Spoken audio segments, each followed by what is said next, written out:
The story begins in a dark, terrifying place where a young man named Sung Jinwoo is crawling on a stone floor, bleeding heavily and gasping for air. Holding a broken sword, he introduces himself as an E-rank hunter working for the Hunter Guild. He admits he is the lowest rank and the absolute weakest hunter in the entire world. Above him, massive stone statues look down menacingly from their thrones. He never expected this to happen, and as a giant spear swings directly down at his head, he can only let out a painful, frustrated curse. Then we cut to the bright streets of Seoul, South Korea. Jinwoo walks through a busy crowd, admitting it is genuinely embarrassing to even call himself a hunter.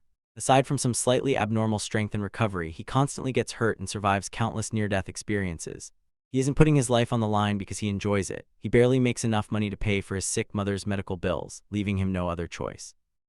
Next, we see a construction site where a glowing blue portal has cracked open. A crowd of hunters is gathered, and two old acquaintances, Kim and Bak, happily reunite. Bak explains he came back to hunting because his wife is pregnant and he needs to make a fortune fast. When Jinwoo arrives, a rookie hunter notices how popular he seems and asks if he is a super powerful hunter. Kim bursts out laughing and reveals Jinwoo's real nickname, the world's weakest hunter.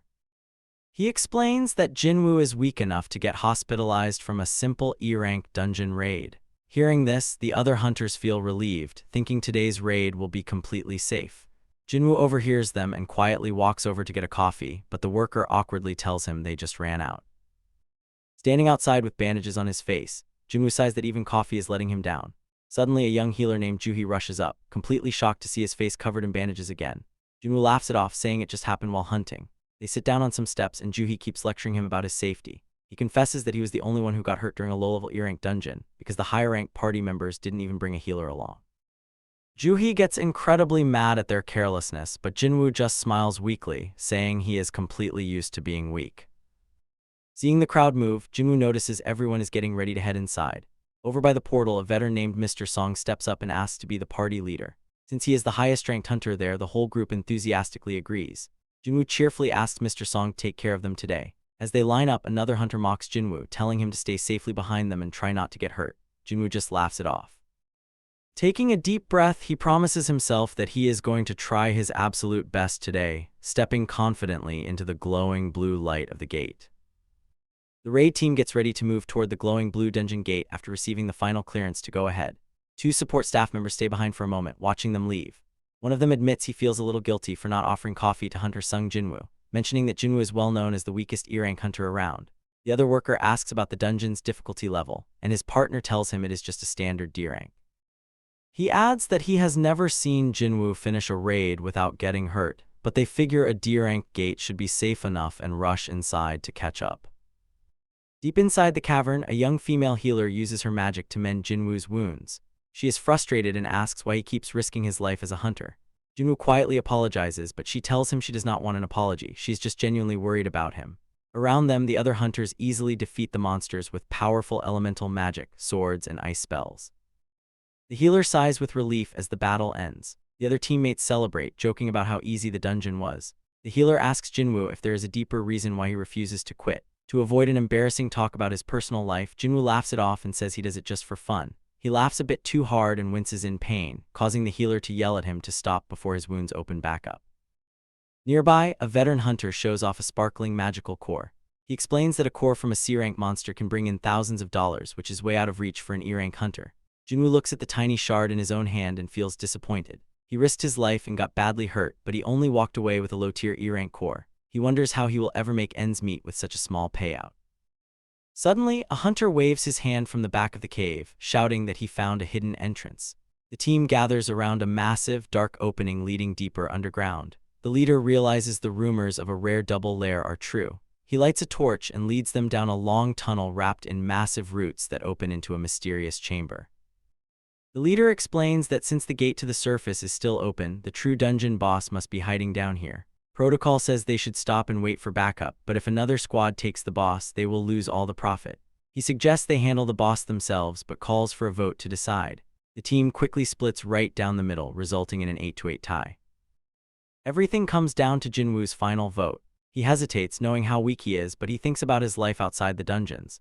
He desperately needs money for his sister's college tuition and his sick mother's hospital bills. Driven by the need to take care of his family, Jinwoo decides to take the risk. He raises his hand, votes to go forward, and the group heads into the hidden lair. The group walks deeper into the dark cave, flashlights cutting through the shadows. Someone asks if they've gone too far, realizing they have been walking for about 40 minutes. Since a gate usually closes an hour after a boss dies, they figure they only have 20 minutes left. As they walk, Jinwoo catches up to Juhee, the group's healer, and apologizes for voting to keep going. Juhee keeps her back turned, claiming she's fine, but when Jinwoo presses her, she turns around with a terrifyingly dark expression and admits she's definitely not okay. She completely snaps at him, yelling about how insane he is. She reminds him that if he had been stabbed just a little higher in their last fight, his heart would have been pierced. She mentions his barely healed arms and legs, asking if he hurt his head too when he voted yes. Jinwoo just looks down, knowing she's right. He is only alive because she's a talented healer, and he feels deeply in her debt. When he mutters another apology, Juhee's mood softens. She playfully asks if he's really sorry, then turns around and suggests he treat her to dinner. Jinwoo blushes in surprise, and when Juhee huffs, asking if he doesn't like eating with her, he frantically denies it. Suddenly, someone ahead shouts that they found the boss room. Jinwoo and Juhee look up to see a massive, incredibly strange golden double door. Some hunters worry about how dangerous it feels, but their leader, Mr. Song, extends his hand toward the door. He asks if they really want to go home empty-handed and says he will go in alone if he has to. The others look at each other, remembering that Mr. Song is a highly skilled C-rank hunter. Trusting his leadership, they decide to follow him. With a heavy grinding sound, the giant doors open easily, and Mr. Song tells everyone to head inside. The torches inside are already lit, and the hunters begin exploring the massive temple-like room. They notice ancient stone statues lining the walls, each holding different weapons or musical instruments, giving off a creepy vibe. Then someone spots a towering, godlike stone statue sitting on a throne. While some think it's the boss, others assume it's just a harmless decoration. Meanwhile, Jinwoo notices a stone tablet on the floor covered in runic text. He reads the first line aloud, which says to worship the Lord, and calls Mr. Song over. Mr. Song reads the inscription, identifying it as the commandments of the Kartanan Temple. The text commands them to praise the Lord and prove their faith, warning that anyone who breaks the rules won't leave alive. Suddenly, Juhee grabs Jinwoo's sleeve, trembling as she whispers that the giant statue's eyeball just moved and looked right at them. Before he can reply, the giant golden doors slam shut with a massive crash. Total panic breaks out. One terrified hunter yells that coming here was a mistake and sprints for the exit, ignoring Mr. Song's warnings to stay away from the door. The moment he touches the handle, a giant stone guardian next to the entrance springs to life, smashing its weapon down and instantly crushing him into a bloody splatter. The remaining hunters freeze in absolute horror as Jinwoo looks back up at the throne, watching the massive god statue's glowing eyes slowly lock onto them. The hunters stand frozen in absolute horror as the massive stone statue right in front of them starts to move. They can barely process what's happening, frantically whispering about the person who was just killed in a single hit. It doesn't make any sense. This was supposed to be a low-level D-rank dungeon at most. No one has ever heard of monsters this insanely powerful in a place like this. Jinwoo looks around the room, a terrible realization washing over him as he wonders if every single statue in this room can move, including the colossus sitting at the very back. This isn't the first time he's faced death. As an E-rank hunter, he's always had to risk his life just to survive basic raids. He recalls getting lost on his first mission, getting blindsided by a low-level monster that put him in the hospital for weeks, and even almost starving to death while trapped inside a dungeon. While stronger hunters can trade high-grade magical cores for top-tier weapons and get rich, Jinwoo can't afford any of that. He goes into dungeons unequipped because cheap swords just break immediately. Other hunters constantly look down on him, sneering at how he always comes back injured from easy dungeons and calling him the world's weakest hunter. But Jinwoo has always ignored their insults and kept working a dangerous job because he knew his situation all too well. Suddenly, the massive statue at the back of the room opens its eyes, glowing with an ominous light. Jinwoo's instincts scream at him, and he yells out at the top of his lungs for everyone to duck. In that exact split second, a blinding, devastating laser beam shoots directly from the giant statue's eyes, tearing across the chamber and obliterating everything in its path. The explosion is catastrophic, turning the stone walls and floor into a roaring inferno of debris and fire. As the smoke slowly clears, the survivors are left trembling in the wreckage. Several hunters didn't make it, and the ones left alive realize they would have been completely wiped out if Jinwoo hadn't warned them. Juhee is completely paralyzed with fear, gripping her head and shaking uncontrollably on the ground. Jinwoo calls out to her, warning everyone absolutely not to stand up, realizing that the giant will strike again the moment anyone moves. He knows Juhee is a talented B-rank healer, but her crippling fear means she can only handle basic raids, and this nightmare is anything but basic. Mr. Song calls out to Jinwoo, his voice strained as he asks him what rank he thinks this monster actually is. Mr. Song has been on high-level raids before, but he's never seen anything of this caliber, guessing it could be an A-rank or even an S-rank threat. Jinwoo notices something terrible and points out that Mr. Song's arm has been completely severed by the blast. Despite the horrific injury, Mr. Song tries to stay calm, asking for help to stop the bleeding while looking toward the massive colossus. Jinwoo thinks back to the rules carved on the stone tablet: worship the Lord, praise the Lord, and prove your faith. Looking up at the terrifying entity towering over them, Jinwoo realizes that the Lord, mentioned in the commandments, is undeniably the giant statue right in front of them. It all started 10 years ago when a glowing blue portal called the Gate appeared, connecting our world to another reality.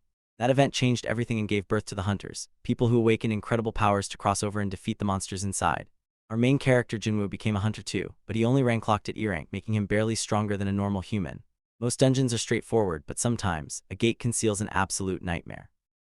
Right now, Jinwoo and his raid party are trapped in a terrifying double dungeon, facing a massive stone entity that oozes pure despair. Mr. Song, the party leader, is badly hurt, his arm bleeding severely.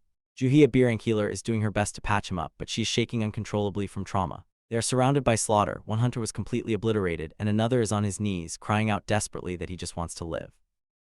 Mr. Song tells everyone to stay completely still. Moving triggers immediate, lethal retaliation from the towering statues.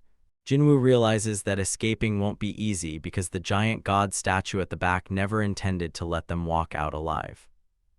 Suddenly, one of the hunters loses his mind. Having just joined a major guild, he refuses to die in a low-level D-rank dungeon. Bragging about his exceptional speed, he sprints full speed toward the exit door. Mr. Song and Jinwoo scream at him to stop, but it is too late. The massive stone guard standing next to the door raises its giant weapon and swings it downward with immense force.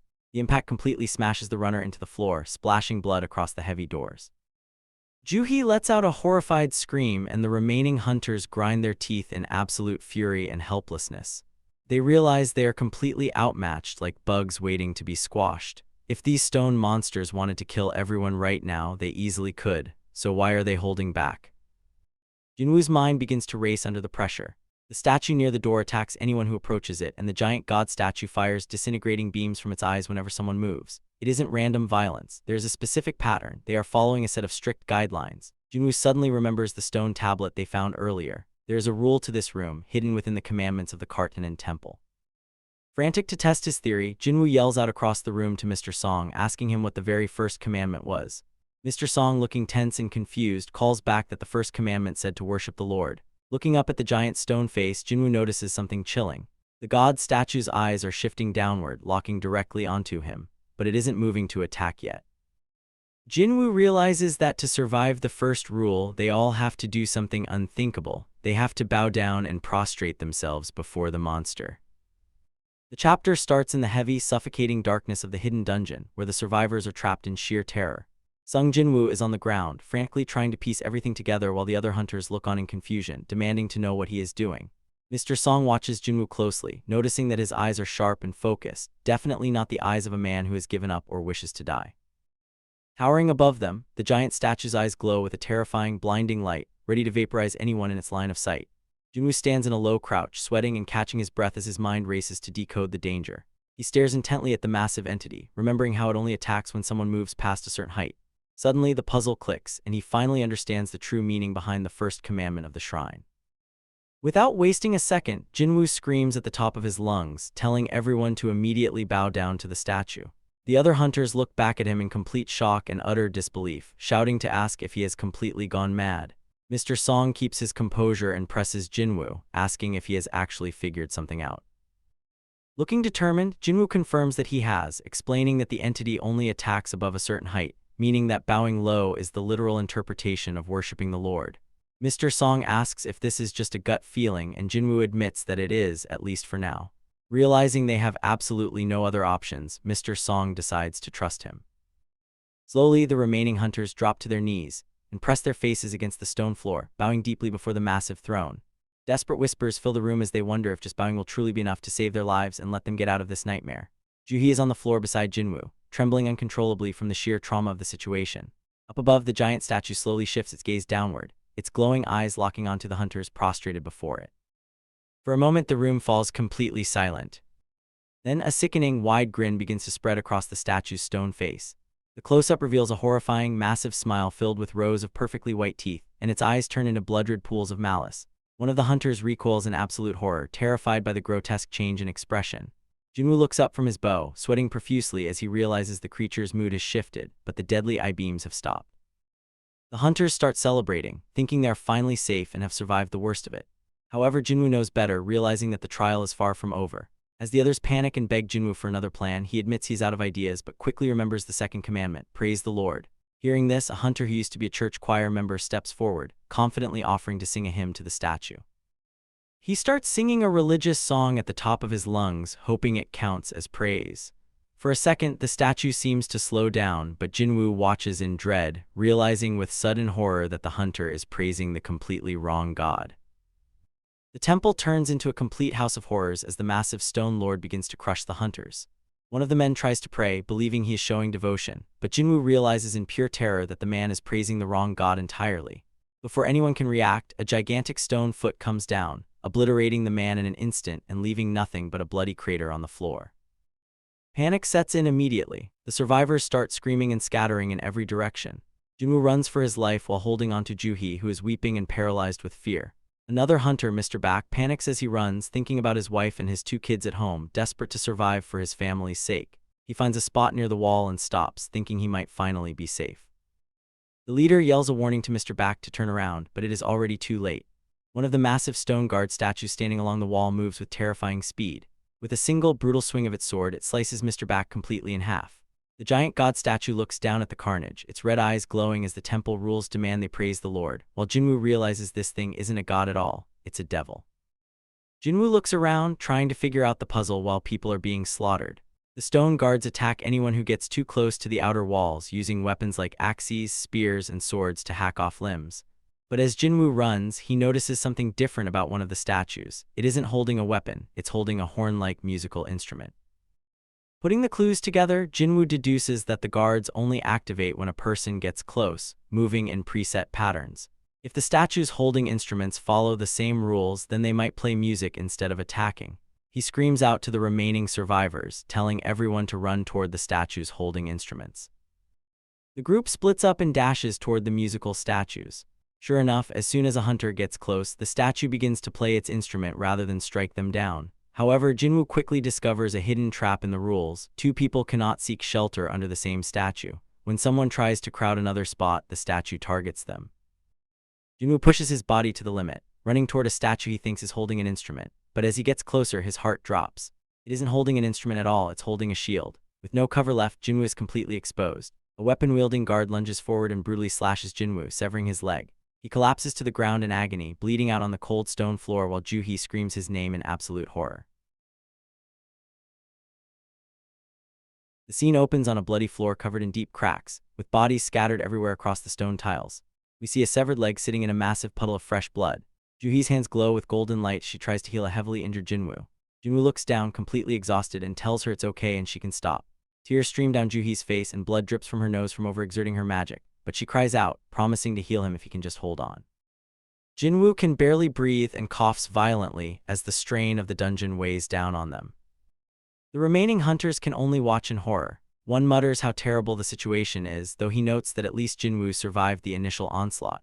Another hunter points out that they started this raid with 17 people and now only 6 are left standing.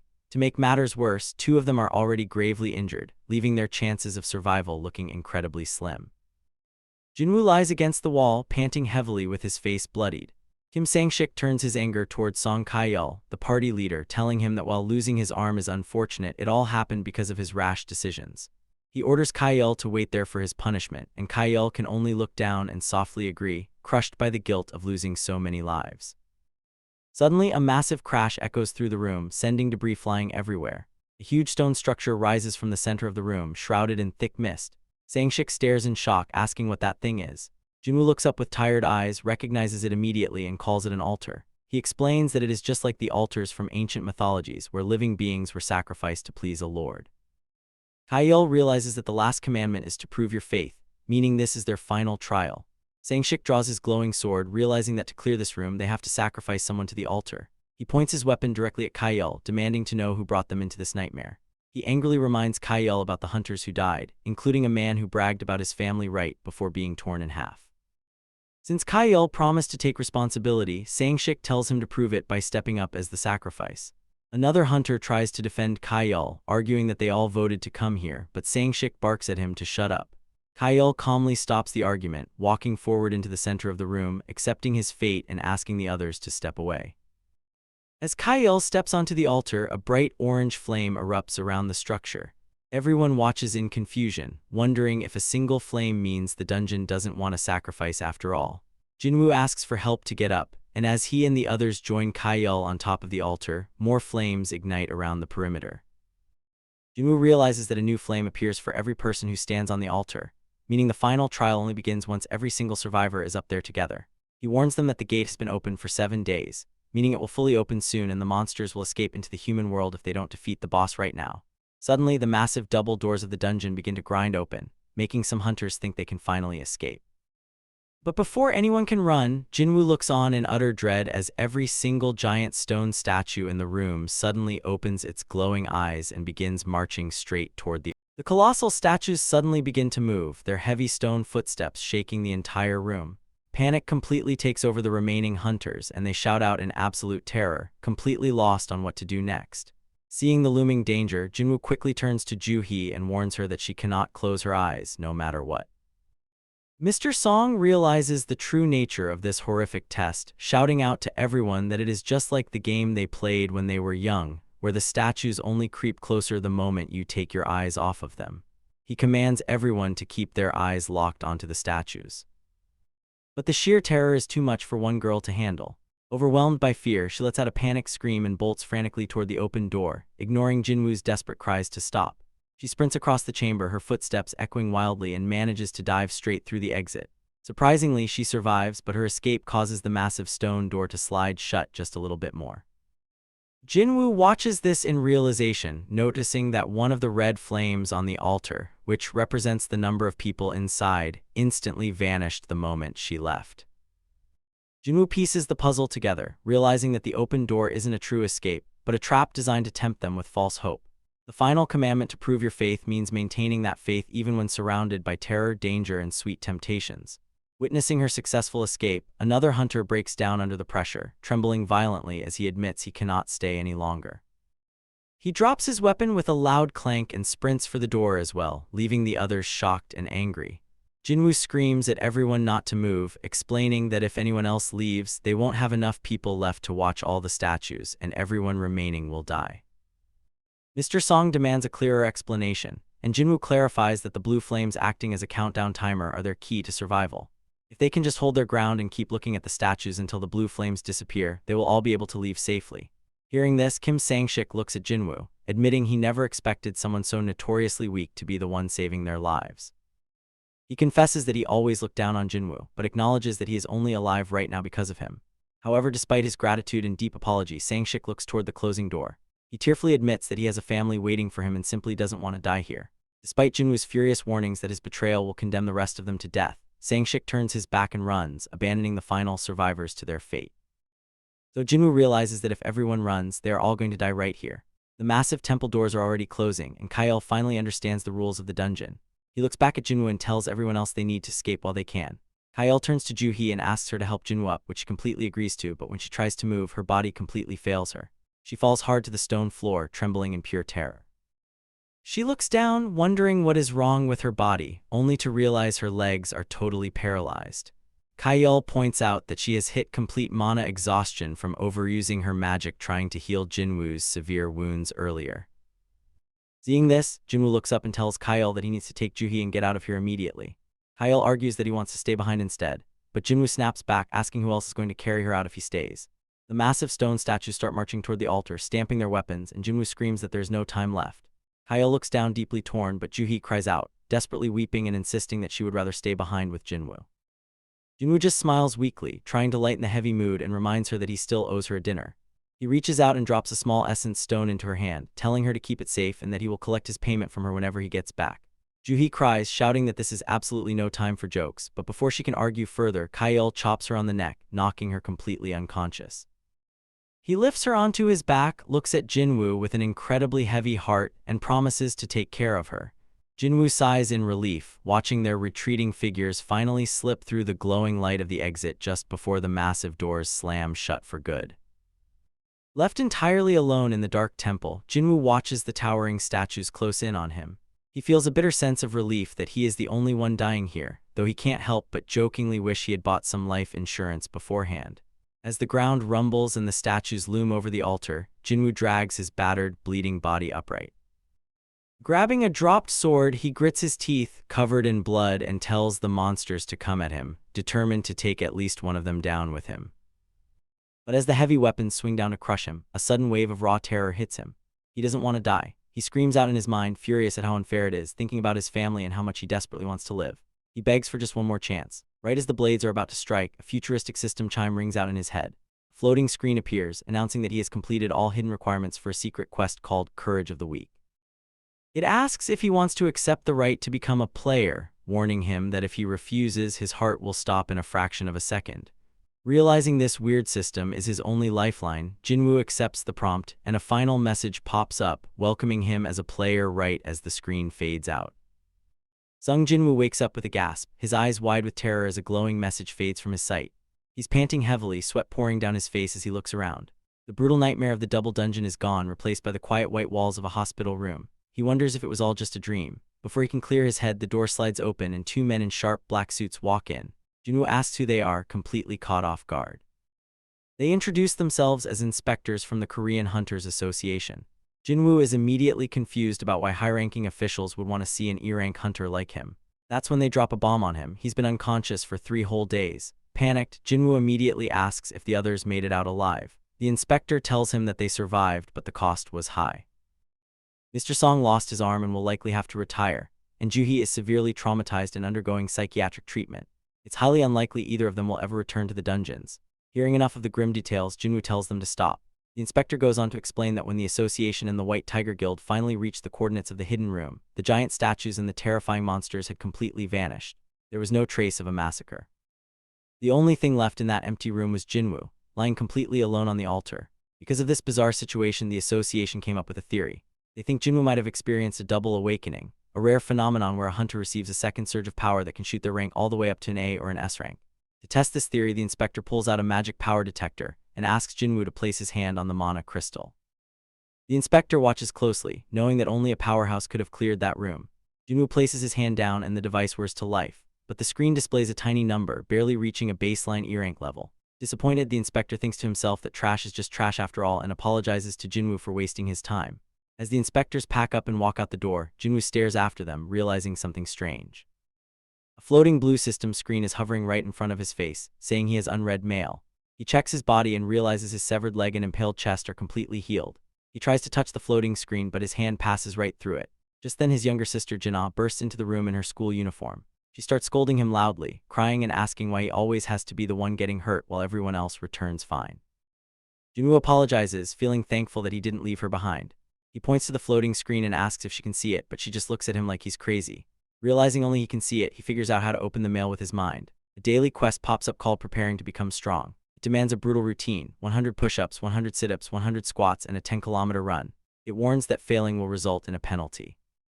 Jinwoo laughs it off, thinking it's a joke, and goes to sleep without doing it. But the moment the timer hits 0, a massive earthquake shakes the room. The ground drops out from under him, and suddenly Jinwoo opens his eyes to find himself stranded in a blistering, endless desert. A massive notification warns him that his penalty quest has begun, and he has to survive for 4 hours. Right on cue, the sand explodes, and a terrifying, giant centipede rises up from the dunes, locking its eyes directly on him. Jinwoo suddenly finds himself dropped into a massive, burning desert under a dark, apocalyptic sky. In the distance, a huge beam of light explodes, making the intense heat even worse. He is completely out of breath but forces his legs to keep moving across the shifting sand. Right on his heels, the ground bursts open and a terrifying giant centipede monster roars into the air. The massive creature chases him down, tearing up the desert floor with its endless legs. Its jaws snap wide open, ready to swallow him whole. Jinwoo screams in pure panic, completely out of options. With only seconds left on his penalty timer, he takes a desperate leap forward just as the ground explodes right behind him. The next thing he knows, Jinwoo crashes hard onto the floor of his hospital room. He is completely drained and drenched in sweat, but he is safely back in reality. A glowing system screen floats in front of him, confirming that he successfully survived the penalty quest. While he lies there trying to catch his breath, a couple of nurses walk past his room in the hallway. They are chatting about how weird it is that a hunter who just woke up from a coma is already doing such intense daily workouts. They figure he is just healing fast because he is a hunter, having absolutely no idea about the life-or-death nightmare he just went through. Later on, Jinwoo is out on the streets near the hospital, continuing his brutal daily workout. He is panting heavily but starting to understand how this bizarre system actually works. The game-like screen floating in the air is totally real, but only he can see it. Every single day, he has to complete a strict routine of push-ups, sit-ups, squats, and a long run. Once he finishes, the system gives him rewards. He taps the option for status recovery, and a bright flash of light wraps around his body. Instantly, all his exhaustion vanishes and his body heals completely, feeling as fresh as if he hadn't run at all. Jinwoo sits on a park bench outside to look over his stats, skills, and inventory screens. It really does feel exactly like he is living inside a video game. Ready to test out his new system, he heads to the hospital front desk and asks the receptionist for permission to leave for the day. She lets him go but asks where he is heading, and he just casually tells her he has some personal business to take care of. He walks down into a nearby subway station to check out a specific reward he got from his daily quests. It is a mysterious key meant to unlock a hidden instance dungeon. Standing right at the entrance gates, he wonders if this is what people call a double awakening. He takes a deep breath and uses the key. Instantly, a magical barrier blocks the subway stairs, and the whole environment shifts into a dark, creepy gate. Jinwoo turns around to look back, but the exit is completely sealed off. A system warning pops up, telling him he cannot leave unless he defeats the dungeon boss or finds a teleportation scroll. Stranded all alone in the dark subway, Jinwoo remembers how just a few days ago, he was the world's weakest hunter who could barely handle E-rank monsters. But now, knowing he has to clear this dungeon completely by himself, he tightly grips his weapon and braces for the fight ahead. Walking down the dim, empty subway corridor, Jinwoo couldn't help but feel a wave of anxiety washing over him. Trying to clear an entire dungeon completely solo without a party to back him up was starting to feel like a massive mistake. His confidence was plummeting by the second. Just as he was questioning his choices, a foul, overwhelming stench filled the air. Jinwoo froze, instantly recognizing the smell of a beast monster nearby. Before he could react, two glowing red eyes pierced the shadows ahead. A massive, bloodthirsty wolf burst from the darkness, letting out a terrifying roar that echoed through the narrow hallway. The creature lunged forward with terrifying speed, its jaws snapped wide open. Jinwoo threw himself to the side, sliding along the hard floor as the beast missed him by inches. As the monster turned around to face him again, the system identified it as a steel fang raken. Jinwoo tried to brace himself to fight back, but his body wouldn't listen. His leg was completely paralyzed, refusing to budge. A cold sweat broke out as a sudden wave of panic washed over him. He realized it was pure fear gripping his body. Traumatic memories of the horrifying double dungeon and the giant god statue flashed back into his mind. He cursed under his breath, realizing the lingering psychological scars were holding him back right when his life depended on it. The Raken didn't hesitate, seizing the moment to lunge at him again with a lethal swipe. Jinwoo forced himself to break through the paralysis, executing a desperate backflip to evade the incoming claws. As he landed cleanly on his feet, he noticed something surprising. His body felt remarkably light and nimble. He realized that the stat points he had invested into his strength and agility were actually working. However, he couldn't afford a single mistake. He didn't have a healer with him, meaning any major injury could be fatal. Stealing his resolve, he refused to let fear dictate his fate again. He had barely survived death once, and he wasn't about to die in a place like this. With a fierce battle cry, Jinwoo lunged forward and threw a powerful punch right into the wolf's face, sending the heavy beast crashing hard into the wall. Despite the heavy blow, the Raken quickly scrambled back onto its paws, snarling fiercely. Jinwoo realized that even with his boosted stats, the monster was still physically stronger than him. Desperate for a way to turn the tide, he remembered his system interface and called out his inventory. He reached into the magical spatial storage, hoping to find anything useful, and pulled out the broken iron sword that Mr. Kim had left behind during the tragic incident in the temple. Clutching the handle, a surge of adrenaline replaced his panic. Armed with a proper weapon, Jinwoo charged forward as the wolf went for another deadly bite. He brought the blade down, clashing directly against the monster's powerful jaws. The impact shattered the creature's armored teeth, proving it didn't earn the name Steel Fang for nothing. Jinwoo pressed the attack, determined not to let the sword go to waste. As he locked eyes with the beast, his perspective completely shifted. Compared to the unstoppable, godlike monsters he had faced in the hidden temple, these wolves were actually weak. His status screen flashed before his eyes, confirming his growth as level 2 hunter Jinwoo finally began his true ascent. Jinwoo stares at his floating status window, figuring out how this new system works. He notices that leveling up increases all his stats by 1, giving him 5 points total. That is much more efficient than the daily quest, which only gives 3 points. Looking at his attributes, his strength is up to 20, while his agility and sense are at 11. He can definitely feel the physical improvement, and he wonders if his stats are weighted. The biggest takeaway for him is simple: even someone as weak as him can actually get stronger. He stands in the quiet subway station, looking down at the 2 wolves he just defeated. He wonders if he's overreacting over just a couple of monsters, but then he notices something strange. They didn't drop any magical cores. Usually dungeon monsters leave cores behind, but these are different. Jinwoo realizes that if he's being controlled by a game-like system, these instant dungeons were probably custom-made by the system itself. That explains why they drop items instead of cores. He picks up a sharp tooth which the system labels as a junk item called a Raken's Fang. Right then, a new screen pops up revealing an in-game store. Jinwoo taps the buy button, but a warning flashes telling him his level isn't high enough yet. Since buying is locked for new players, he tries the sell option instead. The system asks if he wants to sell the Raken's Fang, and when he hits yes, he receives 20 gold. He stares at the gold icon, a bit lost because it's not real cash, so he has no idea what it's actually worth. Looking around the creepy station, he guesses this place is just an E-rank dungeon, meaning the items here probably aren't worth much anyway. The reality of his situation sets in as he looks at his bloody sword. He can't leave unless he defeats the dungeon boss. Finding a return crystal would let him escape, but there's no guarantee one will drop and he'll eventually run out of food. An E-rank boss might be too much to handle alone, but he realizes he can win if he just levels up some more. Right on cue, low growls echo through the shadows.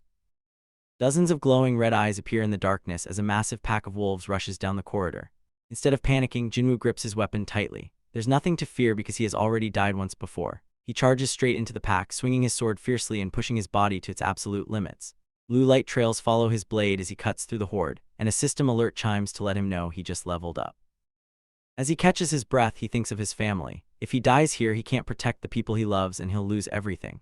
He refuses to keep his head down like a weakling anymore. If following these bullshit rules is what it takes to get strong, he'll do it. Covered in blood, Jinwoo looks down the tracks where a sea of red eyes is still waiting. The system flashes a final alert, granting him a new title, Wolf Slayer. With a smirk, he drags his sword along the concrete and steps forward into the dark. Jinwoo is in the middle of a brutal fight inside the dungeon, standing face to face with ferocious red wolves. He manages to survive, but looking down at his weapon, he realizes the blade is completely dull and chipped. He remembers how weapons always lose their durability after a few runs through a dungeon, no matter how high grade they are. It reminds him of the time he bought an expensive dagger back when he was struggling to make ends meet. That dagger broke way too easily during a boss fight, and since he couldn't afford to keep replacing them, he just started relying on his own body to fight instead. Looking around at the pile of defeated monsters, he thanks the worn-out sword for getting him through this round. When Jinwoo opens up his system inventory, he sees he's collected a ton of loot, including 34 wolf fangs, some armor, and a rare item called a hearthstone. Holding the glowing blue stone in his hand, he knows it can teleport him out safely, but he hesitates. He realizes a chance to level up this quickly might never happen again. If he leaves now, the dungeon might just disappear like a limited-time system event. He feels like he's just a puppet dancing in the palm of some unknown god, but he ultimately decides not to retreat. He grips his weapon and presses deeper into the dark, foggy subway station. As he moves forward, more monsters ambush him, but Jinwoo fights back fiercely. System alarms start flashing over and over, announcing his level ups. With every level he gains, the combat feels a bit lighter and easier. He slashes through creatures like Razor Claw Brigas and Black Shadow Razans, his movements becoming a blur of glowing blue and purple aura. He can literally feel himself getting stronger with every single strike.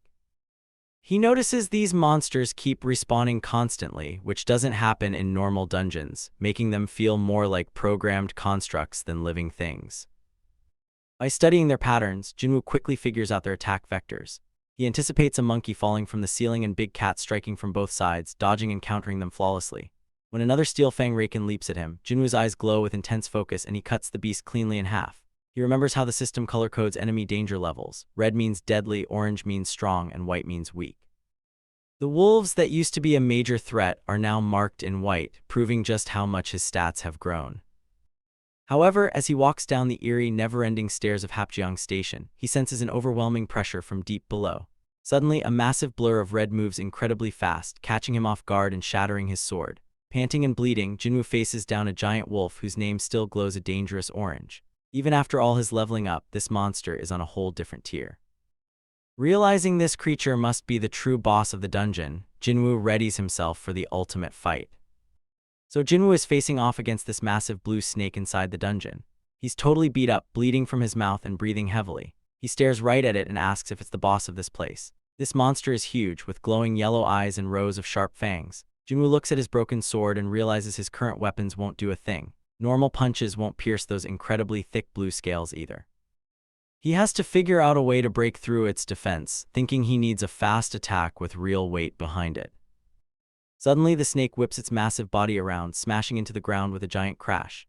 Junwoo barely leaps out of the way. The snake keeps charging, tearing up the entire tunnel as Junwoo sprints for his life. He knows that if he takes even one direct hit from this thing, he's dead. The snake is just too fast and powerful. It catches up to him and knocks him down hard, making him cough up blood. Lying there in the dirt, Junwoo feels frustrated. He thought he had gotten a bit stronger after all his training, but facing this monster makes him realize he's still completely lacking.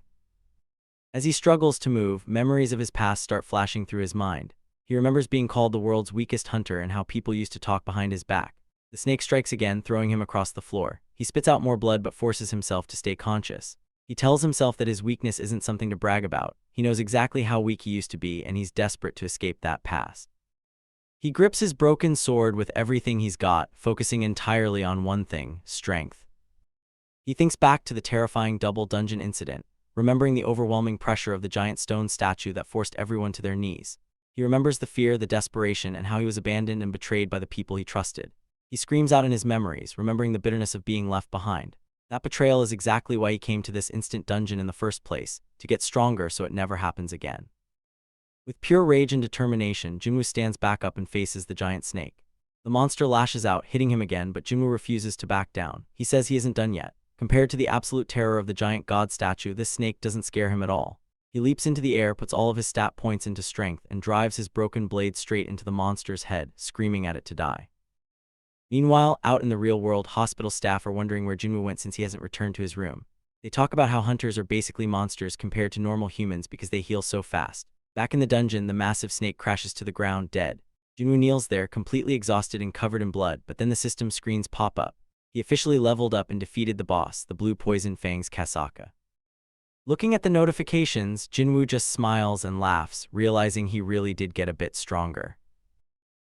Sitting on the ground after a brutal fight, Junwoo lets out a breathless laugh. He can feel it, he has definitely gone a bit stronger. As he stands up, his entire body aches, but looking down at his hand makes the pain worth it. He just obtained a new weapon, a dagger carved from a monster's venomous fang. It is a massive upgrade, boasting an attack stat more than twice as high as his old blade, along with deadly paralysis and bleeding effects. Even though it feels a little awkward right now, he decides to store it away in his inventory for later. Suddenly, the magical dungeon begins to dissolve, and Junwoo steps back out into a normal, brightly lit subway station. He looks around, wondering if the whole ordeal is over, and casually tries to figure out what time it is. His quiet exit doesn't last long, though. A soldier stationed at the exit spots him, pointing a rifle and demanding to know who he is, how he got out, and if he missed the emergency broadcast. The guard is shocked to realize Junwoo is a hunter and quickly offers to guide him out. As they walk, the soldier explains that a dungeon break happened nearby. Most of the smaller monsters are cleared, but one massive boss is still running rampant. Thanks to his newly raised sense stat, Junwoo can actually feel the overwhelming pressure of the boss monster looming just ahead. Out on the city streets, a massive stone golem wrapped in crackling blue energy is tearing through the plaza. The police are doing everything they can to push back panicked onlookers who are busy filming the chaos on their phones. The battlefield is a total mess. The frontline hunters are struggling hard, their tanks screaming desperately for the healers to keep him alive. The monster's defense is just too high, and the low-ranking damage dealers barely have any magic left to pierce its thick hide. Blending into the crowd, Junwoo watches the struggle unfold. He realizes the raid team was thrown together on short notice, resulting in a low-ranked squad trapped in a brutal battle of attrition. Looking closely at the support team, he spots a familiar face among the healers. It is Juhi. She is frozen in terror, completely paralyzed by memories of the horrific double dungeon they barely survived. A wounded hunter barks at her, demanding to know why a B-rank healer is just spacing out when people are dying, but she simply cannot move. Seeing her suffer, Junwoo realizes she hasn't overcome the trauma yet, and it reminds him of his own need to push forward. Knowing the team will wipe if the monster isn't stopped right now, Junwoo takes a broken sword and hurls it with incredible force. The blade streaks through the air, dealing a fatal blow to the golem. The massive beast collapses, leaving the raid team cheering in total disbelief. As the hunters marvel at the mysterious high-ranking savior, Juhi catches a glimpse of a familiar figure walking away into the rain and quietly whispers Jinwoo's name, while his system screen updates to show he has successfully reached level 18. Sung Jinwoo starts his morning by pushing himself to the absolute limit in his hospital room, cranking out intense push-ups and sit-ups until he's dripping with sweat. Right as he's finishing up, a nurse slides the door open and walks straight into his workout session. She freezes instantly, turning bright red and covering her face out of pure embarrassment. Junwoo awkwardly tells her it's okay, while she hastily flusters out an apology. Once she catches her breath, she steals a closer look and is completely stunned by his incredible new physique. She wonders if he was always this toned and chiseled, before building up the courage to hold out her phone and ask for his number. Jinwoo just looks completely blank, wondering if there's some kind of medical test result she needs to send him. Later that morning, Jinwoo's younger sister is by the front door getting ready for school when he walks out yawning with messy hair. She notices something is different right away, pointing out how toned he looks and asking if he somehow grew taller. Jinwoo just brushes it off as nonsense and forces her to take a folding umbrella. She groans that it doesn't look like rain, but he playfully shoves it into her backpack anyway. Left alone, Jinwoo pulls up his floating daily quest screen to check his progress and notices how fast his muscles are growing. Realizing his stat points are directly altering his body, he sees his strength is way higher than his other attributes. Fearing he might turn into an overmuscled monster, he decides to dump his remaining points into agility and sense to keep his build lean. Suddenly, his phone rings with his landlord aggressively demanding this month's rent. Jinwoo apologizes and promises to transfer the money soon, but it makes him seriously contemplate his future as a hunter. He knows C-rank gates yield massive profits, but as a lowly E-rank, guilds won't look at him and the competition for low-level dungeons is fierce. He considers getting reevaluated, but worries that revealing his leveling ability will make him a target, so he decides to join an independent raid party instead. He arrives at the meeting spot where the raid leader confirms his status as the world's weakest hunter. The leader explains they just need him to fill the mandatory 10-person legal headcount for a C-rank gate, offering him 2 million won just to carry baggage. Jinwoo gladly signs the contract. While waiting, a flashy young D-rank hunter named Yoo Jin-ho approaches him in incredibly expensive high-tech armor, suggesting they stick together. Jinwoo is just amazed by all the shiny gear. Soon, the leader hands off the heavy bags to the low-rank fillers and reminds everyone they aren't liable for any accidents. As they approach the glowing portal, Jin-ho confidently tells Jinwoo not to worry because he will protect him, leaving Jinwoo to just smile quietly to himself. The chapter kicks off at a massive construction site during sunset, where a group of hunters is gathered outside an unfinished building. The raid leader, a buff guy named Hwang Dong-suk, looks around the abandoned scaffolding and remarks on how quiet it is. A younger hunter in flashy armor named Yoo Jin-ho strikes up a conversation with our main guy, Sung Jinwoo, who is carrying a heavy basket of mining gear. Jin-ho mentions that the construction boss ran away with billions of won, leaving the site completely deserted. Seeing Jinwoo's massive pack, Jin-ho asks if it's too heavy, but Jinwoo says he's fine. Honestly, with his newly upgraded strength stats, the weight is nothing. Jin-ho keeps chatting, asking Jinwoo why he's so quiet. Jinwoo jokingly replies that maybe Jin-ho just talks too much. Jin-ho laughs it off, proudly bragging that being a hunter is just a hobby because he's actually a wealthy conglomerate heir. Jinwoo just gives him a classic deadpan look. Suddenly, Dong-suk calls out that they've arrived. Right in front of them is a massive glowing blue dungeon gate. It's unusually huge for a C-rank, making a few hunters nervous. Dong-suk brushes it off, explaining that gate size doesn't matter, it's the magical energy inside that determines the rank. Still, Jinwoo feels a bit anxious since it's his very first C-rank dungeon. Dong-suk draws his weapon and leads the group inside. As the squad prepares, Jinwoo notices how incredibly well-equipped everyone is. Usually, low-rank hunters can barely afford decent gear, but this team looks rich. Jin-ho draws a shiny, expensive sword, telling Jinwoo to keep up but asking him not to walk side by side. Once inside, the dungeon is pitch black. Dong-suk has their mage create a ball of light, revealing a massive empty cavern that looks like a web of giant roots. The hunters are confused by the lack of monsters or natural glowing stones. Jin-ho wonders if a dungeon can be empty, but Jinwoo quickly shushes him. Jinwoo's instincts kick in. He realizes that total darkness means the monsters here thrive in the dark and don't rely on sight. Suddenly, he hears a strange skittering noise. He screams at everyone to look up, warning them that insect monsters are coming from the ceiling. Total chaos breaks out as giant bugs rain down on the squad. The hunters scramble in the dark, shouting for the damage dealers to blast the ceiling. It's a frantic fight without a healer, but they manage to clear the swarm cleanly. Afterward, Dong-suk tells everyone to harvest the magic crystals for a 9-way split. Jin-ho thanks Jinwoo for saving them, amazed by his sharp senses.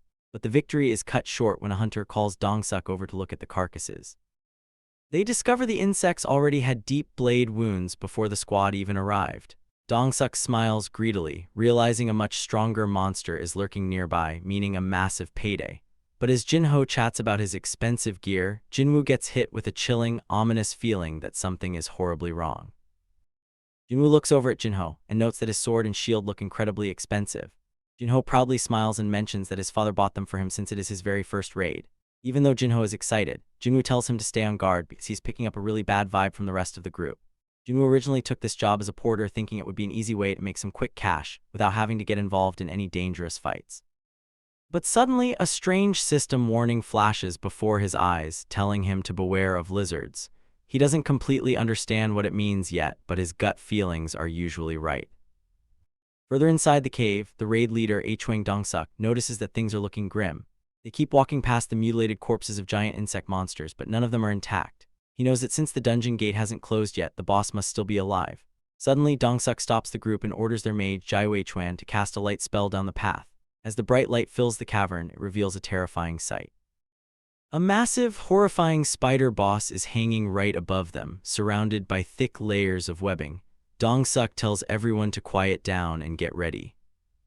But as they look deeper into the room, they see something incredible. The entire cave is covered in massive, glowing blue mana crystals. The hunters immediately celebrate, realizing they just hit the ultimate jackpot. They estimate that the haul is easily worth over 10 million won. One of the squad members laughs and says that Dong-suk's famous younger brother, a high-ranking hunter in America, would probably be jealous of this find. This comment secretly triggers Dong-suk. He hates being ignored by his stronger brother and resolves to use this massive fortune to increase his own squad's power. As the core members gleefully calculate how much money they'll make, Jinho steps forward holding a piece of paper. He calls out to the leader and pulls out Jinwoo's contract, pointing out that it doesn't say anything about splitting these types of crystals. He asks why they're only talking about dividing the money among themselves instead of all 10 members. Dong-suk puts on a fake smile, reassuring Jinho that they will absolutely split everything evenly.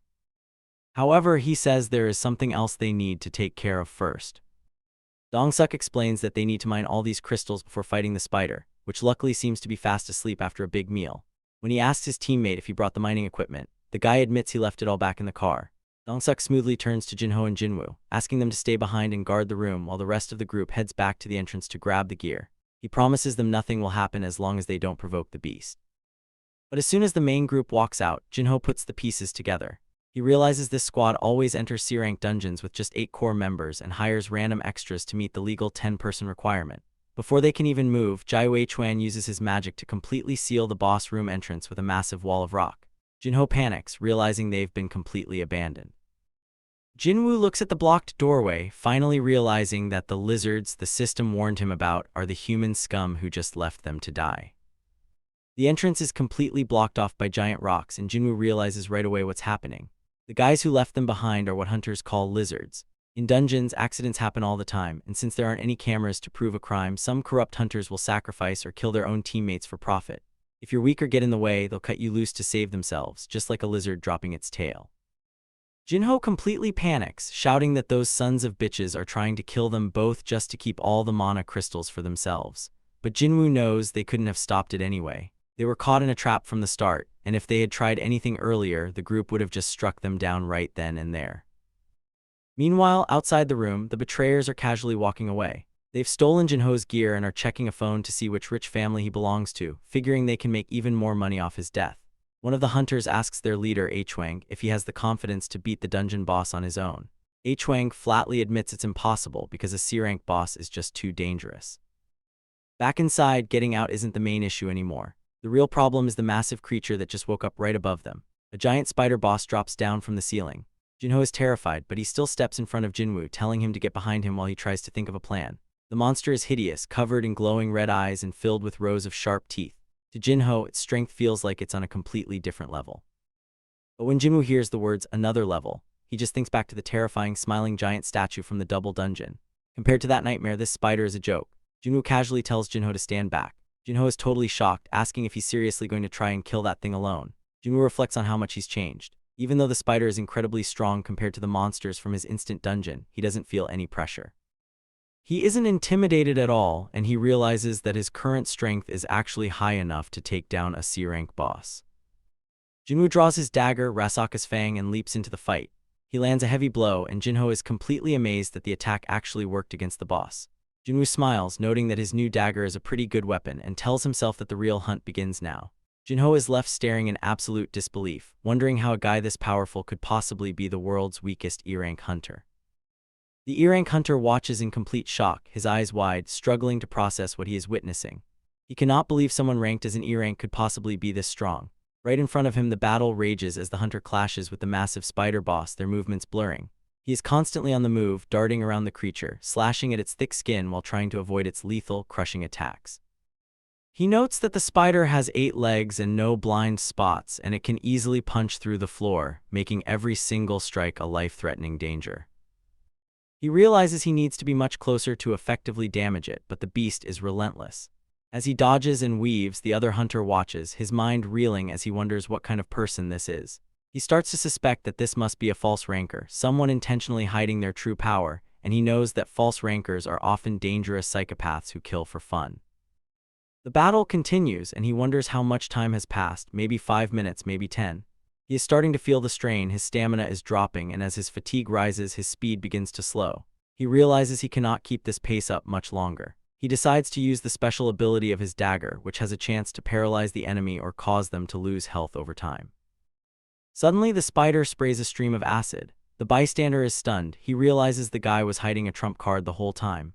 The hunter knows he has to move even faster to close the distance, pushing himself to the limit despite his rising fatigue. He manages to close the gap in an instant, landing strikes that force the spider back, though he struggles to land a true critical hit. As his fatigue reaches critical levels, he makes a crucial decision. He finally accepts the daily quest reward, triggering a full status recovery. His fatigue resets and he levels up multiple times in the process, his power surging.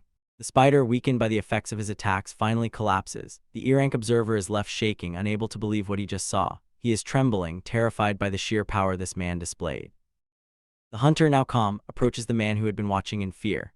The guy is so nervous he offers him water, barely able to speak. The hunter ignores the tension, focused only on the loot and the monsters he still intends to hunt in this place.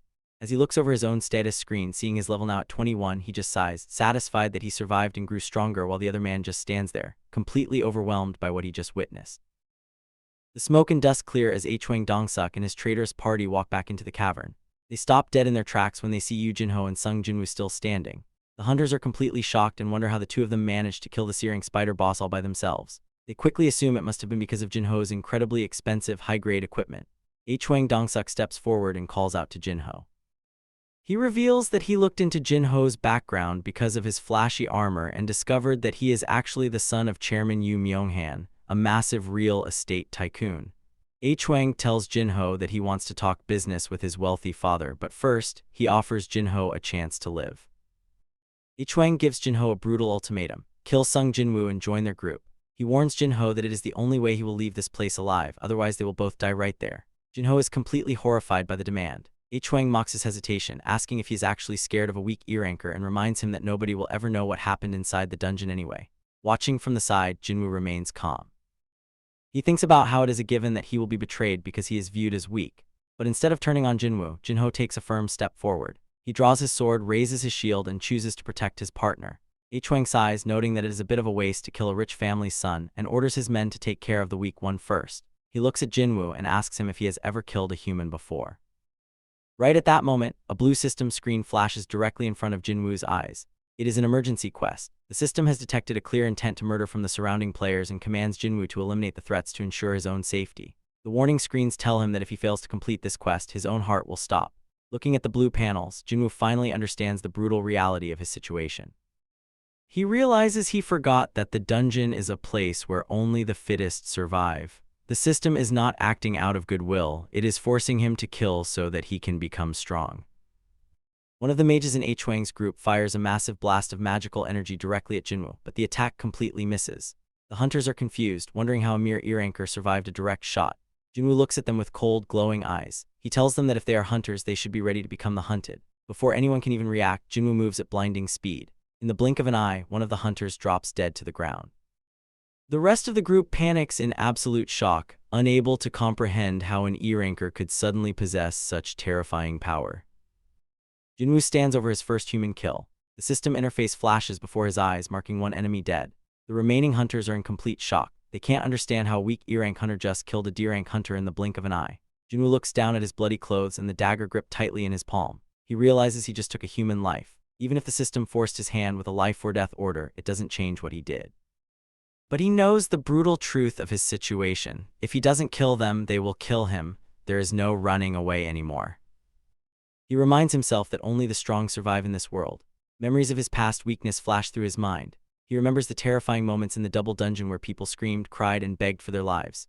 He remembers the hunters who apologized because they didn't want to die, leaving him behind to perish on the altar. Jinwoo snaps back to reality.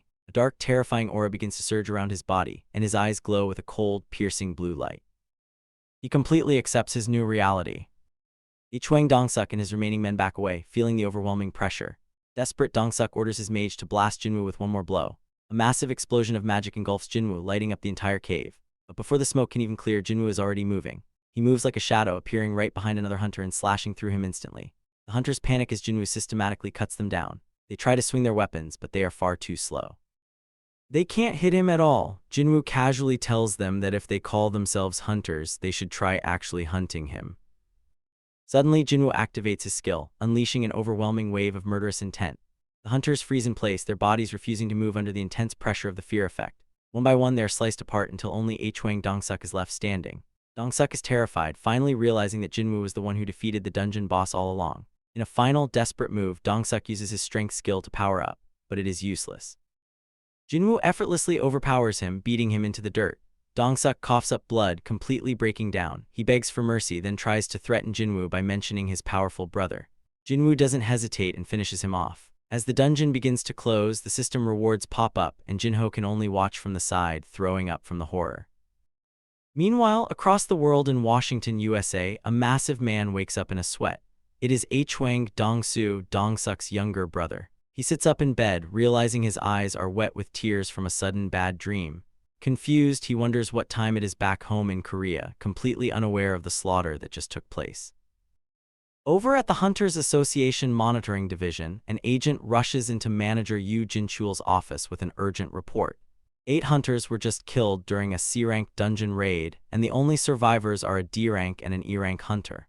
The manager assumes they ran away, but the agent explains they actually cleared the dungeon. The D-rank hunter Yu Jinho had incredibly expensive gear, which might explain how they beat the giant spider boss, but it still doesn't make sense why the entire party was wiped out. Then the agent drops a bombshell. The E-rank survivor is Sung Jinwoo, the same guy from the terrifying double dungeon incident. Even though Jinwoo recently scanned as a weak E-rank, there is a much bigger problem. One of the dead hunters is Ichwang Dongsuk, the older brother of a terrifyingly powerful S-rank hunter named Ichwang Dongsu. Jinchul realizes they absolutely cannot ignore this. Meanwhile, Jinwoo is relaxing at home with his little sister Jinna. He brought home a big box of chicken wings and drinks, making his sister joke that he's usually way too stingy for this. Jinwoo chugs a beer to take the edge off, but a blue system message instantly pops up. It alerts him that a harmful substance was detected, and his Cure Poison passive buff purifies it immediately. He sighs, realizing the system won't even let him get tipsy. This passive ability came from a blessing back in the double dungeon, which is the same magic that regenerated his missing leg. Since he is immune to all toxins, alcohol does nothing to him. He heads to his room, telling his sister she can finish the chicken. Jinna notices his personality has changed lately, but just brushes it off. Back in his room, Jinwoo pulls out a small bottle of Rasaka's venom. He wonders if his automatic healing will wipe out the negative debuff while letting him keep the benefits. He drinks it, but the system detects the toxin and completely neutralizes it, causing the venom's effects to fade away entirely. Later, Jinwoo meets up with Yu Jinho at a cafe.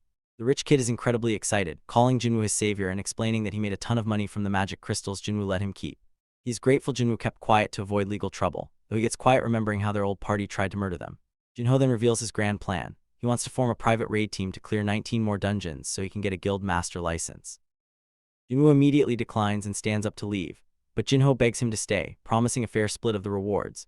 He explains that his father, the chairman of Yujin Construction, wants to start a massive guild. His dad plans to hire an outside S-rank hunter as the master and put Jinho's older brother in charge as vice master, but Jinho knows there will be massive friction between them. To prevent this, Jinho needs his own license to take the master position himself. He confesses that he knows Jinwoo is a false ranker hiding a high rank, but promises to keep the secret safe. He figures that clearing dungeons safely with an E rank will make his own achievements look amazing to his father, and he fully trusts Jinwoo since he saved his life twice. Hearing this, Jinwoo stops and asks what exactly he gets out of joining the team. Jinho smiles and lays out an offer that Jinwoo can't easily refuse. It's a clear day at the park, and Sung Jinwoo is out exercising with his younger sister Jinna. As they stretch, Jinna asks why he suddenly decided to join her. Jinwoo tells her to just keep up, but then he asks a strange question. He asks what she would do if she suddenly got 3 billion won. Jinna says she would probably deposit it or buy a bigger house, wondering why he's bringing up such an unrealistic number.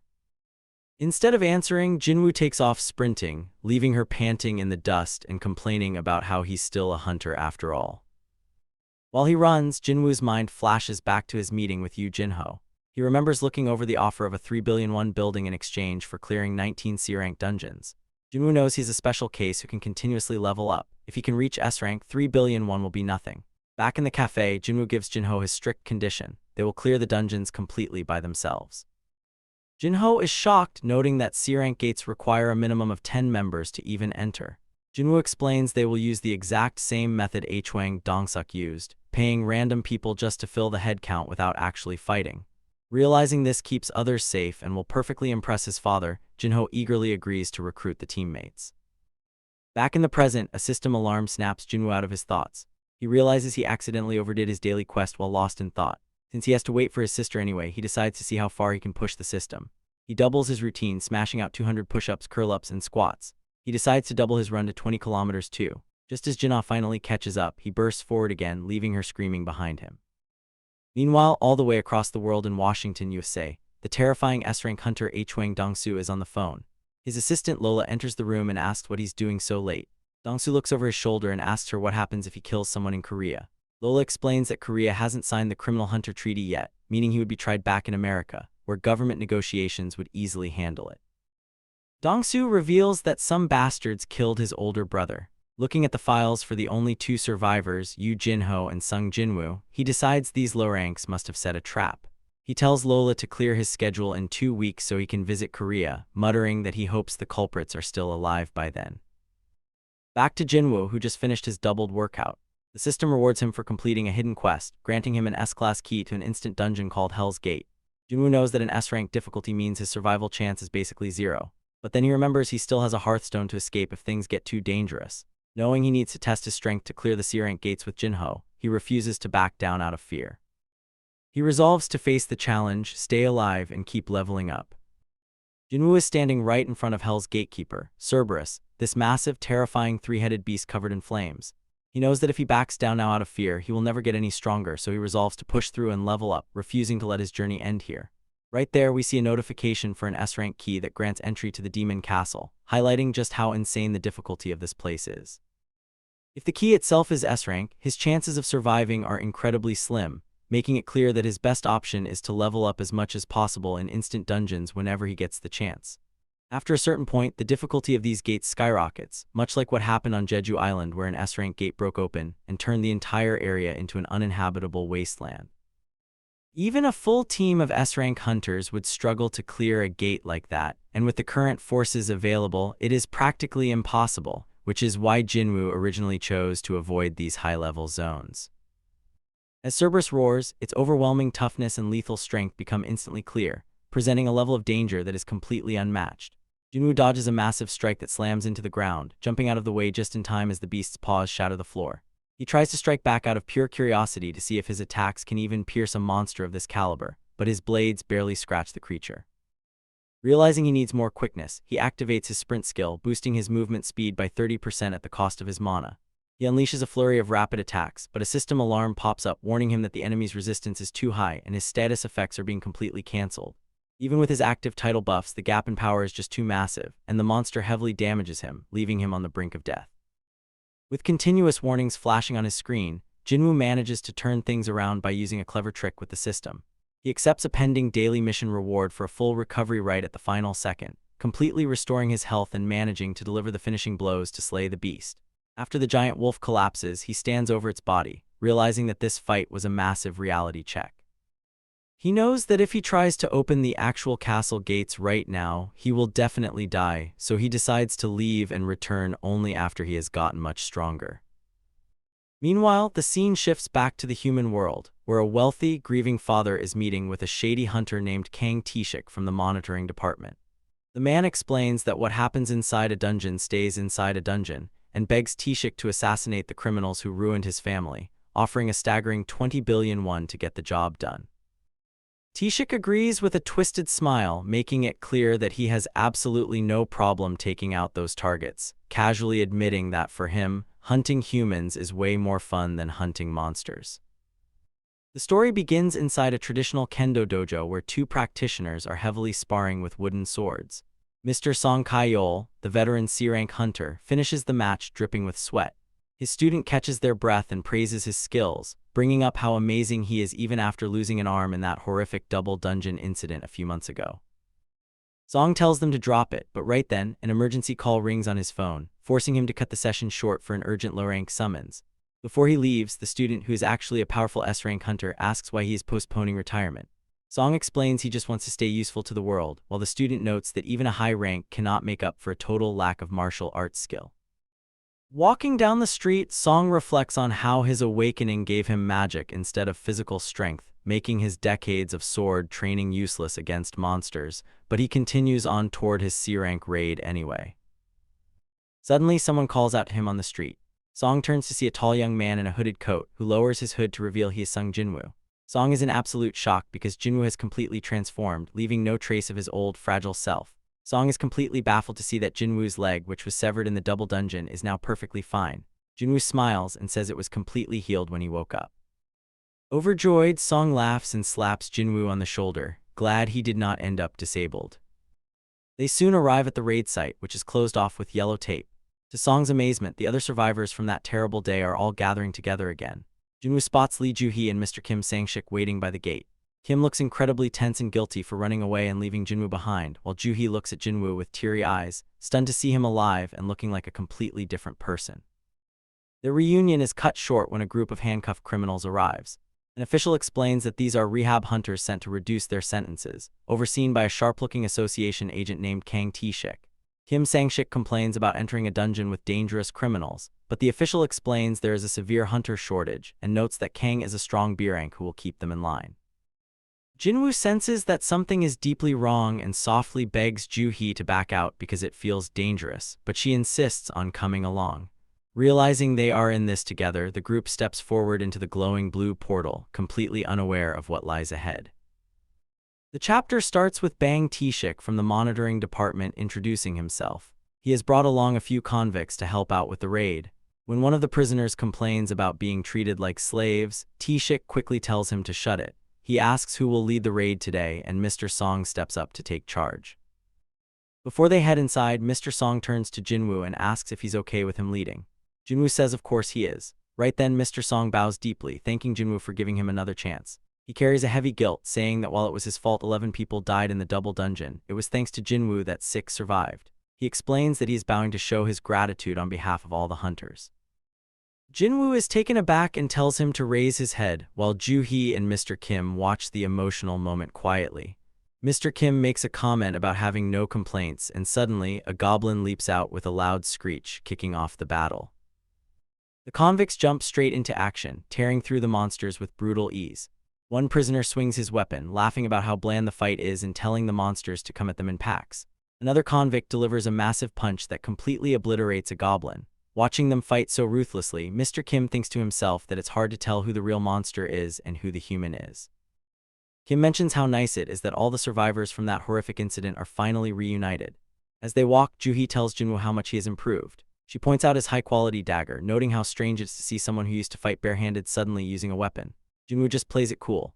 Joo-hee adds that she didn't even have to heal him once and asks if he secretly trained in martial arts while he was gone.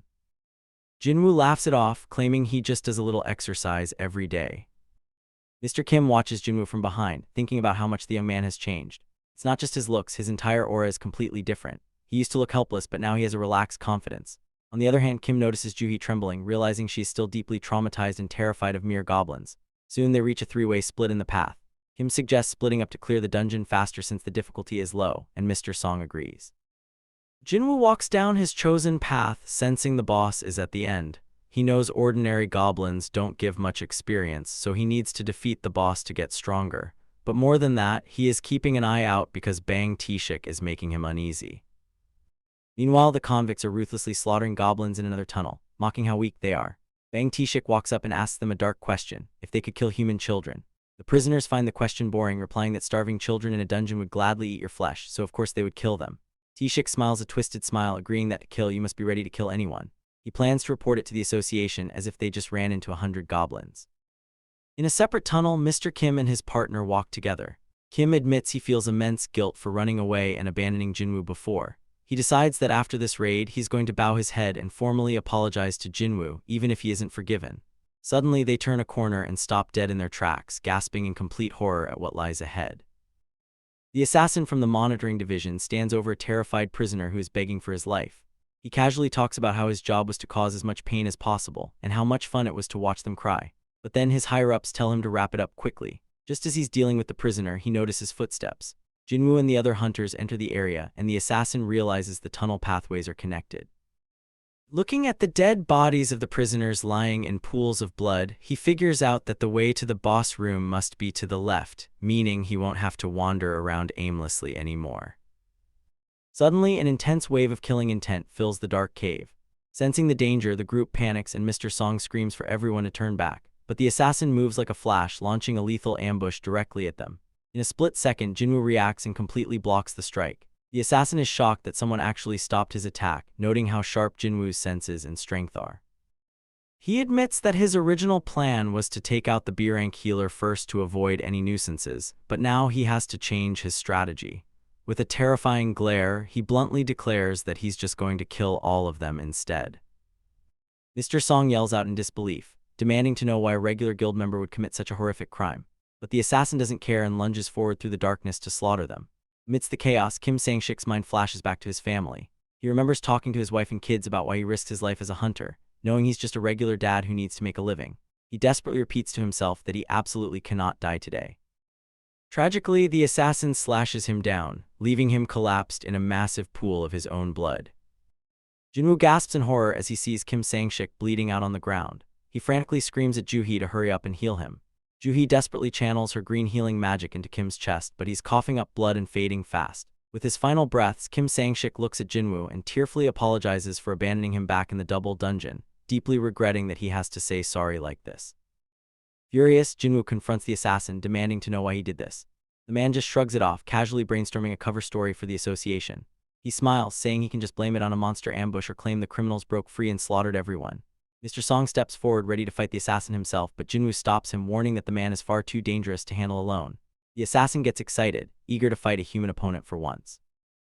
Mr. Song asks Joo-hee for a physical strength buff, which makes the killer laugh, asking what a magician thinks he's doing. But Mr. Song calmly draws his blade, revealing that despite his appearances, he's actually a master swordsman ready for battle. Mr. Song knows that physical strength buffs on a magician are usually pretty useless. But right now, he has no choice but to act as a swordsman. He steps up to face the dangerous assassin Kang Tae-shik. Even with Joo-hee backing him up with magical buffs, Mr. Song is fully aware of his own limitations. He compares his current state to installing a powerful car engine onto a regular bicycle.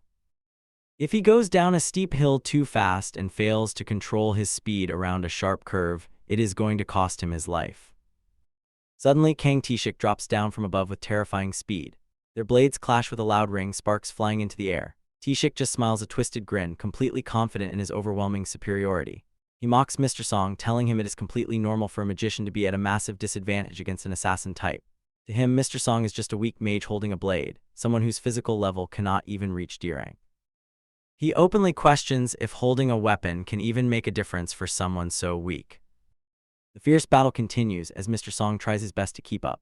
Tae-shik actually admits that the old man's movements are pretty good and clearly show a lifetime of practice.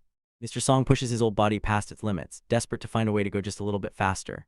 He swings his blade with everything he has, but Tae-shik easily dodges the strike, remaining entirely unimpressed. Tae-shik smiles and notes that while his fast and precise style is cool, that is as far as it goes. He points out that there is a very good reason you never see a magical swordsman among the true masters of hunters. Realizing that Joo-hee's presence as a healer will turn this into a painful endurance battle, Tae-shik decides to change his target. He abruptly turns his back on Mr. Song and darts straight toward Joo-hee to eliminate her as fast as possible. Mr. Song gets absolutely furious at being completely ignored. He shouts that Tae-shik shouldn't look down on him so much and brings his sword down in a massive, devastating strike. He proudly declares that he might not look like much right now, but he actually trained an S-rank student. Even if his physical body cannot keep up anymore, his deep combat skills certainly will. But Tae-shik's speed is on a completely different level. He easily evades the heavy downward strike, calling Mr. Song incredibly naive for thinking a magician could ever follow an assassin's agility. Tae-shik reappears right behind him. realizing the old man's actual plan was to bait him in and unleash a burst of magic at the very last second. He calls Mr. Song a sly old fox but tells him it is over, moving in for a final lethal blow. Right before the blade can connect, Jinwoo flashes forward out of nowhere and completely blocks the deadly attack. Taeshik is stunned to see the supposed low-rank hunter stopping him yet again. He glares at Jinwoo and demands to know who he really is and what his actual rank is. When Jinwoo calmly replies that he is just an E-rank, Taeshik refuses to believe it.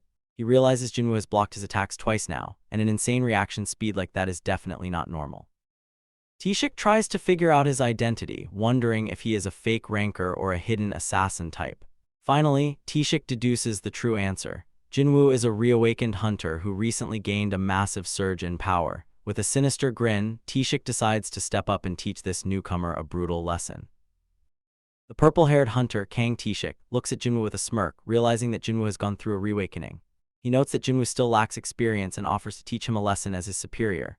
Jinwoo stands his ground and demands to know why he did all of this. Taeshik casually asks if he means killing the prisoners, but Jinwoo tells him he means everything. This only makes Taeshik grin wildly, mocking Jinwoo's scary expression. Taeshik tells Jinwoo to lighten up, explaining that he isn't doing this for fun. He remembers a meeting with a distressed father who reminded him that whatever happens in a dungeon stays there. The father slammed down a bag containing 2 billion won, begging Taeshik to kill the criminals. He even offered an extra billion won to eliminate any other hunters who got in the way. The father explained that one of the prisoners was responsible for traumatizing his daughter, which drove her to end her own life, while her mother was left hospitalized from the shock.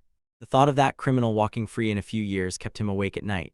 Taeshik accepted the deal, realizing he couldn't turn down a grieving father, especially since the man accepted his raised price of 3 billion won instantly.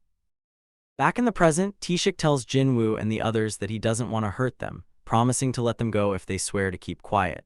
Jinwoo calls bullshit, pointing out that Taeshik's face completely gives away his desire to kill them. Jinwoo states he has no intention of believing a guy who was just making up fake stories about the deaths moments ago. Suddenly, Taeshik moves in and their weapons clash in a blur. As they trade blows, Taeshik tells Jinwoo it doesn't matter if he believes him or not, calling it pitiful that they will all die alongside the criminals. Jinwoo fires back, telling Taeshik that he's the one who is pitiful because he's about to die soon. Blue energy erupts around them, catching Taeshik completely off guard. Taeshik lunges forward again, screaming that even if Jinwoo rose in rank, it won't be an easy fight.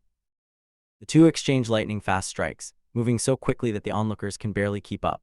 One of them realizes that Jinwoo is completely different from the weak hunter they used to know. Taeshik starts getting excited, shouting that 3 billion won is way too little for a job against a hunter of this caliber. He notices their speeds are completely matched. He taunts Jinwoo, asking if this is his top speed and warning him that catching up with his eyes is useless if his body can't keep up. Someone calls out to Jinwoo to stay strong as Taeshik activates his haste and burn booster skills.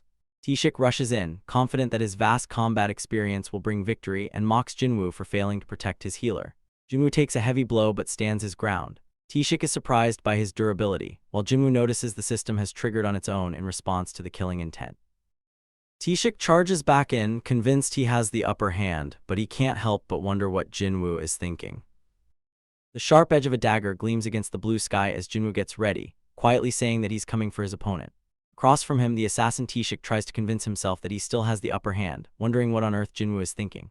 But Jinwoo just looks back at him with an incredibly cold glare. He realizes that for once, he's actually thankful to the system because it gave him a perfectly good reason to kill this guy. The two clash immediately, their blades grinding together as sparks fly everywhere. The fight quickly turns into a massive blur of fast slashes and bright lights. Taeshik gets cocky, bragging about how his class specializes in daggers and agility. He tells Jinwoo that a close-range assassin is the absolute worst matchup for him. Jinwoo doesn't even blink. He just calmly replies that he's definitely learning a lot from this fight, mostly the fact that guys who talk too much in battle are usually totally useless. Suddenly, Jinwoo dashes forward, activating a skill that bumps his movement speed by 30%. He starts moving so fast that Taeshik can barely keep his eyes on him. The assassin panics, realizing Jinwoo can use high-speed skills too. Before he can react, Jinwoo cuts right across his cheek. The blade inflicts a poison effect, but because Taeshik is a high-level hunter, his natural resistance kicks in and cancels it almost instantly. Jinwoo isn't too disappointed, figuring a strong opponent wouldn't go down that easily anyway. Taeshik smiles and tells Jinwoo he's going to show him something fun, then completely disappears. Jinwoo looks around, realizing the guy's presence is totally gone. Suddenly, Taeshik lunges from the dark. Even though Jinwoo manages to block it, Taeshik still brags about his rare camouflage skill that hides his sound and aura. He boasts that nobody ever survives it and manages to slice Jinwoo's leg, claiming his severed tendons won't heal with basic magic over this distance. He tells Jinwoo to just stay put, laughing about how he's going to finish him off. Jinwoo looks at him and just says, "You talk too much." Then he instantly activates his status recovery. In a flash, Jinwoo's leg completely heals, leaving T-Shik staring in absolute shock. The assassin can't comprehend how someone can heal instantly like a healer while fighting like an assassin. Jinwoo's expression goes completely blank as he says that even feeling angry at a guy like him is a total waste of time. He steps forward with zero hesitation, aiming straight for T-Shik's neck. Terrified and realizing Jinwoo has clearly killed people before, T-Shik decides to go all out and unleash his full power. But right as he tries to activate his camouflage again, a strange, pitch-black darkness starts rising up from Jinwoo's shadow, completely blinding the assassin and leaving him terrified as the room goes totally dark. They say that when you fight monsters, you have to be careful not to become one yourself. Hunters see death constantly, taking lives not just from beasts but sometimes from each other. They are perfect killing machines, completely separate from normal humans. As Kang T-Shik lies on the ground bleeding out, he accepts his fate, saying it's only natural to die because he lost. He looks up at Jinwoo, completely bewildered, asking what he actually is. An assassin who uses healing magic shouldn't exist. Jinwoo just looks down casually and says he isn't sure either, but maybe he's just a hunter who gets stronger after every single battle. T-Shik chuckles weakly through the blood, mocking him for having too many secrets. Jinwoo doesn't hesitate. He plunges his dagger straight into T-Shik's chest, ending it. A system notification pops up, showing he has unlocked the murderer's intent skill. With his final breath, T-Shik smirks and warns Jinwoo that he won't be able to hide his monstrous powers anymore. He mutters that Jinwoo's shadow is connected to the absolute darkness, and that he will become as strong as death itself. With the quest complete, Mr. Song and Joo-hee approach Jinwoo. Joo-hee softly thanks him, and Mr. Song admits they would have been dead without him.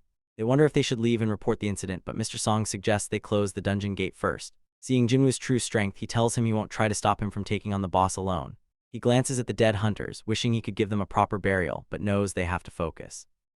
Before facing the boss, Jinwoo loots a glowing rune stone from T-Shik's body, learning the stealth skill. He realizes he can even inherit abilities from the humans he kills. He tells the others to head out first, promising it won't take long. Instead of going straight to the boss, Jinwoo walks over to a corner where the last criminal guide is badly injured and pretending to be dead. Jinwoo tells him to get up. T-Shik had precisely sliced the man's vocal cords to keep him from screaming. Jinwoo mentions that Joo-hee could save him from bleeding out, but he has no intention of helping. He grabs the man and drags him deeper into the dark cavern. The criminal panics, realizing they are going the wrong way. Jinwoo looks at him coldly, asking if he remembers the faces of his victims.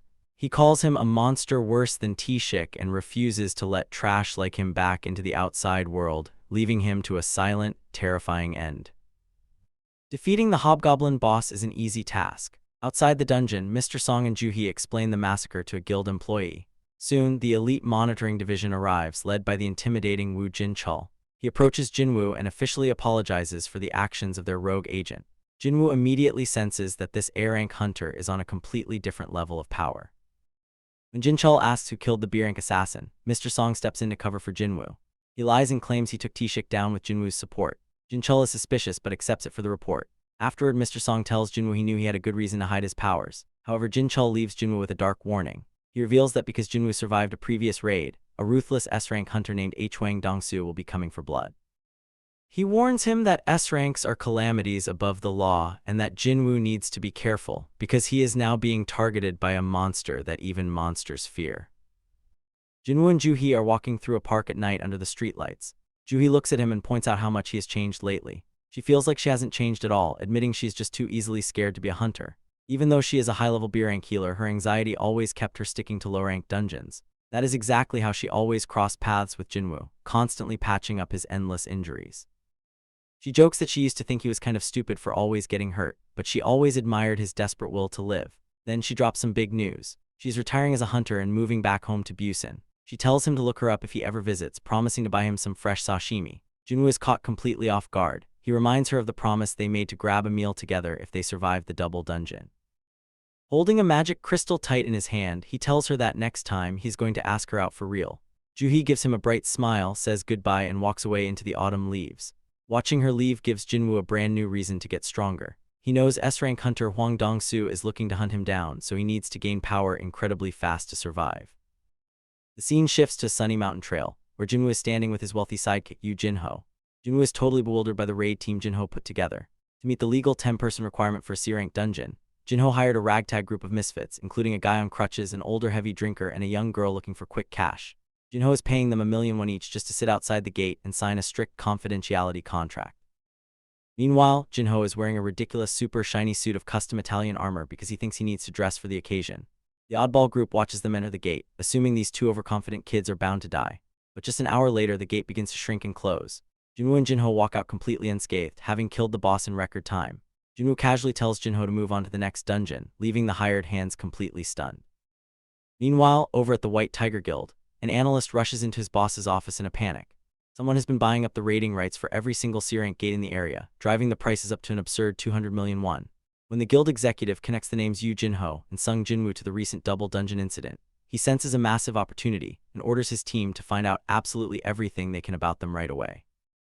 The story kicks off with someone typing away at a computer, digging deep into Hunter Sung Jinwoo's recent records. They realize that Jinwoo has somehow survived 3 major incidents that completely wiped out almost everyone else involved. First was the terrifying double dungeon, then the sudden death of Hwang Dongsuk's party, and finally the recent murder of a monitoring supervisor. Connecting the dots, they see a clear pattern. Jinwoo has been hanging around Yu Jinho, whose incredibly wealthy family is currently trying to recruit skilled hunters to form a brand new guild. Looking closer at the files on the screen, Jinwoo is still officially listed as an E-rank hunter, yet he is clearing C-rank gates at an absolutely insane speed. There's only one logical conclusion to draw from this: Jinwoo must be a reawakened person. Inside the White Tiger Guild building, Chief On Sang-min points this out to his assistant as they walk down the hall.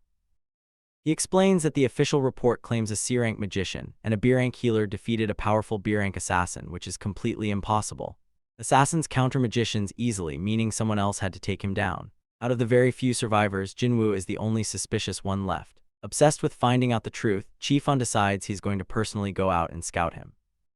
Meanwhile, deep inside an icy dungeon, a massive werewolf monster is literally trembling with fear.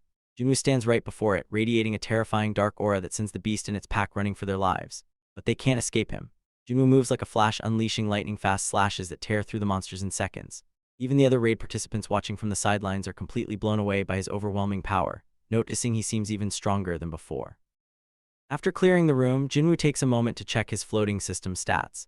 He has leveled up quite a bit and unlocked some amazing new skills. He drinks a mana potion and thinks about the stealth skill rune he looted from the corrupt supervisor Kang Tae-shik. It's incredibly efficient, but the constant mana drain means he might have to start investing stat points into his intelligence.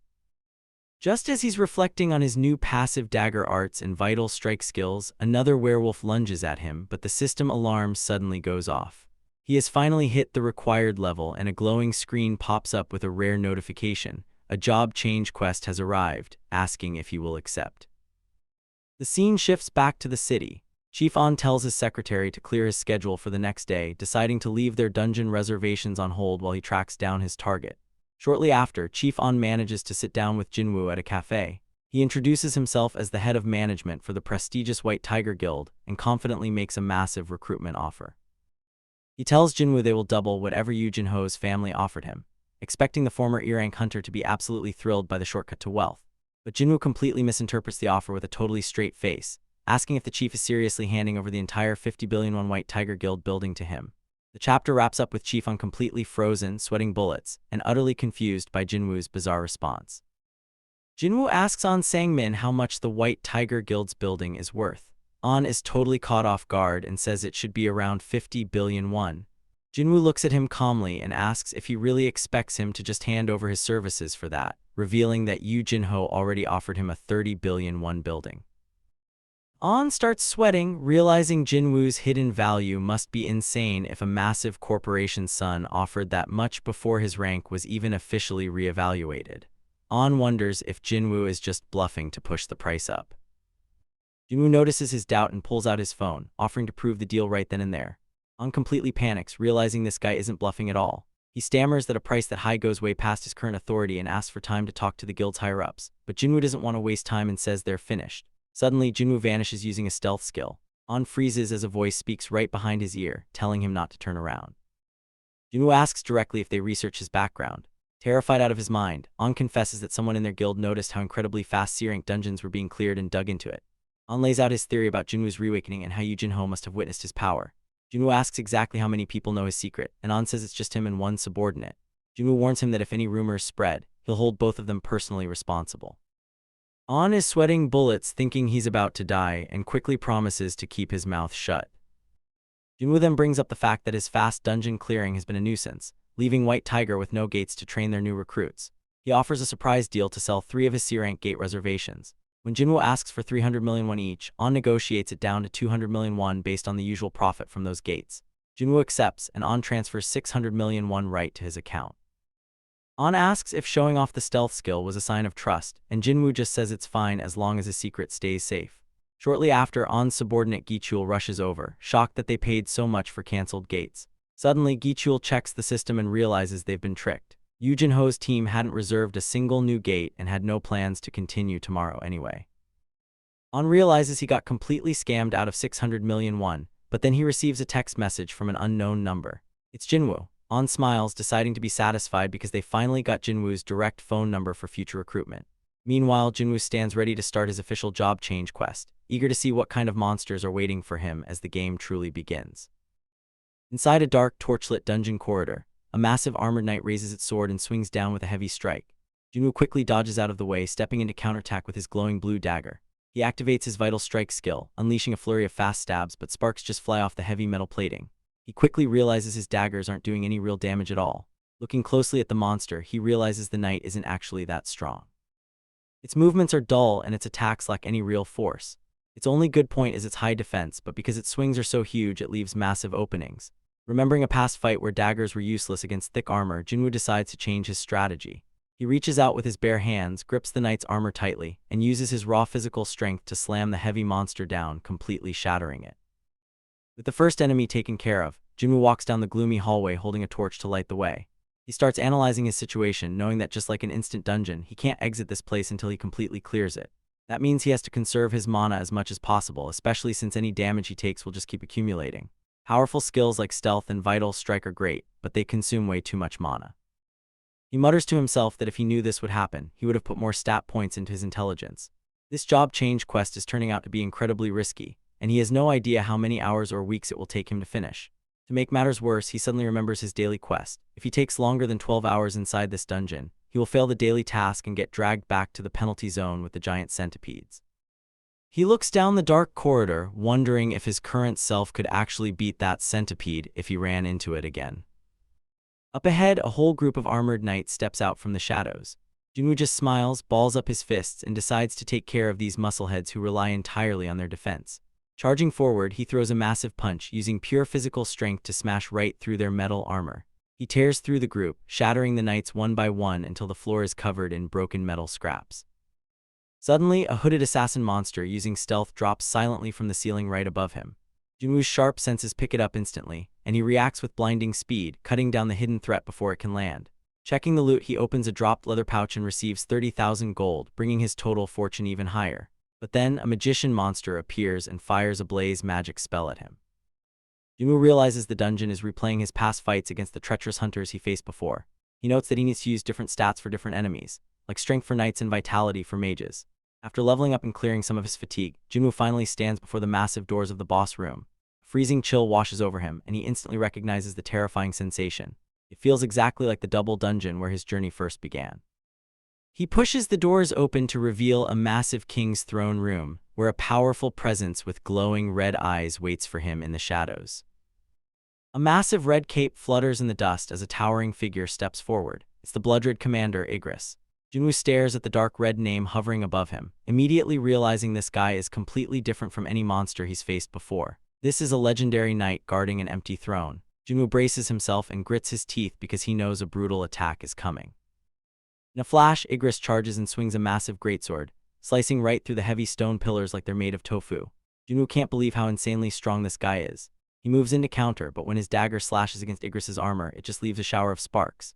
The blade won't penetrate at all. Igris doesn't give him a single second to breathe, bringing his giant sword down in a devastating overhead smash that completely shatters the stone floor. Jinwoo leaps backward just in time, flying through the air to escape the blast radius. But Igris stays right on him, spinning his sword into a terrifying whirlwind of steel. Jinwoo is completely overwhelmed by the sheer speed and pressure, desperately trying to defend himself but taking heavy impact hits through the storm. The force of the blows sends Jinwoo crashing violently into the stone pillars, causing rubble to rain down everywhere. Panting heavily on the ground, Jinwoo assesses the situation.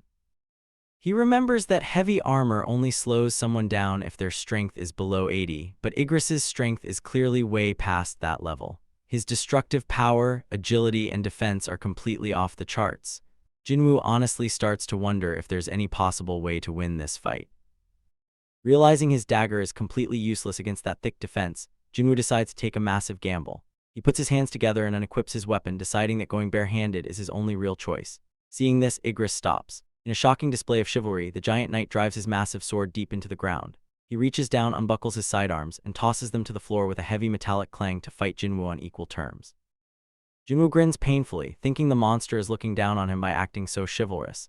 But he uses the moment to catch his breath and regroup. He tells himself that even if he loses in pure strength, he still has his speed. Plus, if his defense increases due to his passive skills, he still has a fighting chance. Bleeding and exhausted, he refuses to give up, takes a deep breath, and gets ready to jump right back into the action. Jinwoo is completely exhausted, breathing heavily as he slumps onto the stone floor. He is panting for air, totally battered and bruised from the intense battle. Standing right over him is the terrifying Red Knight, Bloodred Commander Igris. The massive knight looks down at Jinwoo like an absolute wall, completely unbothered by the fight so far, preparing to finish things once and for all. Suddenly, Igris raises his massive greatsword and swings it down in a giant, blinding arc. It is a devastating finisher meant to split Jinwoo right in half. But at the very last second, Jinwoo reacts with lightning speed.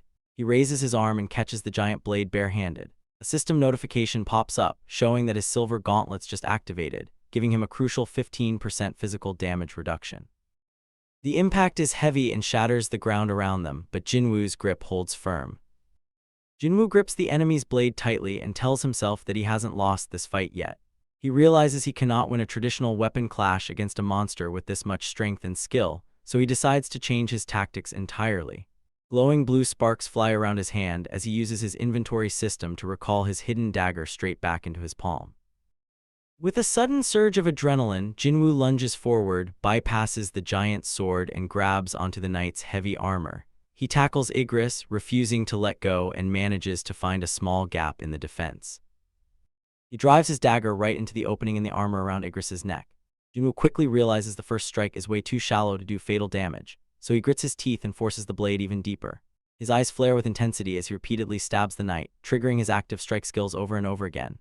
He lets out a massive scream, pouring every single bit of his remaining mana and physical strength into these desperate, close-range attacks. The brutal strategy works. Igris finally loses his strength and crashes heavily to the ground, completely defeated. Jinwoo slumps against the wall, totally drained and catching his breath. He looks at the fallen knight, thinking about how insanely close the fight was. He knows Igris was superior in speed, technique, and experience, and that he only won out of pure luck. As he sits there recovering, the system rewards start dropping. He opens a leather pouch and receives a massive amount of gold, instantly doubling his wealth. Next, he inspects a high-grade piece of armor with incredible stat boosts, along with a rare skill rune stone. But then he notices a hearthstone among the loot. Jinwoo pauses, totally confused. If he just beat the dungeon boss, why would the system give him an item used to escape? He looks up into the dark chamber as a massive army of shadow beasts begins to appear, and he realizes the chilling truth. The dungeon gates aren't opening, and this brutal job change quest is actually just getting started. Jinwoo stands in the middle of the dungeon, looking down at the hearthstone he just dropped, realizing the quest isn't actually over yet. Suddenly, a massive, swirling portal appears right in front of him, and a system message announces that the official job change quest is about to begin. Jinwoo smiles to himself, knowing there was no way things would end that easily. Then the system drops a real bomb, explaining that the longer he survives, the more points he'll get, which will place him into a much higher tier job. The timer resets to 0, and Jinwoo realizes he just has to hold out as long as possible. The clock starts ticking, and heavy metallic clanging noises echo through the room as massive armored knights start marching out of the dark. Looking at them, Jinwoo realizes they aren't on the same terrifying level as Igris, so he can actually take them on even in his current exhausted state. Every single second he stays alive translates directly into more points. As more knights pour through the archway and the timer hits 14 seconds, Jinwoo figures out that his chances of unlocking a rare, hidden class increase the longer the timer runs. He quickly checks his stats to plan a strategy, noting he has 340 mana left. Activating stealth takes 200 mana, leaving him with 140. Since maintaining stealth burns 10 mana every second, that extra mana will only buy him another 14 seconds of safety. Even so, he decides to go for it since his health is still decent, resolving to hide and stretch out the time as much as possible. But his plan immediately falls apart when an enemy mage in a dark robe steps forward and casts a spell. A system alert warns him that the magician is using a detection skill, and a massive glowing purple eye opens up in the air, scanning the room and locking right onto him. Jinwoo's eyes widen in pure shock as he realizes they can see right through his stealth. With his cover blown, he has no choice but to fight. He leaps into action, parrying heavy sword strikes and smashing through the knight's thick iron armor. Red light flashes from the knights' helmets as they surround him, forcing him to keep moving and leaping across the battlefield just to stay alive. Realizing he needs to turn the tide, Jinwoo activates his Bloodlust skill, dropping the enemy's stats by 50% for 1 full minute. It costs him 100 mana, meaning he only gets one shot at this, so he rushes forward, punching and slashing wildly to tear through as many knights as possible. But the waves of monsters just keep coming out of the gates. Jinwoo starts to panic, realizing he completely underestimated this trial and wasted way too much mana on stealth.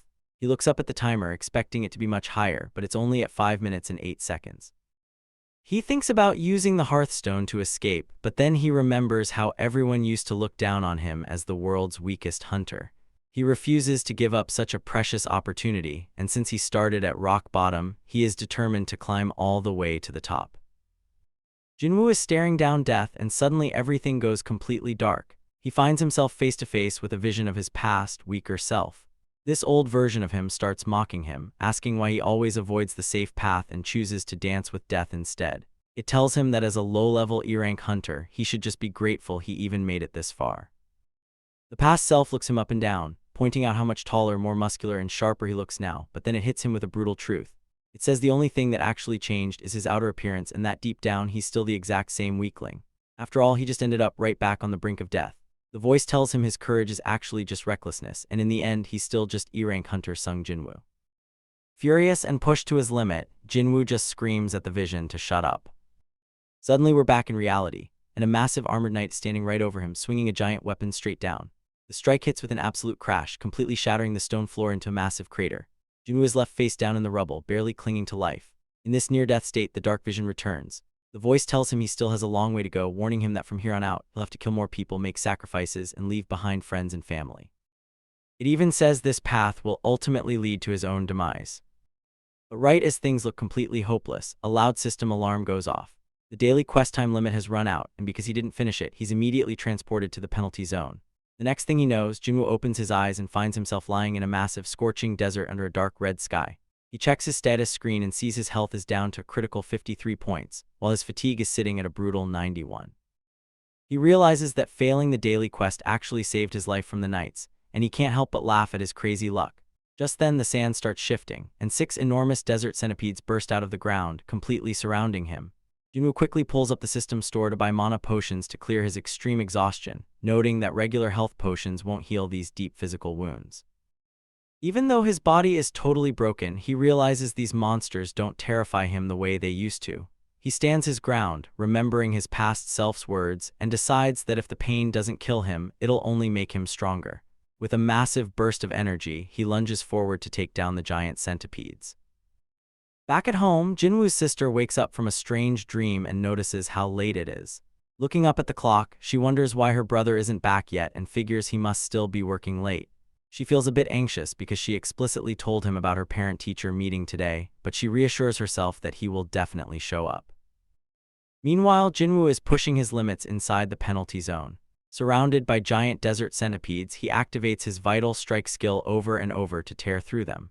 As he defeats the monsters, the system continuously alerts him that he is leveling up. This is exactly what he needed, since leveling up in the penalty zone completely restores his health and stamina.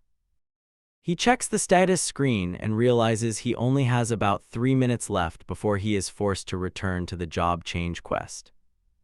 Knowing he has to face those heavily armored knights again, Jinwoo realizes his current weapon, Rasaka's Fang, just won't cut it. He needs something much stronger that can pierce through heavy armor, so he opens up the system store. After browsing the weapon selection, he finds exactly what he needs, a dagger called Night Killer. It costs an expensive 2,800,000 gold, but he purchases it anyway, knowing he has to use every resource available to survive. With the sleek new dagger in his hand, Jinwoo continues his preparations. To make sure he doesn't accidentally drop his weapon during the chaos of battle like he did before, he buys bandages from the store and tightly wraps his hand to the hilt. He also remembers he has one more item left, the rune stone he obtained from defeating Kang Tishik. He crushes the stone in his hand, and a notification appears confirming he has learned a new active skill called Dominator's Touch. He reads the description and is relieved to see it doesn't require any mana to use, which will be incredibly useful.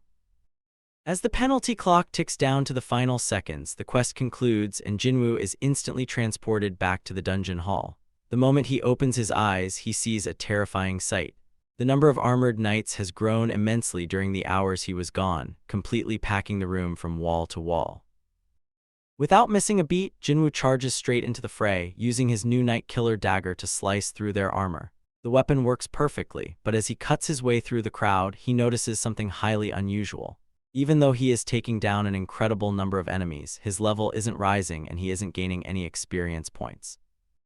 He quickly realizes these aren't normal monsters. They are constructs being continuously summoned by the cloaked magicians hiding at the very back of the gate. Suddenly, the enemy magicians activate a detection skill to pinpoint Jinwoo's location. However, their plan backfires. By tracing the magical energy of their detection spell, Jinwoo is able to track them right back. He counts their signatures and notes that there are 5 magicians remaining, giving him the exact targets he needs to eliminate to stop the endless army. Jinwoo realizes the fight isn't over yet and knows he has to hunt down the remaining magicians. To get the upper hand, he activates his stealth skill, which burns through 200 mana right away. But the enemy magicians are ready for it and instantly trigger their detection skill, their glowing pink eyes lighting up the darkness. Even though they manage to pinpoint his location, Jinwoo isn't worried at all. He uses their detection magic against them to trace it right back to their hiding spots. Looking at the massive crowd of armor-clad guards, he counts exactly 5 magicians left. Turn the tide, Jinwoo calls upon his Dominator's Touch skill and firmly grips his dagger. He rushes in, slicing wildly through waves of armored knights with blinding speed. Amidst the chaos, he manages to single out one of the cloaked mages and takes him down, triggering a system alert that leaves only 4 magicians remaining. The fight keeps escalating as Jinwoo uses the invisible force of his Dominator's Touch skill to shatter a knight's helmet completely, his own eyes glowing a bright, intense blue. Completely locked into the zone, he screams out that he is going to slice them all to pieces and charges forward. After a brutal clash, Jinwoo finds himself standing on top of a massive mountain of shattered armor inside the grand pillared hall. Suddenly, a surviving knight lunges at him from behind. Jinwoo reacts instantly, spinning around to break the attacker apart. He glares across the room and taunts the remaining enemies, yelling out to ask how long they plan on hiding behind their guards. He rushes forward again, cutting down another magician, which brings the count down to just 3 left. Realizing they are cornered, the last 3 mages start casting a desperate spell, making the ground glow with a dark purple aura. The pile of broken armor starts to fuse together and a massive rock golem rises from the rubble. Jinwoo watches it form in surprise, but the giant monster doesn't give him time to think. It starts smashing its heavy fists into the floor, shattering the stone and sending dust flying everywhere. The giant golem unleashes a series of incredibly destructive slams, completely tearing up the room. Jinwoo uses his incredible speed to dodge the heavy impacts. He realizes that while the mages sacrifice their numbers for raw power, this giant creature is too slow, giving him the perfect opening. Dashing through the debris, he finds his moment and unleashes a massive, blinding blast of energy that completely obliterates the beast. With the battle finally over, Jinwoo lets out a tired sigh to catch his breath. Just then, a system notification pops up right in front of his face, detailing his final evaluation for the job change quest. He starts reading the text out loud, expecting something standard like a warrior class. But as he looks closer at the screen, his jaw drops in complete shock when he sees the words Army of the Dead, and realizes what his new job is actually going to be. Jinwoo stares at the floating system screen in complete disbelief. His eyes widen as he reads the text. His new job is a necromancer. He is totally thrown off because he hasn't put a single point into his intelligence stat. Necromancers are supposed to be dark mages who command armies of the undead from the backlines, leaving all the physical fighting to their minions. But Jinwoo has always been a frontline fighter, even back when he was a weak E-rank hunter. He relies on swords and daggers, and every single skill he's learned so far is tailored for an assassin. He tries to stay calm and weigh the options. Sure, building an army sounds great, but if his summons can't level up, his massive physical stats will just go to waste. Suddenly, a prompt pops up asking if he wants to accept or refuse the job. Seeing that he actually has a choice, Jinwoo decides to refuse, hoping he can trigger a different class. But the system immediately throws a warning back at him, revealing that Necromancer is actually a hidden class. Jinwoo hesitates. He remembers the powerful hunters out there with unique abilities, like the White Tiger Guild Master who can transform into a beast. Hunters with hidden, unique classes are recruited by top guilds and hold immense power. Then it clicks. Unlike typical monster mages who are physically weak, Jinwoo has elite close combat skills. If he can fight on the front lines and command an army at the same time, he could easily clear high-level dungeons entirely on his own. In this system, everything scales with levels and stats, meaning his summons can grow stronger too. He smiles, realizing this isn't just solo leveling anymore. The system then calculates his bonus points from the trial. Because he didn't use a return stone, wiped out every single enemy, and kept his health above 50%, his score breaks the charts. The dark energy around him starts violently swirling, and the system announces a special promotion. Instead of a regular necromancer, Jinwoo is promoted straight to a Shadow Lord. Standing in the quiet, ruined boss room, a new prompt tells him that shadow extraction is now available on the fallen enemies. This is the core ability of his new class, allowing him to turn dead bodies into loyal, summonable soldiers. Jinwoo walks over to the corpse of the terrifying Red Knight Igris. Having a boss-level monster in his army would be a massive game-changer. He looks down at the body, takes a breath, and speaks the command word, "Arise." Dark shadows erupt from the floor, but the extraction isn't easy. The system warns him that the boss has been dead for over 4 hours and his chances are low. Jinwoo doesn't give up. He looks at the fading spirit and tells it to stop guarding an empty throne and start protecting the person standing right in front of him. With absolute authority, Jinwoo commands it to arise one more time. A brilliant explosion of blue and black energy floods the room as a towering Shadow Knight emerges from the darkness and kneels before him.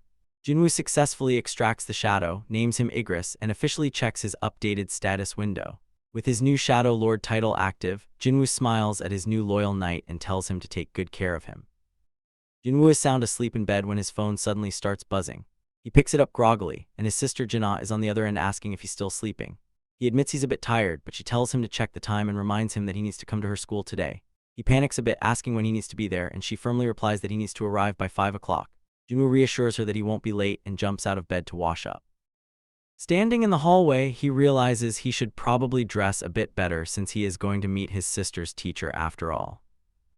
Before heading to the school, Jinwoo stops by the bank. He sits down at the counter after his number is called, telling the teller that he would like a new debit card and needs to update his bank book.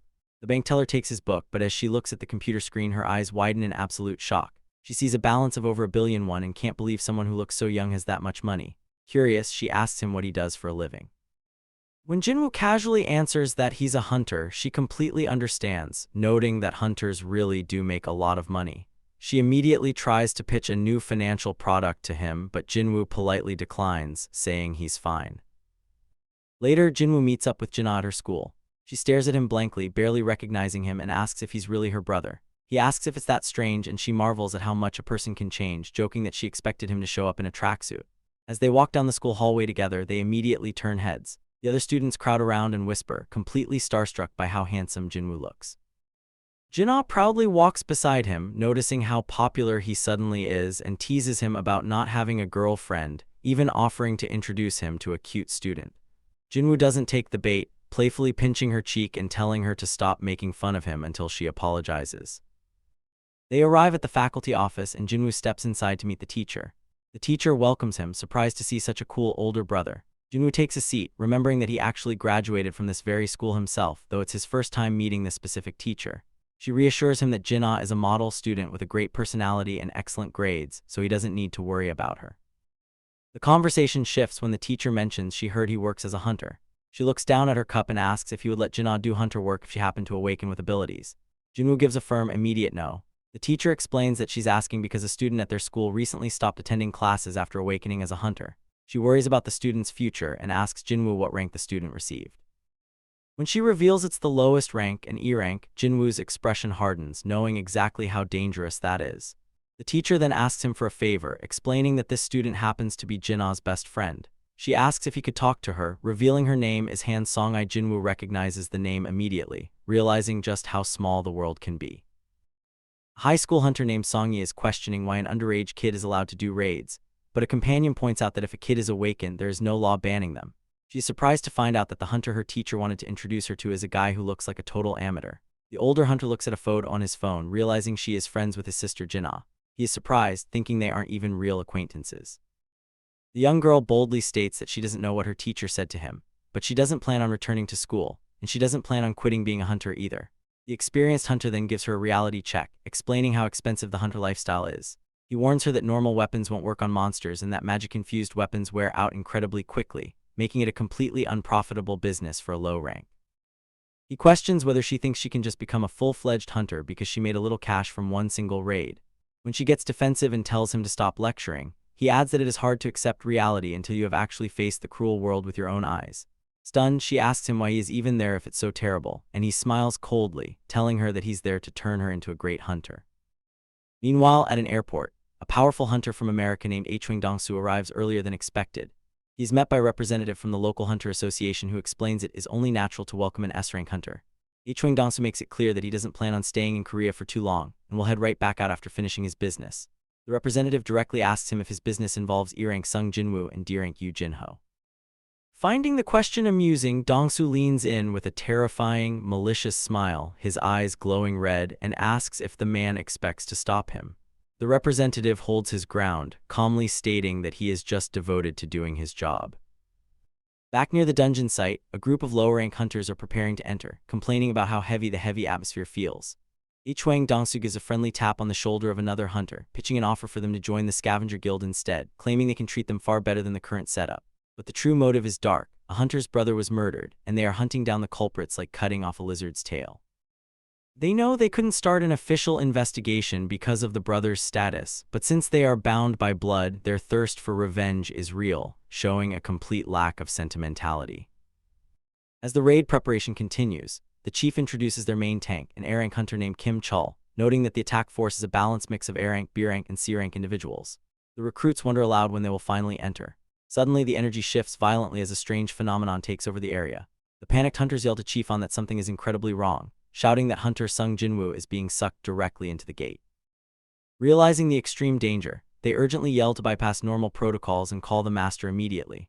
The situation has completely spiraled, as a terrifying red gate has unexpectedly manifested from what was supposed to be a standard C-rank gate. Witnessing this unprecedented threat, White Tiger Guild Master and S-rank hunter Beak Yunho states grimly that he will have to come check out this terrifying anomaly himself. Inside a sleek, dark luxury car driving down the street, an S-rank hunter sits in the back, leaning back and casually complaining that the car isn't fast enough. The driver asks him how his brother's funeral went. He offers to take him to the mortuary, but the hunter shuts him down, saying he has absolutely no interest in the dead and only cares about his brother's scraps. He flashes a sinister, wide grin behind his sunglasses, confidently declaring that he'll find his target inside a dungeon, since that's exactly where lousy, weak hunters are bound to turn up. The driver questions this plan, pointing out how impossible it sounds to track someone down given the countless number of gates scattered across Korea. Smiling, the man pulls out his phone and brushes off the concern, saying it is not a problem in the modern era. He looks at a tracking screen showing that an E-rank hunter named Sung Jinwoo has just entered a dungeon. His expression turns deadly serious, his eyes glowing red behind his shades as he remarks that the rules inside a dungeon are completely different from the regular world, and whether he ends up burying them there or not is nobody else's business. Meanwhile, a raid team has just stepped through a portal and found themselves standing in the middle of a freezing, snow-covered forest. The hunters are immediately thrown into a panic, yelling out in confusion because the area looks nothing like a typical dungeon, and the gate they just used has completely vanished behind them. Before they can even process what is happening, a massive, chaotic ambush hits them out of nowhere. Someone shouts to look up at the snow-laden trees, pointing out the figures hiding on the branches. They realize with a shock that they're facing ice elves. Down below, Jinwoo stands calmly in his dark clothes amidst the falling snow, observing the situation while a companion looks worriedly over her shoulder. Jinwoo notes that people who have never met these creatures call them ice elves, but those who have actually fought them in battle use a much darker name, Hyeki. Back on the outside, a guild leader and his assistant stand before the glowing portal, recognizing that something is terribly wrong. The leader asks if they've contacted the association, and his assistant confirms they did, but notes the staff is playing dumb and insisting this was supposed to be a standard, safe C-rank gate. Gritting his teeth in anger, the guild leader calls them bastards. He explains that rare red gates only appear inside higher-ranked dungeons, meaning the magical energy flowing from the world beyond this gate is far beyond a C-rank. Looking at the ominous red vortex, he assesses that the gate is at least a B-rank, or possibly even a dangerous A-rank if they're unlucky, and suggests they measure the energy themselves with a sensor. He calculates that if the gate turns out to be a B-rank, it would require at least 3 A-rank hunters to clear, but if it's an A-rank, it would take an S-rank hunter or 10 A-rank hunters just to survive. Staring intently into the red glow, he grimly concludes that if this is an A-rank gate, they should probably consider everyone inside as already dead, though if they get lucky, maybe 2 of those stronger A-rank or B-rank hunters might make it out alive.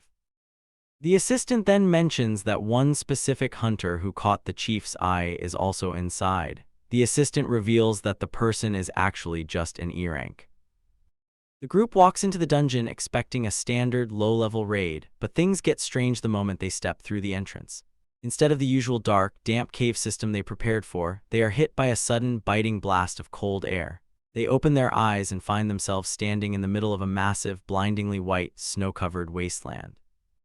It is completely unexpected and everyone looks around, totally disoriented and trying to figure out what happened to the dungeon they were supposed to be in. Jinwoo stays calm, just scanning the horizon, but he knows something is seriously off. The temperature is way too low and the atmosphere feels heavy and wrong. Then the situation turns from bad to worse. The gate behind them, the one they just walked through, starts to flicker and waver in the air. Before anyone can even process what is happening, it just vanishes into nothing. It is not like it locked or closed, it simply ceased to exist. Panic instantly rips through the group. Some of the hunters start shouting, demanding to know what is going on, while others just stare at the empty patch of air in absolute disbelief.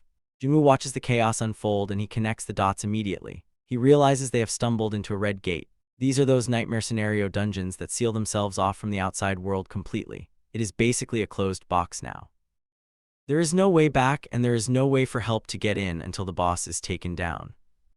The reality of the situation hits them hard. You can see the pure terror settling onto their faces. They are trapped in this frozen hellscape with no exit. Some of the weaker hunters are starting to lose their composure, realizing they might be stuck here for good. The isolation is real and the unnatural silence of the snow starts to feel oppressive. Jinwoo does not panic though. He is already shifting into mission mode. He starts checking their surroundings, keeping a sharp eye out for anything moving in the snow or hiding in the distance. He looks at his party, realizing that if they're going to survive this, he's going to have to keep them together and focused. He knows the danger here is unlike anything they have faced before. This is not just a standard raid anymore. It is a desperate fight for survival. He takes a step forward into the snow, his eyes sharp, watching every shadow. He can tell the environment itself is hostile. The wind is picking up and he can feel that they are being watched from the white expanse. The team is still panicked, but he is already thinking ahead, looking for the threats that are definitely lurking out there. He knows there's no turning back now. It is strictly kill or be killed. The hunt is on. The cold is biting. It is an endless expanse of snow and ice, a dungeon that feels more like a frozen hell than anything else. The hunting party is exhausted, shivering and barely holding it together as they trudge through the deep snow. They have managed to take down a few smaller ice monsters, but the constant chill is draining their stamina fast. They are incredibly lucky they have Jinwoo leading the way. Without him, they probably would not have made it this far, but even with him, the mood remains grim. Suddenly, Jinwoo stops in his tracks. He holds up a hand and everyone freezes. They are instantly nervous, looking around for an ambush, thinking he has spotted something dangerous hiding in the blizzard. But he is actually doing the opposite. He explains that they should not go any further, but not because of an immediate threat. He points out that this area is crawling with ice bears. If the place is absolutely infested with them, it means there is nothing stronger here. No higher-level monsters are hunting these bears, which actually makes this the safest spot for them to rest. It is cold, calculated, and logical, and it takes everyone a second to process it, but they finally start to see his point. Then he does something that completely stops them in their tracks. He reaches into his inventory and starts pulling out winter gear. Coats, thermal wear, supplies, he has enough for the whole group. They are staring at him, mouths agape. They have heard of high-level mages with spatial storage, but pulling out that much gear, it is completely unheard of. They start whispering, trying to figure out who he really is, but Jinwoo shuts that down immediately. He tells them to drop it. He is the one who brought them here, and he is responsible for their survival, so they need to listen to him. He makes it clear that he is not here to make friends, and he is definitely not here to answer personal questions. They have a job to do, and that is all that matters. Just as they are starting to adjust, the ground shakes. A massive shadow looms over them. A giant mutated ice bear crashes out of the snow. It is a monster way stronger than anything they have faced so far. The team panics, completely convinced this is the end. They thought they were safe, but now they think they made a fatal mistake. But before they can even scream, Jinwoo is already there. With one single clean strike, the beast goes down. It is over in an instant. The team stands there in stunned silence, unable to wrap their heads around how he made such a terrifying threat look like a minor inconvenience. Outside the gate, the world is much darker. Other hunters are talking about the reality of red gates. They know the survival rate is abysmal and they are basically waiting for a funeral. They do not expect anyone to make it out alive. But inside the dungeon, it is bizarre. While everyone else is trying to recover from the shock, Jinwoo is just doing push-ups. He is right in the middle of his daily training routine, ignoring the cold and the danger entirely. He has to get his workout in or he will trigger a penalty, and he is not about to let that happen. The other survivors just watch, totally baffled by this guy who treats a life-or-death situation like a regular afternoon at the gym. Jinwoo commands his shadow soldiers to charge, and the chaotic battle against the ice bears begins. The monsters roar and try to fight back, but the shadow army is relentless. The shadow magicians unleash massive fireballs, completely engulfing the snowy battlefield in explosions. Watching from the sidelines, Jinwoo is highly impressed by his new army's high firepower and rapid regeneration. However, keeping them active drains his mana constantly. Just when things are looking up, the massive alpha ice bear appears and starts tearing the shadow soldiers apart. With his mana suddenly hitting zero, Jinwoo's soldiers can no longer regenerate and are easily smashed. Seeing his troops get wiped out, Jinwoo steps back and summons Igris. Igris steps forward, draws his massive sword, and immediately goes to work. He easily slices through the giant bears with incredible speed and precision. Jinwoo lets out a sigh of relief as Igris finishes off the giant alpha bear. Looking at Igris, Jinwoo realizes that if the knight had used his sword like this when they first fought, he wouldn't have stood a chance. Even now at level 52, he wonders if Igris is still stronger than him. Jinwoo commends his knight and decides to turn the fallen boss bear into a shadow soldier, calling out the command, "Arise." The shadow extraction is a success, and a massive new shadow beast rises from the ground, ready to serve. Meanwhile, outside the Red Gate, the White Tiger Guild members are waiting anxiously. Only 3 hours have passed out here, but inside it has already been 3 days. They discuss the brutal conditions of a Red Gate, assuming that the low-rank hunters, and especially Jinwoo, are likely already dead from starvation or the extreme cold. S-rank hunter Hwang Dongsu is also there, highly suspicious about Jinwoo's presence. Believing that the guild is hiding something, Dongsu grabs Chiefon by the throat to force the truth out of him. But Baekhyunho steps in immediately, grabbing Dongsu's arm and telling him to let go. Dongsu mocks him, and the tension between the two S-ranks spikes instantly, releasing a terrifying wave of magical energy that makes everyone around them tremble. Back inside the frozen dungeon, Kim Chul's group is in a terrible state. Cold, exhausted, and with his weapon broken, the rank leader is losing his mind over his failure, desperately blaming the lack of food. But their nightmare gets worse when a volley of arrows strikes his remaining team. Out of the snowy mist, the ice elves appear on horseback. Before the hunters can even react, the elves easily slaughter them. Realizing they stand no chance, Kim Chul abandons his team and runs for his life in absolute terror as the enemies close in. Blood splatters across the white snow as Kim Chul's vanguard is completely torn to pieces. He can only watch in absolute horror as a terrifying ice elf easily cuts down his elite teammates. A hunter screams in agony, desperately trying to run, but there is no escaping the monsters. Out of the freezing blizzard, the leader of the ice elves rides forward on a spectral white horse, his eyes glowing with a cold, murderous intent. Terrified, Kim Chul runs away into the deep snow. He pants heavily, shivering in the extreme cold, trying to convince himself that he only lost because he was starved and freezing. But as he runs, he stops dead in his tracks. Before him lies a massive clearing filled with the dead bodies of giant ice bears. He is stunned. He had wondered why he hadn't run into a single bear, and now he sees they have all been slaughtered. He desperately tries to convince himself that the low-rank party couldn't have done this. He assumes the ice elves did it and panics, realizing the monsters must be nearby. Meanwhile, back in the real world, tension explodes outside the Red Gate. S-rank hunters Baekhyunho and Hwang Dongsu are ready to kill each other. Yuno's hand transforms into razor-sharp beast claws as magic energy crackles around them. With a roar they clash, their fists colliding in a massive shockwave of blue energy that threatens to tear the street apart. Before they can cause real damage, Chief Wu Jinchul leaps in and catches both of their fists. He comments that if they hadn't reduced their strength at the last second, his arms would have been broken. The S-ranks back down. Hwang Dongsu and the others discuss the situation. They point out that there is no way Sung Jinwoo is responsible for the Red Gate's troubles because when he was tested months ago, he was still just an E-rank. Dongsu realizes there is no point in obsessing over Jinwoo, stating that the guy simply doesn't have the power to wipe out an entire attack force. Frustrated, Dongsu leaves to go to bed. Nearby, An Sang-min watches silently, secretly confident that Jinwoo will definitely come back alive. Back inside the frozen dungeon, Jinwoo's low-rank party is warm and cozy, laughing around a blazing campfire. Kim Chul stumbles upon their peaceful camp and is completely bewildered. He can't comprehend how these weak, low-rank hunters are still alive. He sees they have high-quality winter clothes, tents, sleeping bags, and plenty of hot food. Overcome with rage, Kim Chul screams at them, accusing them of stealing supplies and calling them dead weight. But his angry rant is cut short as an incredibly chilling aura washes over the camp. From the shadows of the trees, the ice elf leader and his warriors appear. Kim Chul trembles in terror, but Jinwoo steps forward, completely unfazed. To everyone's shock, Jinwoo speaks directly to the monster boss. With a calm smile, Jinwoo asks if he has anything else to say. The ice elf leader smiles back, realizing he has finally found an amusing opponent. Jinwoo confronts the leader of the ice elves, a powerful white-haired beast named Baruka. Staring him down in the freezing wind, Jinwoo calmly asks if he has anything else to say. Baruka just grins, finding this human surprisingly amusing. In the next second, they clash, their daggers sparking in the snow. It's immediately clear that Jinwoo isn't going to give up his life easily. Backing off slightly, Baruka offers a proposal.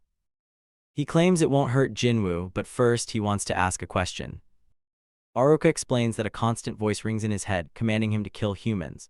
But curiously, in Jinwoo's presence, that voice goes silent. Jinwoo is stunned. He immediately wonders if this voice is similar to the system's orders. When Jinwoo asks what he's talking about, Baruka just laughs at his ignorance. The elf boss then suggests they don't need to fight. To avoid useless casualties, Jinwoo just has to hand over the terrified hunters shivering behind him. If he does, Baruka will spare his life. Jinwoo tries to dig deeper, asking where they came from and why they want to kill humans. Baruka begins to answer, but suddenly the system interferes. His voice glitches out, completely censoring his words and forcing him to repeat the demand to hand over the humans. Realizing the system is hiding the truth, Jinwoo asks who they really are, but the elf can only repeat the same mechanical offer. With the elf asking if he accepts the deal, Jinwoo gives a flat refusal.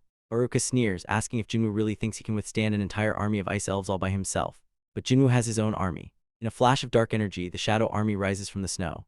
The surviving hunters scream in absolute shock, staring at the massive black soldiers and shadow ice bears towering over the battlefield. They can barely process the sight, realizing this mind-blowing power belongs to Jinwoo. Baruka scoffs, calling it a cheap trick. The brutal clash begins, and the hunters quickly run for cover, knowing they'll get caught in the crossfire. As the fight rages, Jinwoo realizes his mana is draining fast. While his shadow soldiers are immortal, they are slowly being pushed back.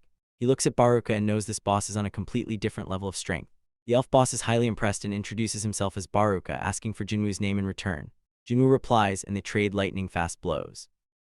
Baruka moves like a blur, easily dodging and mocking Jinwoo's strength. Desperate to turn the tide, Jinwoo calls in his strongest knight, Igris. But right when things are tense, Kim Chul wakes up. Consumed by jealousy and pure hatred, the giant hunter charges at Jinwoo from behind with his sword, screaming that Jinwoo planned this betrayal from the very start.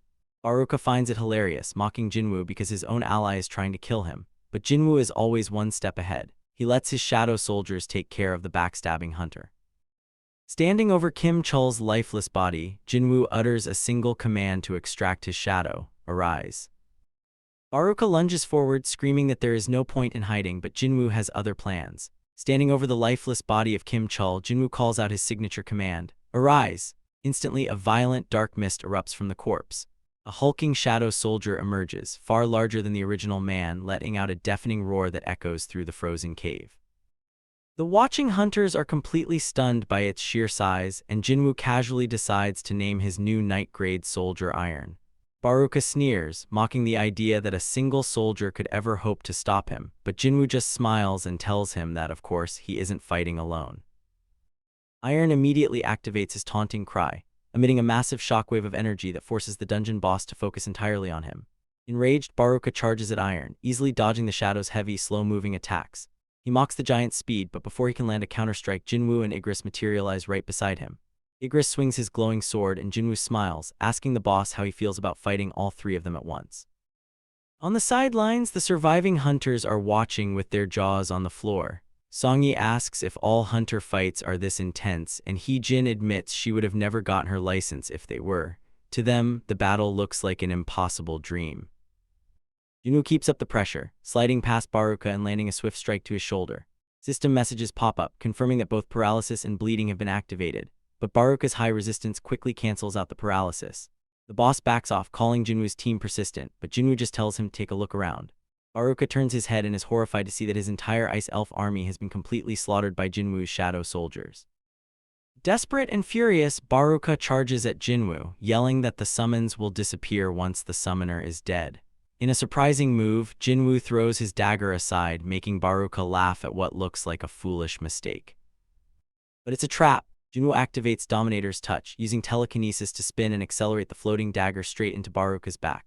The boss screams in pain as the weapon impales him, triggering a massive icy explosion on the battlefield. Covered in wounds, Baruka unleashes a final desperate burst of magical aura, screaming that he will kill everyone. But in the blink of an eye, Jinwoo appears right behind him, driving another blade deep into his torso. As Baruka gasps in shock, Jinwoo whispers that this is the end. With the boss finally defeated, the red gate begins to shift, and the surviving hunters realize they can finally go home. They look back at Jinwoo in absolute awe, realizing they just witnessed the rise of a true monster. It's 3 in the morning outside the mysterious red gate. A whole week has already passed for the hunters trapped inside. Chiefon is completely exhausted. He looks at his watch and tells the White Tiger Guild master Baek Yunho to go home and get some rest. But Baek refuses. He can't sleep in a warm bed while his guild members are still fighting, so he decides to wait. Just then, the atmosphere shifts. The red gate begins to crackle and glow with a violent light. The dungeon is cleared, and the portal is finally opening. Baek Yoon-ho watches closely, fully expecting to see his elite A-rank recruit Kim Chul.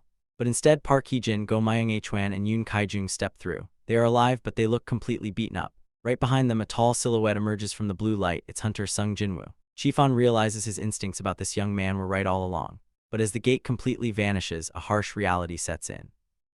People look around in confusion, asking where the other high-ranking hunters are.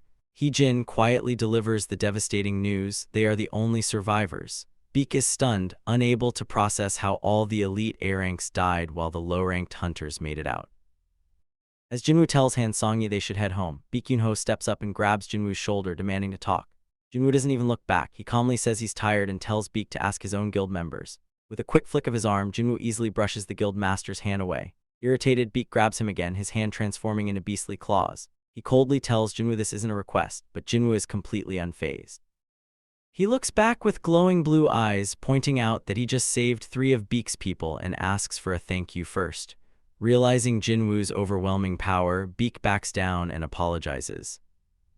As Jinwoo walks away, Baek is left wondering who this guy really is. Hee-jin mentions that after Jinwoo defeated the boss, he stood in front of the body and shouted something 3 times. Baek urgently tells On to recruit Jinwoo immediately, warning him that even a guild master could lose an arm to him. Meanwhile, Jinwoo is driving home, highly annoyed that his shadow extraction on the boss, Baruka, failed. He drops off Song-yi, who happily thanks him. Looking at his watch, Jinwoo realizes it's already past midnight. It's time to raid C-rank dungeons again. Sure enough, Yoo Jin-ho is already waiting by the car in his ridiculous, shiny golden armor, saluting and shouting that he's ready to go. Jin-ho stands frozen in disbelief as Jinwoo's dark shadow soldiers completely take over the dungeon floor. Seeing Jin-ho's terrified face, Jinwoo just smiles and casually explains that this is actually his skill. He thinks to himself how incredibly convenient it is to have these guys hunting and clearing the path for him. It gets to the point where poor Jin-ho, wearing his flashy heavy armor, feels totally useless. He politely asks if he can at least collect the magic crystals just so he has something to do, which makes Jinwoo feel a little guilty. By the very next day, they successfully finish their pact of clearing 19 raids together. Meanwhile, all the way across the world in the eastern United States, a massive crisis is unfolding inside an A-rank dungeon. An entire elite attack force has been completely wiped out. The dungeon's boss room is empty of normal monsters, and standing there instead is a wild, incredibly powerful figure.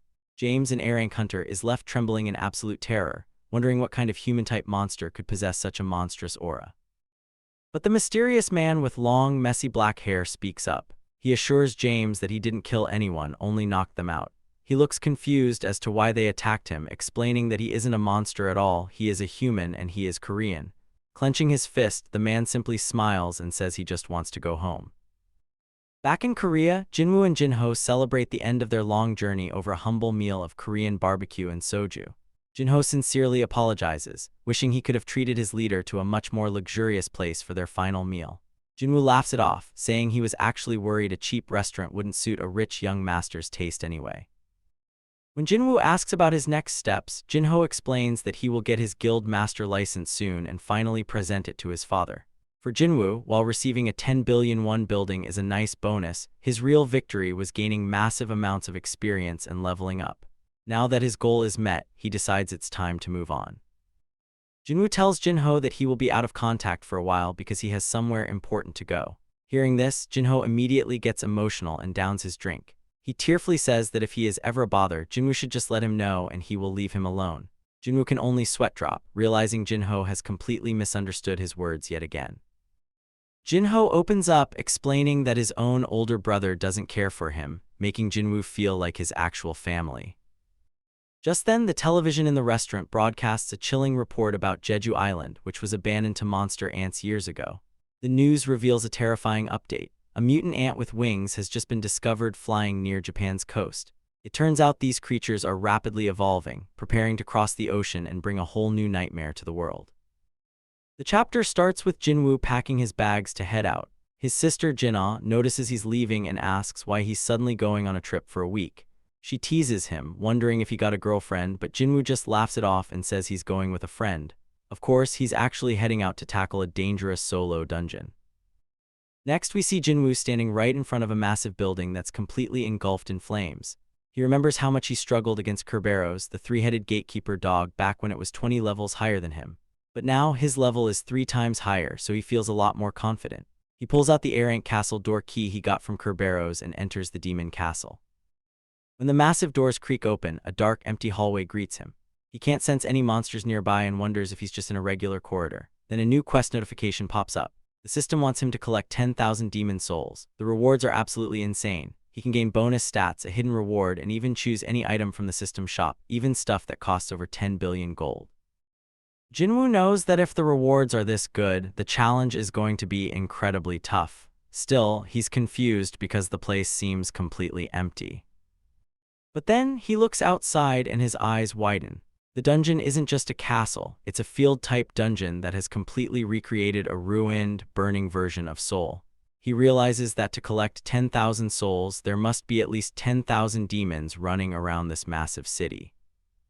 Jinwoo drops his backpack and gets ready. Right on cue, a group of low-grade demons ambushes him. But Jinwoo is way too fast and strong now. With a few quick, effortless slashes of his daggers, he completely shreds through them. The system confirms he defeated them and shows his progress. He even notices a new experience indicator showing exactly how much EXP he needs to level up. He realizes that from here on, it's a race against time. Meanwhile, the scene shifts to a Korean restaurant where Yoo Jin-ho is meeting with his father. Jin-ho wants to take charge of the family's new Yoo-jin guild. To his surprise, his father brings in a survivor from the recent Red Gate incident, Go Myung-hwan. The survivor reveals that they only made it out alive because of Sung Jinwoo. Jin-ho realizes his boss's secret is slowly starting to leak. However, this actually helps his case. His father decides to trust Jin-ho with the guild, but on one massive condition: Jin-ho has to recruit Sung Jinwoo to their side. His father is also keeping an eye on other powerhouse S-rank hunters like Cha Hae-in and Min Byung-gu, making this a high-stakes race. Back in the fiery ruins of the demon castle, Jinwoo takes down another demon. He checks his quest progress and sees he has collected 309 souls out of 10,000. He realizes he still has a very long way to go. Jinwoo stands over a pile of defeated low-grade demons. The system notifies him that he earned some experience points and collected a few demon souls, but he knows he still has a long way to go. The starting difficulty of the demon castle isn't too bad, with monsters being D rank at best. Still, Jinwoo feels the pressure to grow stronger. Ever since meeting Baek Yoon-ho, he realized his current level is only barely S rank, and leveling up is getting harder. He pulls out the entry permit for the second floor. Seeing a bright pillar of light in the distance near Namsan Tower, he knows that is where the magic circle is located.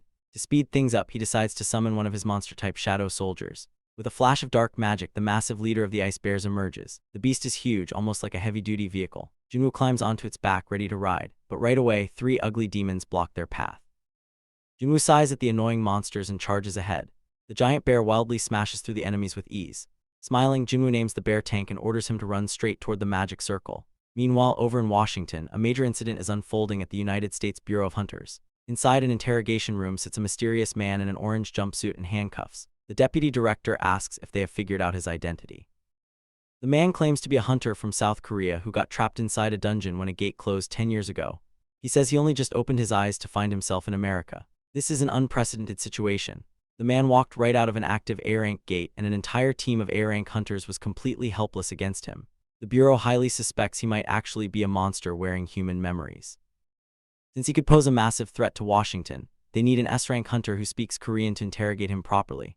That person is Mr. H. Hwang from the Scavenger Guild, who is currently at the airport on his way back from Korea. H. Hwang is having a terrible day. The pest he wanted to kill back in Korea got trapped in a red gate before he could get his hands on him. As H. Hwang fumes, the Bureau officials reveal the mysterious prisoner's name, Sung-il H. Hwan. Back in the demon castle, Jinwoo continues his climb. He learns that each floor is its own isolated world. He gathers thousands of demon souls, and his skills like Dominator's touch level up. However, reaching the 100th floor in just 1 week seems impossible at this pace. Eventually, Jinwoo reaches the 50th floor. Standing in his way is the boss of the lower floors, a giant demon named Avaricious Vulcan, flanked by his guards. Jinwoo summons his shadow soldiers to clear out the guards. His shadows are stronger now, boosted by his high intelligence stat. Believing this fight will be easy, Jinwoo leaps forward to strike the boss himself, but Vulcan moves with shocking speed, catching Jinwoo completely off guard. Jinwoo stares down at the massive crater, realizing just how much damage his punch actually did. He's almost surprised at his own power, but then he remembers his stat window.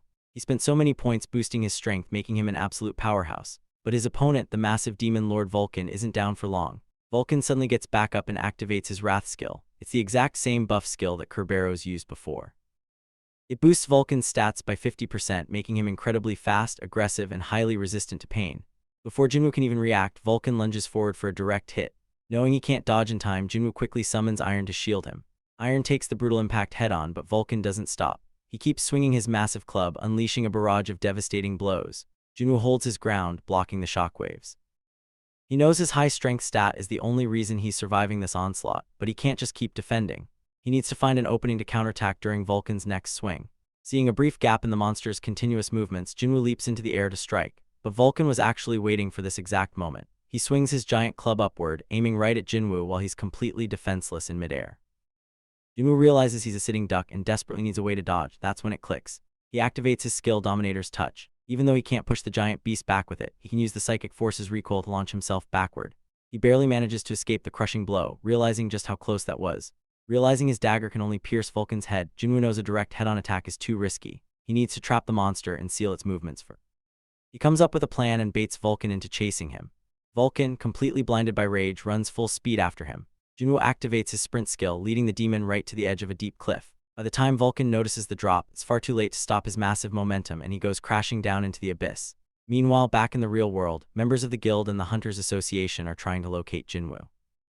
His sister told them he went on a trip with friends, but the investigators find it highly suspicious. There are no records of him leaving the country, using his credit cards, or withdrawing any money.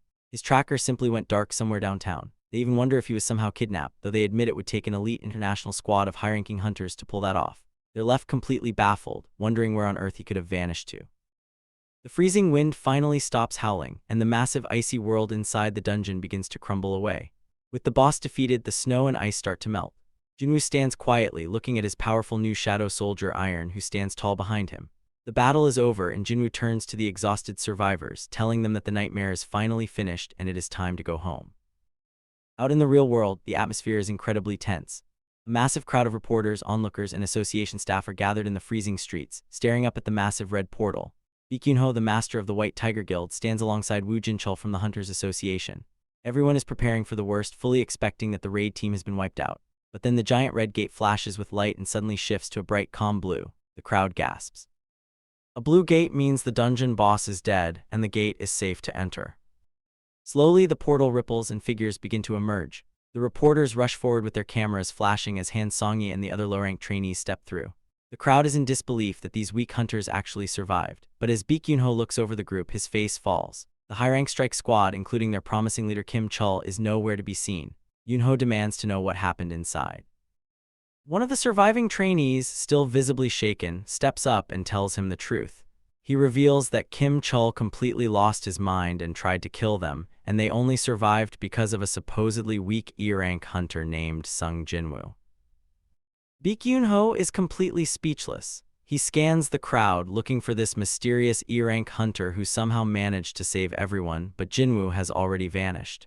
Knowing how much unwanted attention he would get, Jinwoo quietly slipped away through the chaotic crowd of reporters. As Jinwoo walks down a quiet, snowy street, a sleek black sedan pulls up slowly beside him. The window rolls down and Woo Jinchul asks Jinwoo to step inside the car so they can speak privately. Jinwoo gets in and Jinchul doesn't waste any time. He delivers a chilling warning. Hwang Dongsu, an incredibly powerful S-rank hunter who left Korea for America, has discovered that his brother Hwang Dongseok died during a raid. Dongsu knows that Jinwoo and Yujin were the only survivors of that dungeon, and he is convinced they killed his brother. Dongsu is now heading back to Korea with one goal: bloody revenge. Jinchul warns Jinwoo that even the association cannot stop an S-rank hunter once they lock onto a target and tells him he needs to watch his back. Jinwoo sits in silence, staring out the window, realizing that an incredibly dangerous storm is about to hit him. We start right after a massive battle where Jinwoo finally defeats Metis, the Guide of Souls. The victory earns him a massive 200,000 experience points, 220 demon souls, and pushes his level up by 2. He really wanted to turn this powerful boss into a shadow soldier, but unfortunately the mana is contaminated, making shadow extraction impossible on demons. Instead, Metis drops a legendary item, the Demon Monarch's Necklace. When Jinwoo equips it, it pairs with his earring to trigger a set effect, boosting all his stats by 5. That is basically like leveling up 5 times all at once. He realizes there is only one piece left of the set, meaning another boss-grade monster is waiting for him on the upper floors. Jinwoo collapses to the ground, completely exhausted. He He has finally collected over 10,000 demon souls, completing his quest, but he has absolutely no strength left to go any further. He decides to accept his quest rewards. For the first reward, the system lets him choose any item. He briefly thinks about choosing an incredibly expensive weapon from the store, but decides against it because he already gets great weapons from dungeons. Instead, he chooses the cursed random box. He remembers how the blessed box gave him the demon castle key because it gives the player what they want, while the cursed box is designed to give the player what they actually need. Inside the glowing box, he finds a mysterious key with no name, class, or description. He stores it away, trusting he will find a use for it eventually. Next, he takes the second reward, which is 20 bonus stats. He dumps every single point straight into his intelligence stat to boost his magic power. Finally, he accepts the third reward, which is a hidden recipe for the holy water of life. He realizes this magical potion can cure any disease, which means he can finally save his sick mother. To brew it, he needs 3 ingredients. He already has the world trees fragment from the 50th floor and the spring water from the 75th floor. The last ingredient, the purified blood of the Demon King, must be at the very top of the castle. Meanwhile, back in the real world, a massive fire is burning through city buildings. Firefighters are desperately trying to put it out. Rumors are spreading that an S-rank battle took place, but because the damage was kept relatively small, it means the fight was completely one-sided. Shockingly, the powerful hunter Hwang Dong-soo was overwhelmingly defeated. Back at the Korean Hunters Association, everyone is gossiping about the S-rank clash in America. Just then, Jinwoo walks into the lobby to request a rank re-evaluation. The staff assume he is just another delusional hunter who cannot accept his low rank. But over on the phone, Guild Master Baek Yoon-ho gets a call confirming that the hunter he was waiting for has finally arrived. Sung Jinwoo is about to show the world his true rank. Jinwoo is back at the Hunter Association's evaluation center, and honestly the waiting room hasn't changed a bit. As he sits there waiting for his turn, a seasoned-looking hunter strikes up a conversation. He warns Jinwoo about the scouts waiting outside, explaining that joining small, desperate guilds is a fast track to getting killed on dangerous raids. Just then, another guy walks out of the testing room looking completely crushed, groaning that his life is ruined. The seasoned hunter tells Jinwoo to drop his expectations to save himself from the anxiety, noting that as long as you aren't an E rank, you can at least survive. Right next to them, a massive guy is anxiously biting his nails, praying for C rank so he can pay off his massive debts and finally live with his daughter again. Watching all this, Jinwoo reflects on how brutal this world really is. Your rank determines everything, and no amount of hard work or training can ever bridge that gap. He remembers Song Kai-yeol, a master swordsman who still stood no chance against an assassin like Kang Tae-shik simply because of their ranks. Jinwoo remembers his own years of suffering as a weak E rank, but today, things are finally going to change. Suddenly, the seasoned hunter walks back out of the testing room, looking pale as a ghost. He mutters that he ended up with an E rank after all. Seeing this, the big guy next to Jinwoo gets so paralyzed with fear that he begs Jinwoo to go ahead of him. Jinwoo shrugs and heads inside. The female evaluator looks at his file and gets confused. She sees he's already registered as an E rank and assumes he's just wasting his money hoping for a rare double awakening. She instructs him to place his hand on the giant black crystal. But the moment Jinwoo touches it, the crystal starts swirling with an overwhelming dark energy and the screen suddenly flashes with an error message. The evaluator thinks the machine is just glitching and tries to reset it. Just then, an assistant manager walks in, yawning and complaining about staff members taking bathroom breaks. When the evaluator points out the error, he initially brushes it off, but the moment he actually looks at the screen, his face completely drops. He screams at her to call the head of testing immediately. He explains that this isn't a machine malfunction. The detector is reading immeasurable because it literally cannot handle the sheer scale of Jinwoo's magic power. This means Jinwoo is South Korea's 10th S-rank hunter. Meanwhile, down the hall, Chief Woo Jin-chul is in the middle of a serious discussion about the aftermath of the Red Gate incident and a mysterious winged ant corpse found on Jeju Island. Suddenly, his associate points out that Building B is incredibly noisy, and they head over to check it out. Back in the testing room, the staff informs Jinwoo that because his magic power is completely immeasurable, they have to postpone his official evaluation for 3 days to bring in a high-precision testing device. Jinwoo understands and starts to leave, but as he steps back out into the main lobby, the waiting room completely erupts. Word has already spread, and everyone is whispering in utter shock that an S-rank hunter has just walked out. The scouts instantly realize this guy is way out of their league. But before anyone can even think about approaching him, the crowd suddenly parts in absolute silence. Choi Jong-in, the famous master of the Hunters Guild, has just arrived on the scene. Suddenly, a man in a sharp suit walks into the lobby, and the crowd goes wild. It's Choi Jong-in, the master of the Hunters Guild, South Korea's #1 guild. Standing there, Jinwoo recognizes him immediately.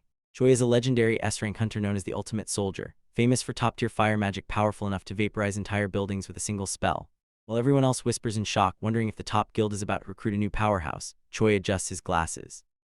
He doesn't need to wait 3 days for the official results to know that Jinwoo is an S rank. Choi walks straight up to Jinwoo, introduces himself, and asks if he already has a guild in mind. He offers to sit down and talk, but Jinwoo doesn't even hesitate. He calmly says, "I'm sorry, but I decline," and walks right past him. Jinwoo's mind is completely elsewhere. He has a mountain of work to do, and his main focus is returning to the demon castle as fast as possible to craft the medicine he needs. Choi is left standing there, totally stunned. He asks Chief Woo Jinchul if he forgot to introduce himself, but then he notices something even more shocking. Jinwoo has already slipped away without making a single sound. Choi smiles, assuming Jinwoo must be an incredibly skilled assassin-type hunter. Just then the doors burst open, and Baek Yoon-ho, the master of the White Tiger Guild, rushes in panting. He ran all the way from his office to stop Choi from recruiting Jinwoo. The two rival masters lock eyes. Choi smiles, realizing he just caught Baek red-handed. He figures out that Baek must have known about Jinwoo's insane power ever since the double dungeon incident. Baek grinds his teeth, furious at himself for being too late and getting caught by that snake Choi. With both top guilds now aware of Jinwoo, things have gotten incredibly complicated. But Jinwoo isn't thinking about guilds or fame. The scene shifts to a quiet hospital where his mother lies still in a hospital bed. She is suffering from eternal slumber, a tragic magical coma that people began falling into after the gates first appeared. Looking down at her peaceful face, Jinwoo promises that he will save her. He just needs to get stronger. Later, Jinwoo meets up with Chief Woo Jinchul again. Woo explains that the monitoring division exists to police law-breaking hunters, though he admits it doesn't mean much to an S rank. He then leads Jinwoo to a private office where someone is waiting to meet him. Inside sits Go Gun-hee, the legendary chairman of the Hunter Association. Even though he's over 80, he has the massive, powerful build of a retired wrestler. Go Gun-hee gets straight to the point. He explains that the 3-day delay for S-rank re-examinations is actually a clever trick. Since the association can't compete with the massive salaries offered by top private guilds, they use this time to meet S-ranks first. Go Gun-hee looks Jinwoo in the eye and offers him a completely different path. To survive in a dungeon, a hunter needs good equipment, but high-rank gear is incredibly expensive. We're talking millions or even hundreds of millions of won. Sitting at his computer, Sung Jinwoo realizes his current savings won't cut it. He needs fire-resistant gear for the burning heat of the demon castle, but the system store has nothing useful. His only real option is to sell the Orb of Avarice, a powerful magic artifact that doubles magic damage. It would easily sell for a fortune, but there is a major catch. If an E-rank hunter suddenly tries to sell a legendary item like that, people will ask questions. He needs an explanation, like having an A-rank gate raid on his official record. But a high-rank raid team would never let an E-rank join. Luckily, while browsing online, he spots a unique recruiting post that might actually work. Meanwhile, at the Hunter Association, Chairman Go Gun-hee is looking over Jinwoo's file. His past record shows he was the weakest hunter for 4 years, barely surviving just to pay his mother's medical bills and take care of his sister. The chairman is shocked to hear that Jinwoo has already joined a raid team with the country's top guild, the Hunters Guild. At first, Go Gun-hee wonders if the young man was tempted by a massive contract payment, but the report reveals a bizarre twist. Jinwoo didn't join the combat force. He signed up for the mining team instead. The chairman can only stare at the file in disbelief, completely baffled as to why an S-rank hunter would choose to work as a manual laborer. Down at the actual raid site, the mining team supervisor looks at Jinwoo's registration in confusion, verifying if he is really just an E-rank. Dressed in a dark jumpsuit and a yellow hard hat, Jinwoo politely nods. He explains that while he has no experience, he is a physical combatant, which is a relief to the supervisor. High-rank dungeons are massive, so guilds divide the labor. They have the main attack force, the mining team, and the collectors who clear the monster carcasses. Because modern electronics don't work inside dungeons, all mining has to be done by hand using magic-infused pickaxes. Standing before the towering, glowing blue vortex of the A-rank gate, Jinwoo is excited to finally study a high-rank dungeon up close before he has to conquer them himself. Inside the gate, the Hunters Guild's elite attack force is wrapping up their sweep. The guild master, Choi Jong-in, unleashes a massive wave of fire magic that incinerates all nearby monsters, leaving nothing but ashes. The other hunters watch in awe at his overwhelming power as he casually guides them out. Outside, the call goes out to the standby workers that the attack force is finished and the gate is safe to enter. As the legendary combat team walks out of the portal, followed by their powerful vice master, Cha Hae-in, the mining team gets ready to head inside. Sung Jinwoo is sneaking around the A-rank dungeon when he hears a voice behind him asking what he's doing. It's Cha Hae-in, the S-rank hunter. Jinwoo quickly hides his dagger, sweating as he realizes how close he came to exposing himself. He plays it off smoothly, pretending to be a lost miner who stumbled into the boss room. Hae-in is suspicious, but warns him to step back since they are near the boss nest. As Jinwoo walks away, he can't help but marvel at her speed. she managed to sneak up on him without him even noticing. Meanwhile, Heian stares at her hand, wondering if she was hallucinating because she could have sworn he was holding a weapon. Still, she tells him to leave quickly so he doesn't draw the boss's attention and get people killed. As they pass each other, something catches Heian's attention. She stops him and leans in incredibly close, sniffing him. To her utter shock, she realizes there is absolutely no foul odor coming from him. She asks if he's really a hunter, and when she checks his license, she sees he's just an E-rank named Sung Jinwoo. Confused, she lets him go, reminding him to be careful. As he walks away, she wonders why he doesn't have the typical hunter stench. In fact, he actually smells nice. Later, Jinwoo heads back to the mining team. The team leader laughs, calling him a lucky guy for getting to talk to the famous hunter Cha. He explains that she was patrolling during her break because she was worried about the boss. He also mentions a rumor. Due to unique physiology, Heian can smell a foul stench on hunters, which is why she always carries a handkerchief. Hearing this, things begin to click for Jinwoo. He remembers an encounter with an elf boss who claimed a voice in its head ordered monsters to kill humans, but the voice went silent around Jinwoo. He realizes that because he is a player chosen by the system, he is different. He doesn't have the hunter stench, and monsters don't feel a natural urge to kill him. After the shift, the team leader praises Jinwoo for working like an excavator, helping them finish 2 hours early. He hands Jinwoo his pay envelope and offers him a permanent spot. Jinwoo politely declines, mentioning he has another job soon. But when the leader asks him to work again tomorrow, Jinwoo is surprised. The leader explains that the Hunters Guild is running another A-rank raid tomorrow, but using their B team. Seeing a perfect opportunity to learn more about A-rank dungeons, Jinwoo asks where to show up. The leader is thrilled and promises to get his pay doubled. Meanwhile, Yu Jinho is at a restaurant, passionately defending his choice of pork belly to his cousin, Yu Su-hyun. He explains this is where he shared special memories with his beloved Hyung Nim. Jinho happily shares that things went well with his father, meaning he is on track to become a guild master. His cousin is highly skeptical, knowing Jinho's older brother is a scheming attention seeker who is probably up to no good. Fed up with Jinho's endless praise for this mysterious Hyung Nim, she demands his phone, wanting to call Jinwoo directly to see who this guy really is. Late at night, Cha Heian stands in front of her giant apartment window, looking out over the city lights while she makes a phone call. She asks the person on the other end to dig up any information they can find on a man named Sung Jinwoo, who was working with the mining team earlier that day. The contact is surprised and asks if she means the E-rank hunter registered with the association. Heian is deeply bothered by him because there is simply no way an ordinary E-rank hunter just casually got lost and stumbled right into a boss room. She even wonders if he might be a spy from a rival guild. Things get even stranger when the contact reveals that Master Choi Jongin actually asked for the exact same information. Heian asks why, but the contact explains that they couldn't get much because the association has locked Jinwoo's profile under an incredibly tight security block. For a low-ranked hunter, this level of security is totally unheard of. Heian hangs up the phone, muttering that something is definitely up. She flops face down onto her bed, rolling over to stare at the ceiling. She lies there thinking about how different Jinwoo is, realizing that out of all the hunters she has ever met, he is the very first one who actually smelled nice to her. The next morning, Jinwoo arrives at the dungeon gate and is warmly greeted by the mining crew. They ask if he has eaten and invite him to join them for lunch. Smiling gently, Jinwoo looks around at them and realizes how much he missed this warm, normal atmosphere. Since they finished their morning shift 2 hours ahead of schedule thanks to Jinwoo's help, the mining team sits back to rest before the afternoon shift starts. Just then, the leader of the raid's attack force, Sun Kai-hoon, walks over. He asks the mining team if they can borrow someone because their porter did not show up.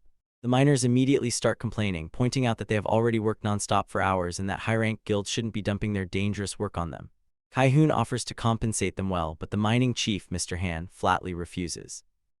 He explains that taking a D-rank or E-rank hunter into an A-rank dungeon is basically a suicide mission, and no amount of extra money is worth risking their lives. When Kai-hoon desperately asks if there is absolutely anyone willing to go, Jinwoo steps forward and volunteers. The other miners are completely shocked, shouting at him not to throw his life away. But Jinwoo just smiles and says it will be a great learning experience to watch an A-rank raid up close. Despite some of the raid members being skeptical about his low rank, Kai-hoon agrees to take him. He introduces himself, hands Jinwoo a massive pack of equipment, and is surprised to see the young hunter carry it without struggling at all. As they stand before the giant blue gate, Jinwoo feels a strange, ominous chill that reminds him of the red gate, even though the official readings say the magical energy is weak. Once they step through, they receive a system notification that they have entered the dungeon. Kai-hoon tries to reassure Jinwoo, telling him that the attack force will handle all the fighting and keep him safe in the back. But as the group advances, a horde of monsters suddenly appears out of the shadows. The elite hunters immediately prepare for battle without needing a single command, but as Kai-hoon looks ahead, he freezes in absolute terror at what is waiting for them. The raid party is moving cautiously through the dim dungeon when they suddenly hear the frantic sound of footsteps rushing toward them from the dark. Out of nowhere, a pack of vicious dungeon jackals leaps into view, their eyes glowing a menacing bright red. The hunters immediately spring into action. A heavily armored tank steps up to block one of the leaping beasts with his massive shield, while another frontliner swings his sword, slicing a jackal clean in half.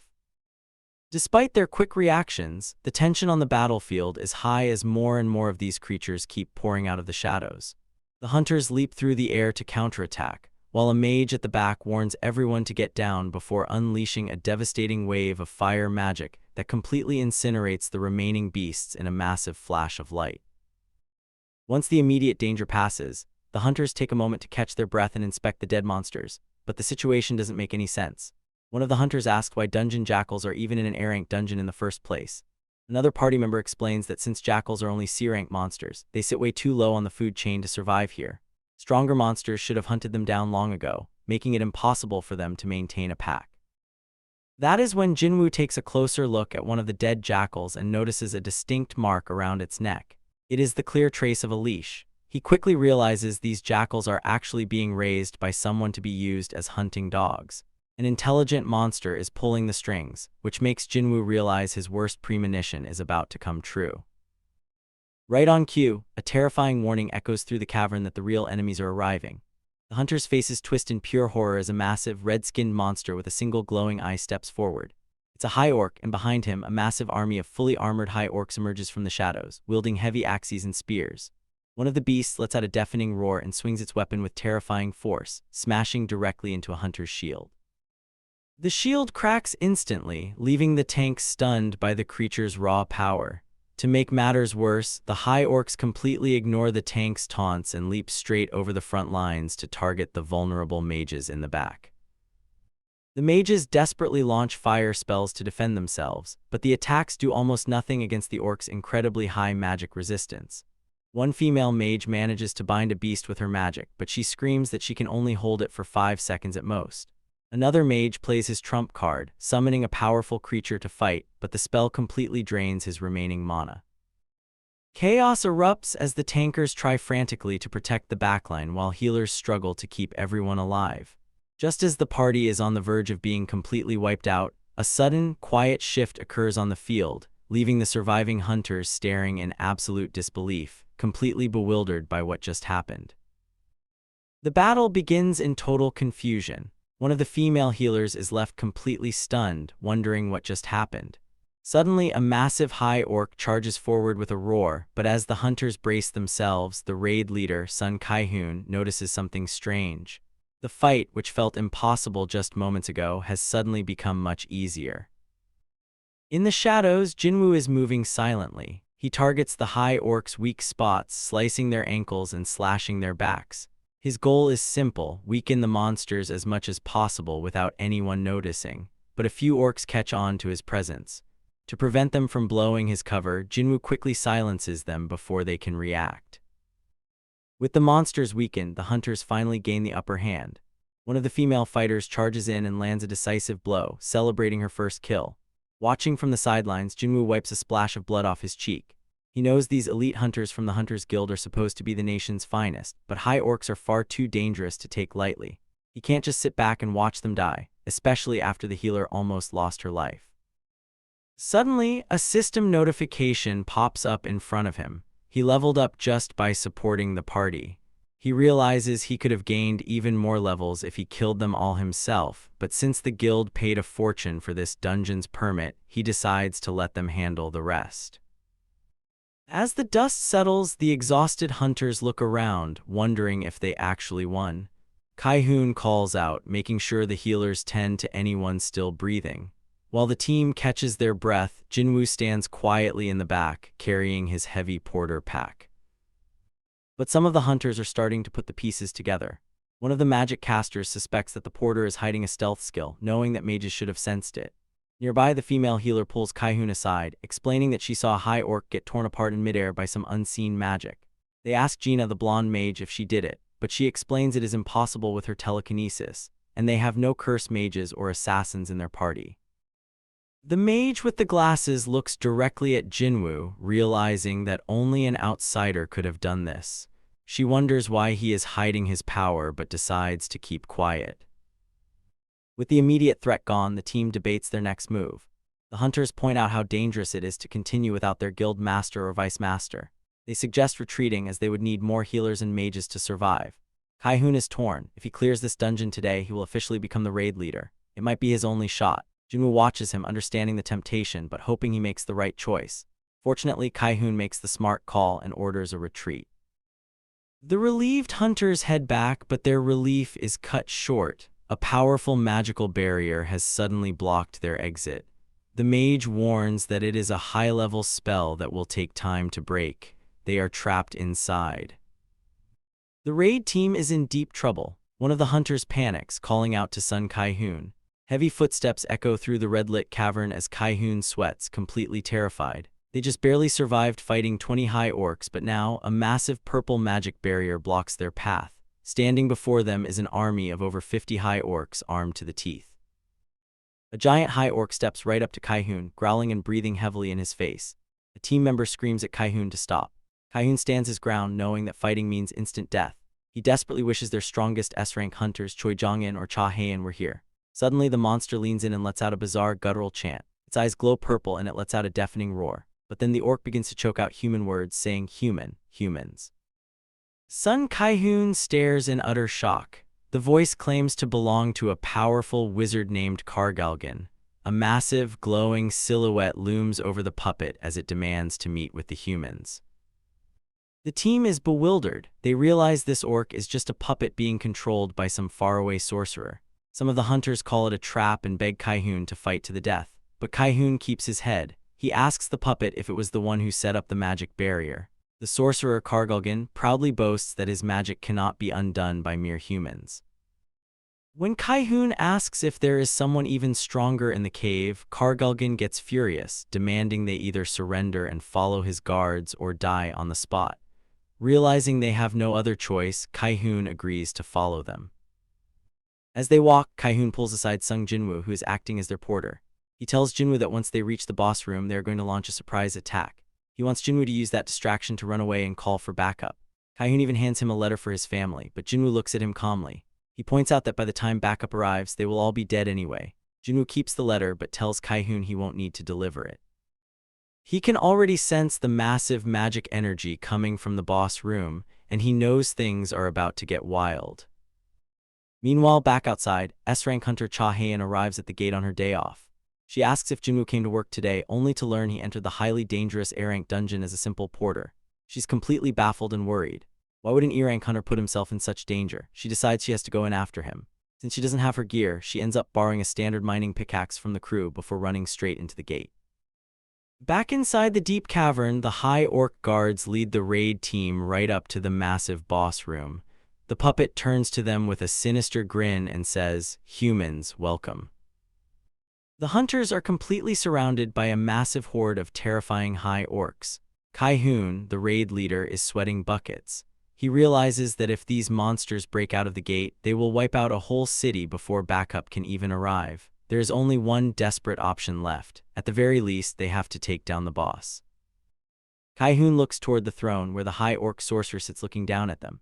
But the boss is heavily guarded by 4 massive armored high orcs who are definitely not pushovers. Kai-hoon makes a plan in his head. He tells the team that once Sun Hae-in gives the signal, they will ignore the guards and rush the sorcerer all at once. But the sorcerer sees right through them. He touches his face with a blue glowing hand, looks down at the terrified humans, and asks if they fear him. Suddenly, a massive column of dark, purple magical energy erupts around the throne. The sorcerer unleashes a burst of raw power so intense that the entire room turns upside down. The hunters are frozen in place, gasping for air under the sheer weight of his mana. A female mage in the group trembles, crying out that this monster is on a completely different level. She realizes her own magic is like trash compared to this terrifying presence. Kai-hoon falls into deep despair. He looks at the thousands of orc warriors in the stands and asks the sorcerer why he even brought them here. He says the orc soldiers alone could have easily wiped them out. The sorcerer answers coldly that it is just for entertainment. He plans to slaughter the hunters one by one to amuse his army. But then the sorcerer pauses. He narrows his glowing red eye, sensing something incredibly strange standing among the desperate humans. In the back of the group, Jinwoo is standing completely calm and unfazed. Kai-hoon's fear turns into pure rage. He cannot believe their lives are being treated like cheap toys. Refusing to die without a fight, he screams for everyone to charge, leading the desperate rush forward. The hunters try to cast protection spells, but the sorcerer simply calls them foolish. With a wave of his hand, he unleashes a massive gravity spell that slams the entire party face first into the stone floor. Kai-hoon lies there, pinned down and utterly defeated. Just then, Jinwoo calmly walks over to him.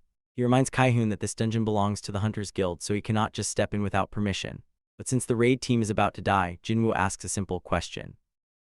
He asks if he can kill every single monster in the room. As the high orcs close in, a desperate Kai-hoon begs him for help. Jinwoo smiles, unleashing his own terrifying pressure that completely dwarfs the sorcerer's mana.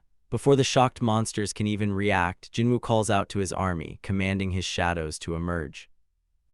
A black car from the Hunter Association's monitoring division pulls up in a heavy snowstorm. The inspectors step out, looking for Sung Jinwoo, who will soon be declared an S rank. They ask a miner where Jinwoo is, and the miner immediately starts complaining. He thinks Jinwoo is incredibly creepy, saying his body shuddered when Jinwoo stared at him. He even mutters that Jinwoo would have probably killed someone if he hadn't become a hunter. The inspector ignores the gossip and asks where Jinwoo is. The miner explains that Jinwoo is actually inside the dungeon gate. Apparently the porter didn't show up, so Jinwoo volunteered to take over. The inspector is baffled, but the surprises don't stop there. He learns that S-rank hunter Cha Hae-in also came looking for Jinwoo and followed him through the gate. While the miners continue calling Jinwoo suspicious, a massive wave of magical energy suddenly surges from the portal. The chief inspector, Woo Jin-chul, is stunned, feeling like his body is about to be ripped to pieces. He pulls out a mana measuring device, and the screen displays an astronomical reading of 94,218. This is one of the most dangerous A-rank gates in existence, and the previous measurement was completely wrong. Realizing the raid team is in deep trouble, the inspectors decide to head inside immediately. Meanwhile, deep inside the dungeon, the battle is already raging. Cha Hae-in looks at the pile of defeated high orcs, wondering how the attack force managed to defeat so many. But she quickly realizes that if this ominous energy is coming from the boss, there is no way the team could have survived. Inside the boss room, Jinwoo faces the high orc shaman Kargulgin. The shaman warns Jinwoo that looking down on them with so few soldiers will end in disaster. But Jinwoo simply activates his skill, Domain of the Monarch, cloaking his shadows in a purple aura that boosts their strength by 50%. Cha Hae-in watches in disbelief, shocked that such dark energy can come from a human. Jinwoo orders his Shadow Iron to use Taunting Cry, but the enemy's stats are too high and the taunt fails. The surviving raid members watch in awe, wondering why Jinwoo was hiding his abilities as a porter. Jinwoo knows most of his shadow soldiers are only C-rank and heavily outnumbered, so he has to thin out the enemy quickly. Kargulgin unleashes a massive fire spell, blasting Jinwoo's shadows into pieces. The shaman mockingly calls them useless puppets, but Jinwoo calmly points out that as long as he has mana, they will keep regenerating. Kargulgin casts a protective hymn, warning Jinwoo that his mana will run out first. But Jinwoo isn't worried. He casually opens his inventory and drinks a mana potion. Kargulgin prepares another massive fire spell, but Jinwoo is ready to end this. He unleashes his necromancy and commands the dead high orcs to arise. Suddenly, dark shadow hands burst from the fallen orcs, turning Kargulgin's own dead warriors into shadow soldiers. The shaman watches in sheer horror as his army is turned against him, finally realizing the terrifying nature of the monster he is fighting, just as Jinwoo promises that he will be next. The high orc boss, Kargulgin, stands completely frozen in absolute shock as he stares at the dark, glowing hunter standing right in front of him. He cannot help but wonder if this human is actually that legendary being from the ancient stories. In this moment of pure panic, his mind suddenly flashes back to the very first time he opened his eyes. He clearly remembers a booming, mysterious voice echoing inside his head, ordering him to hunt down all humans, cut them into tiny pieces, and offer their cold corpses to an unseen master. The memory is terrifying, but he has no time to dwell on it because the shadow soldiers suddenly launch themselves into the fight with incredible speed. The shadows tear through the high orc ranks with unbelievable force, completely overwhelming them. They slam down hard, slashing with glowing purple blades and ripping the enemy lines apart. Even a massive shadow bear joins the chaotic battle, swiping its huge claws and crushing any orc that gets in its way. Behind the front lines, the human strike team is watching everything unfold in pure amazement. Realizing they cannot just stand around and watch, one of the hunters yells out to the group that they need to jump in and help the shadow army. But Kargalgan quickly spots them and sneers, loudly telling them that the audience has absolutely no business interrupting his stage. With a swift wave of his magical staff, he unleashes a series of powerful debuffs to keep them back, casting the hymns of frenzy, agony, and blindness over the group.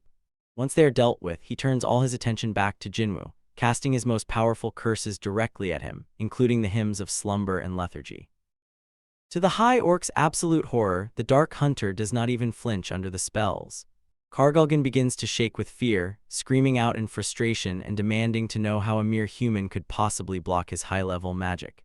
Jinwoo just stares coldly through the glowing shadows and calmly tells him that he is simply a bad matchup for a shaman.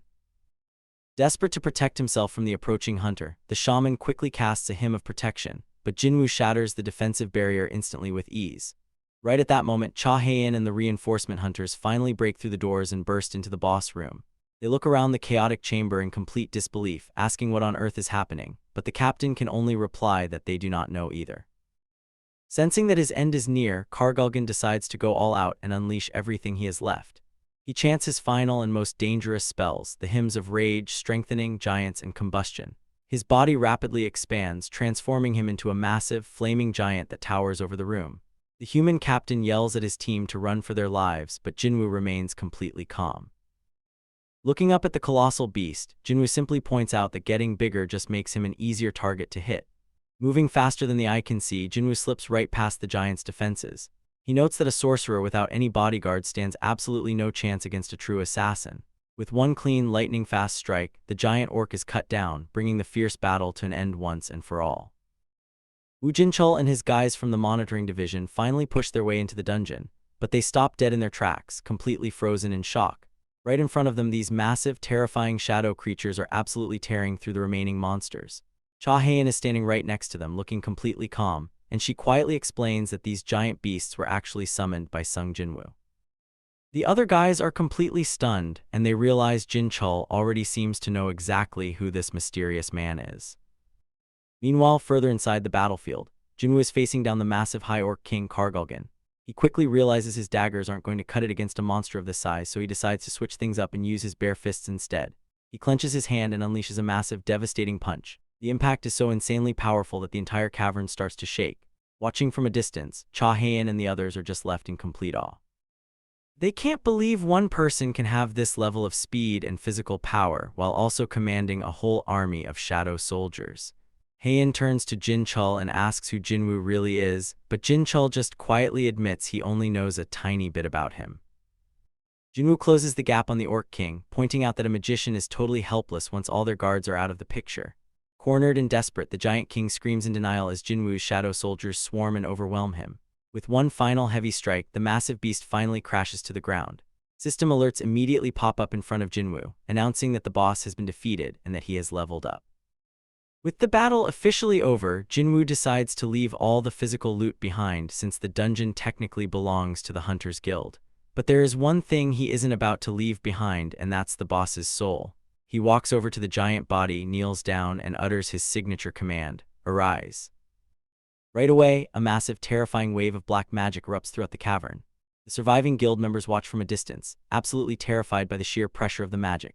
Out of the darkness, the massive soul of the Orc King rises up, now completely loyal to Jinwoo as a shadow soldier. Jinwoo looks at him and notes that his new servant is definitely much quieter now. Seeing that he's an elite knight rank, which is a first for him, Jinwoo tries to remember the boss's actual name. He can't quite recall it, so he casually decides to just name him Tusk. With Tusk joining the squad, Jinwoo's shadow storage capacity gets a massive upgrade. Just then, Jinwoo notices Jinchul and Cha Haein walking over to him. He realizes he probably got a little too carried away showing off his powers. To keep Jinwoo's true S-rank strength under wraps, Jinchul and the monitoring division quickly step in. They instruct all the surviving hunters to keep quiet about what they just witnessed and offer to escort Jinwoo out of there discreetly, so they don't cause a massive public frenzy outside. Before Jinwoo can actually leave, the raid leader Sun Kaihun steps up and stops him. He deeply thanks Jinwoo for stepping in and saving all of their lives. Jinwoo just smiles and tells Kaihun that since he survived, he should deliver his own final will to his family instead of letting someone else have to do it. Kaihun is left holding his pickaxe, feeling a little embarrassed but incredibly grateful as they finally get ready to head back up to the surface.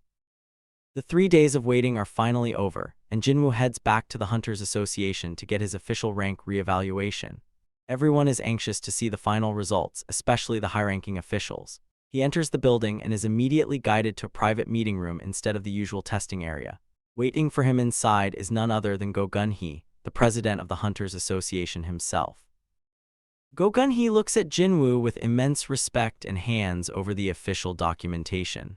The results are undeniable. The magic power measuring device completely errored out because it couldn't quantify his strength. Jinwoo is officially declared South Korea's 10th S-rank hunter. President Go Gun-hee doesn't waste any time. He gets straight to the point and offers Jinwoo a position within the Hunters Association. He explains that the massive guilds are getting too powerful and the association needs someone with Jinwoo's incredible strength to help maintain the balance of power. He promises Jinwoo wealth, status, and anything else he could possibly want. But Jinwoo doesn't hesitate for a second. He politely declines the offer. He tells the president that his main goal isn't money or political power. He just wants to keep fighting monsters inside the gates. Go Gun-hee is surprised but deeply impressed by Jinwoo's pure motivation and respects his decision, realizing that Jinwoo is a true hunter at heart. With the official evaluation complete, the Hunters Association releases the news to the public. Instantly, the media explodes. News channels everywhere interrupt their regular broadcasting to announce that South Korea has a brand new S-rank hunter after a long drought. Jinwoo's name and face are plastered all over the internet, television, and newspapers. The entire country goes into a frenzy, celebrating the arrival of a new national powerhouse. Meanwhile, the leaders of the top guilds are watching the news in absolute shock. At the White Tiger Guild, Baek Yoon-ho stares at the TV screen, completely stunned. He already knew Jinwoo was hiding incredible power, but seeing it officially confirmed as an S-rank still blows his mind. Over at the Hunters Guild, Choi Jong-in is also processing the news. He realizes that the balance of power in the hunting world is about to shift drastically, and every major guild is going to try to scout this mysterious new S-rank.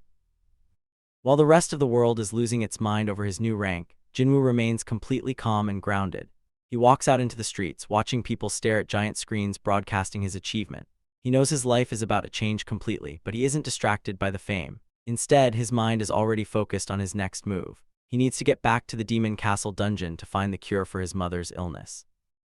With his official S-rank status locked in, he is ready to face whatever dangerous challenges lie ahead. On this day, the courtyard outside the Hunters Association building was absolutely packed with reporters, heavy cameras, and screaming fans. Everyone was gathered for one specific reason: Lee Min-sung. He was a massive celebrity, a top-tier movie star in Korea, and he had recently awakened as an A-rank hunter.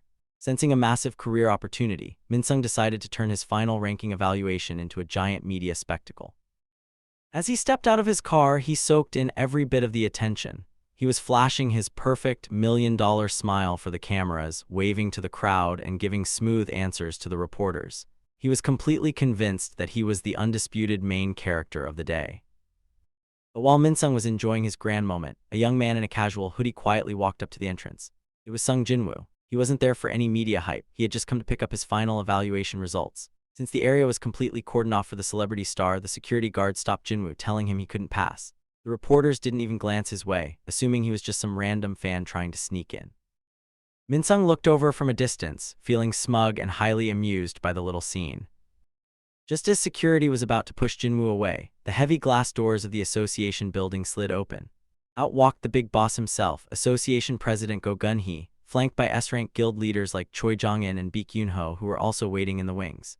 Instead of walking toward the famous actor, the president marched right past Lee Min-sung and greeted Jinwoo with a warm smile. Go Gun-hee loudly announced that Jinwoo was his personal guest and personally escorted him inside the building. The courtyard fell dead silent. The reporters and paparazzi were completely stunned, and they instantly started whispering among themselves. They wondered who this young man could possibly be to receive a personal escort from the most powerful man in the Hunter Association. Meanwhile, Lee Min-sung was left standing on the steps, his face twitching with sheer embarrassment and rage as his spotlight vanished in an instant. Inside the quiet halls, Jinwoo's final evaluation was processed. The massive mana measuring device officially confirmed his power, and he was handed his brand new S-rank hunter license. He was now officially the 10th S-rank hunter in South Korea. By the time Jinwoo finished and walked back out the front doors, the word had already leaked to the press. The moment his foot stepped outside, the crowd went absolutely ballistic. The reporters completely abandoned Lee Min-sung, rushing forward to mob Jinwoo instead. Cameras flashed non-stop, microphones were shoved in his face, and live news broadcasts began running headlines about the emergence of a new S-rank. Poor Min-sung was left standing alone in the background, entirely ignored and humiliated. His highly publicized debut was completely ruined, and all he could do was watch in shock as Sung Jinwoo calmly walked right through the chaotic crowd, officially stepping into the light as Korea's newest powerhouse. The chapter starts with a massive press conference hosted by Lee Min-sung, a top celebrity who is putting on a huge show for the cameras. He is loudly announcing his retirement from showbiz to become a hunter, acting like he is sacrificing everything to protect the public. In reality, he is just using this as a flashy stunt to dodge military service, secure a massive paycheck from the Death God Guild, and boost his image. The reporters are completely hooked, flashing cameras and shouting questions while the guild's president stands beside him, soaking in the attention. Lee Min-sung is loving every second of it, thinking he looks incredibly cool, but right in the middle of his big speech, everything goes wrong. Suddenly, all the reporters' phones start buzzing at the exact same time. The Hunters Association just dropped an emergency update on their homepage. Breaking news spreads through the room like wildfire. South Korea has officially announced its 10th S-rank hunter. The entire press room erupts into total chaos. The reporters suddenly connect the dots and realize the evaluation room wasn't closed for Lee Min-sung earlier that morning. It was reserved for this new S-rank powerhouse, Sung Jinwoo. Without a second thought, the media completely abandons the celebrity. They pack up their gear and run out, leaving Lee Min-sung standing there utterly speechless and humiliated on his own big day. Next, the scene shifts to a quiet corporate office where Yoo Jin-ho is standing in front of his wealthy father, Chairman Yoo Myung-han. Jin-ho looks nervous as he delivers the bad news.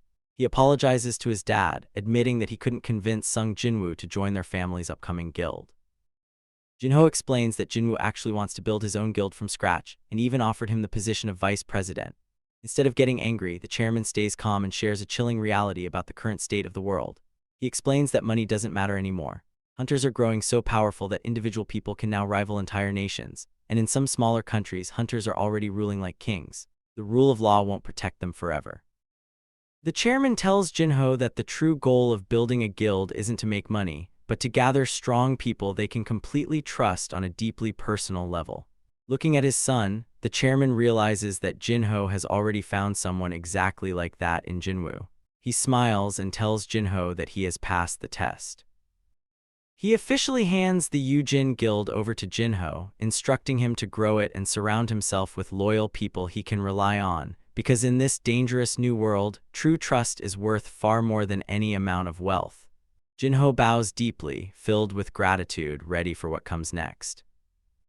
The chapter opens with an intense but deeply respectful meeting between Jinwoo and the association president, Go Gun-hui. They are sitting down together, and Gun-hui is trying his absolute best to convince Jinwoo to join the Hunters Association. See, Gun-hui is getting older, his health is starting to fail him, and he is really looking for a powerful, trustworthy successor to take over the reins once he is gone. He genuinely believes Jinwoo is the perfect man for the job. To really sweeten the deal and lock things in, Gun-hui reaches out and pulls a highly prestigious golden badge from his pocket, placing it right on the table. This badge would give Jinwoo ultimate authority within the association, but Jinwoo does not even blink. Without a single second of hesitation, he politely declines the massive offer. Gun-hui is naturally a bit disappointed and a little skeptical. He asks Jinwoo straight up if he is turning it down because of money, knowing that most hunters out there are completely driven by greed.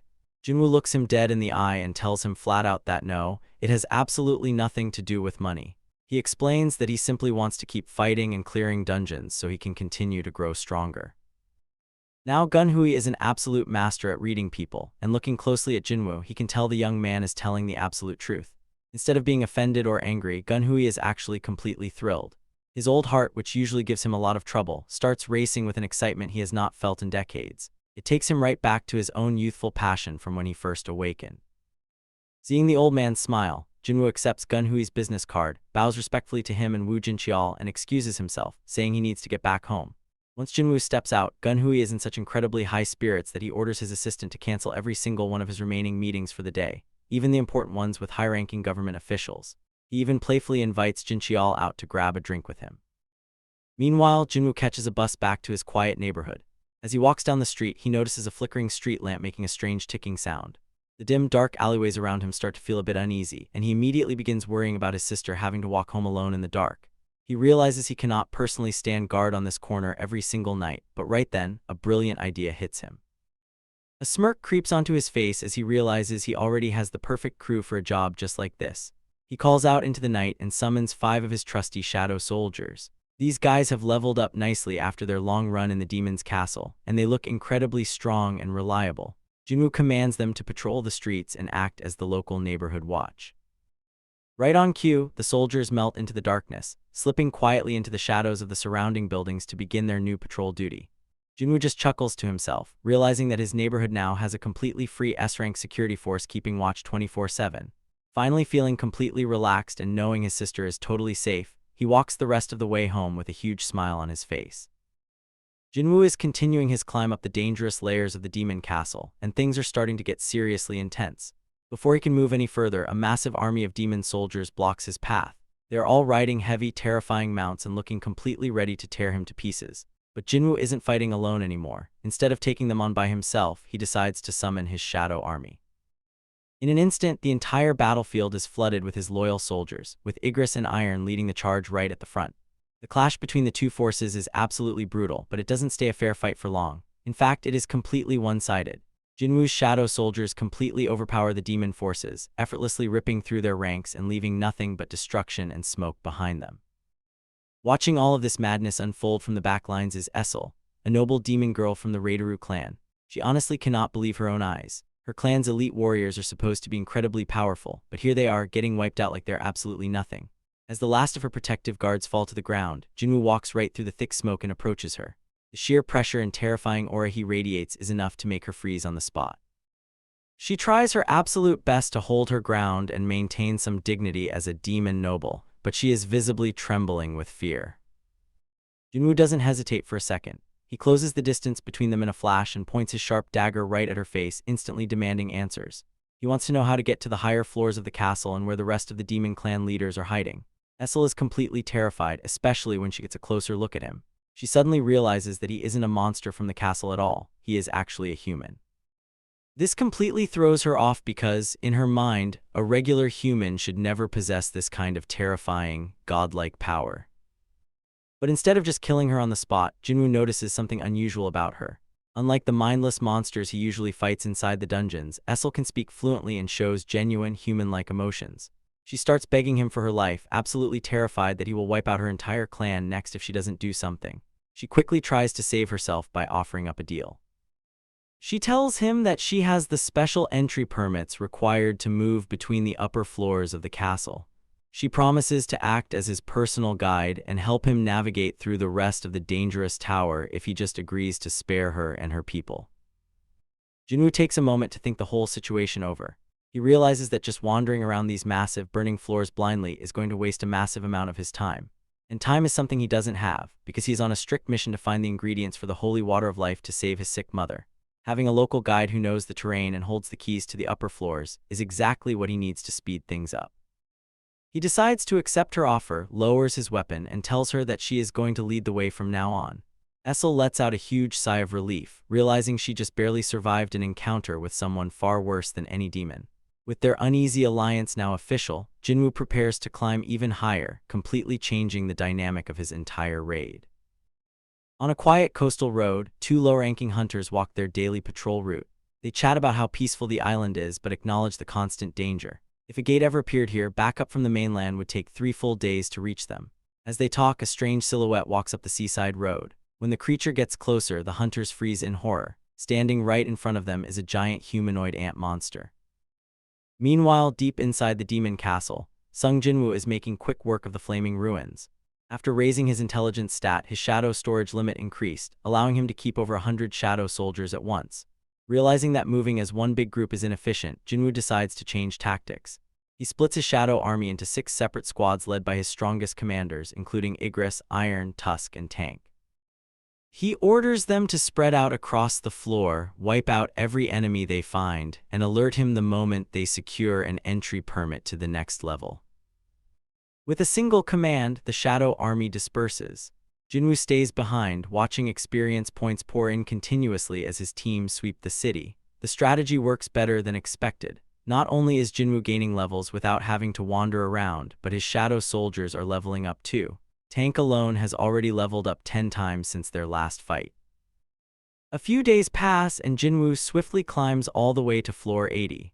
However, while waiting for his teams to find the next permit, his mana suddenly starts dropping fast. Looking at his status screen, he realizes someone is relentlessly destroying his shadow soldiers, forcing his body to constantly consume mana to regenerate them. Jinwoo draws a map on the ground to track where the attacks are happening.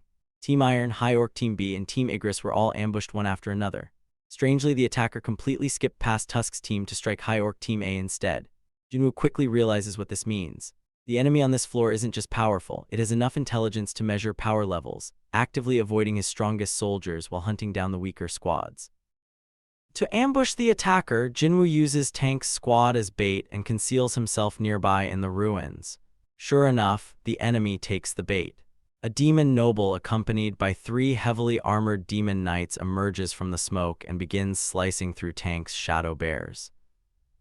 Jinwoo immediately steps in, dropping one of the demon knights in a split second. As he turns his attention to the remaining enemies, he notices the look on the demon noble's face. Jinwoo had always wondered if monsters were capable of feeling fear, but seeing the panic in the demon's eyes, he finally has his answer. The fight kicks off with a knight in armor launching a series of lightning-fast attacks. Jinwoo effortlessly dodges every single strike, weaving around the blade with incredible speed. As he maneuvers around his opponent, he notices the knight is aiming accurately for vital spots like the forehead, neck, and heart. Jinwoo quickly runs through the hierarchy of the demon tower in his head, ranging from low-grade demons all the way up to S-rank demon nobles. Without wasting any time, Jinwoo slips right behind the knight and grabs the helmet from behind. Before he can finish the job, the knight suddenly screams out in desperation, surrendering on the spot. Jinwoo holds the knight by the throat, completely surprised to hear standard human speech coming from a dungeon monster. He pulls off the helmet and is shocked to find a young girl underneath. The demon girl immediately starts panicking, throwing her hands up and begging for her life. Jinwoo points out that she just attacked his shadow soldiers, but she frantically apologizes and asks for forgiveness. She tries to justify her attack by saying her clan had to protect the area from someone running wild and killing demons like ants. When Jinwoo asks if it is really okay to beg the person who wiped out her men, she hilariously claims her knights died doing their duty and would be happy as long as she is safe. Jinwoo is stunned by how unbelievably selfish she is, but given her human appearance he hesitates to stab her. Seeing his guard drop, the girl suddenly spots an opening and tries to attack him from behind. But before her blade can land, Tusk activates his hymn of protection, blocking the strike with a powerful blue barrier. Jinwoo turns around with a cold glare, asking her what she thinks she is doing. Realizing her sneaky attack completely failed, she drops straight back to her knees, offering to give him whatever he wants if he spares her. Jinwoo decides to push for what he needs and demands the floor's entry pass. She explains that her clan is protecting the pass, but if he escorts her home safely, she will hand it over. She even claims to know where the entry passes for the higher floors are kept and offers to guide him. Jinwoo finds the offer tempting, but he still needs to know if he can actually trust her. To test her honesty, he activates his bloodlust skill, releasing a terrifying aura. The overwhelming pressure slams her onto the ground, shaking in pure horror as she swears she is telling the truth. Satisfied that she is terrified into being honest, Jinwoo turns off the skill and agrees to the deal, promising to leave quietly once he gets the pass. As they start walking together, Jinwoo begins asking her questions to figure out how these monsters operate. He realizes gate monsters exist to kill humans, while dungeon monsters only exist to protect their dungeon. She reveals that her people woke up in this dungeon out of nowhere while they were back in the demon world preparing for war. Hearing this gives Jinwoo an important clue about where these monsters came from and how the system actually works. Jinwoo asks Essel what the demons were doing in this realm, and she reveals they were preparing for a major war. But when Jinwoo asks who their enemy was, things take a strange turn. The moment Essel tries to say the name, a severe headache hits her out of nowhere, glitched text scrambles her speech, and she collapses right into Jinwoo's arms. As Jinwoo catches her, he realizes the system itself is censoring her, actively hiding an entity powerful enough to influence both worlds. Meanwhile, back on Earth, a horrifying crisis is unfolding.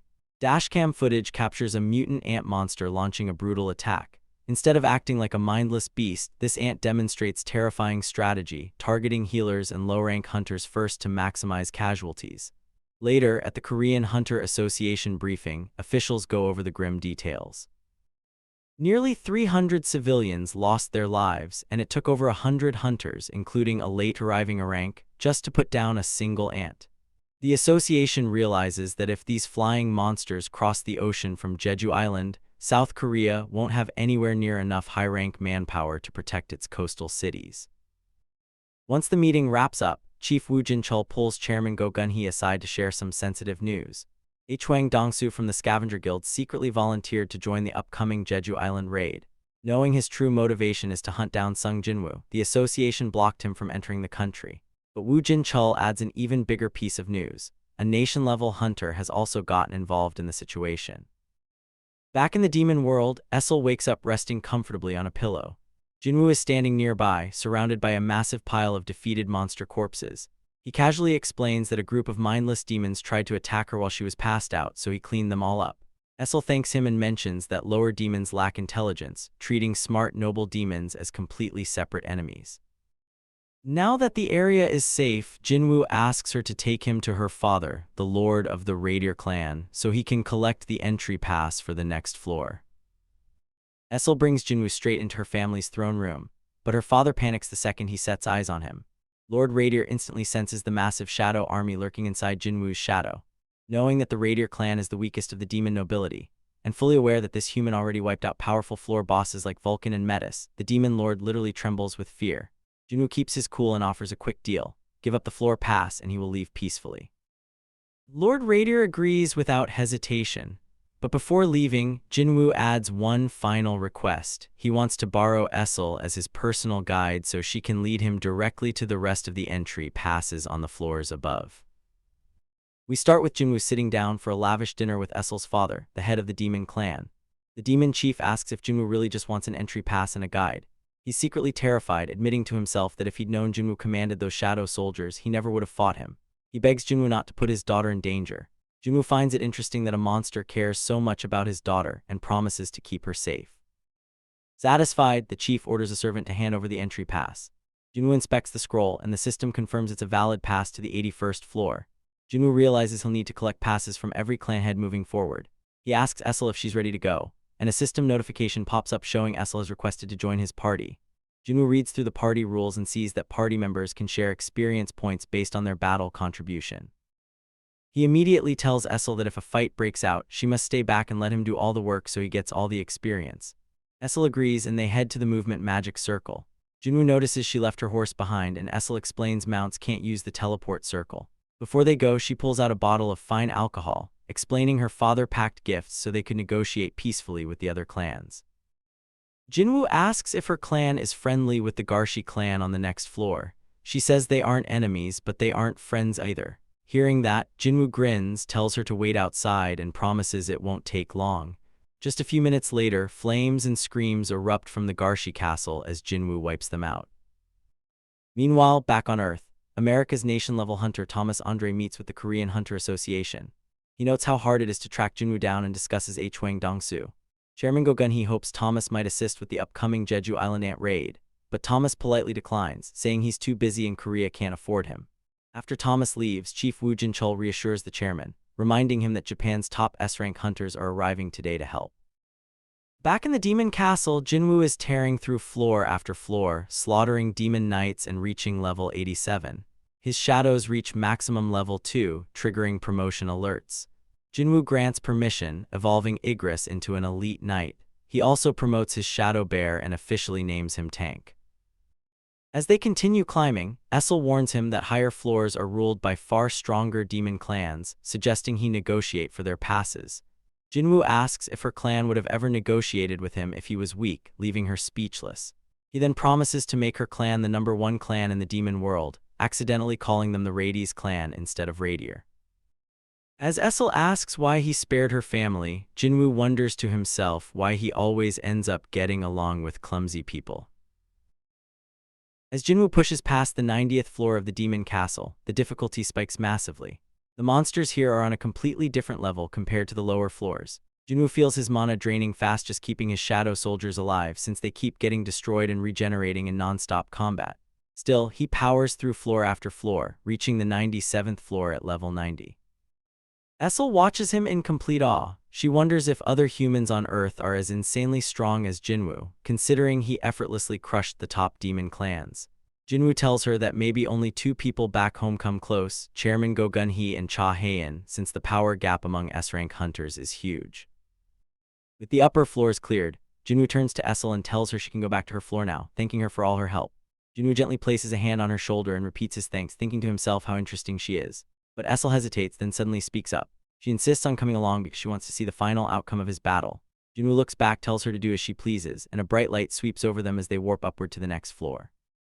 Meanwhile, back in South Korea, 2 sharply dressed figures step out at Incheon International Airport. This is Japan's strongest hunter, S-rank Kodo Ryuji, accompanied by his assistant.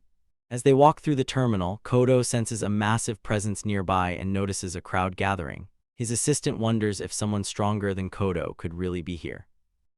A Korean representative quickly clarifies that a high-ranking hunter from the United States just arrived on personal business, so there is nothing to worry about. Kodo Ryuji heads straight into a high-level meeting with Chairman Go Gun-hee.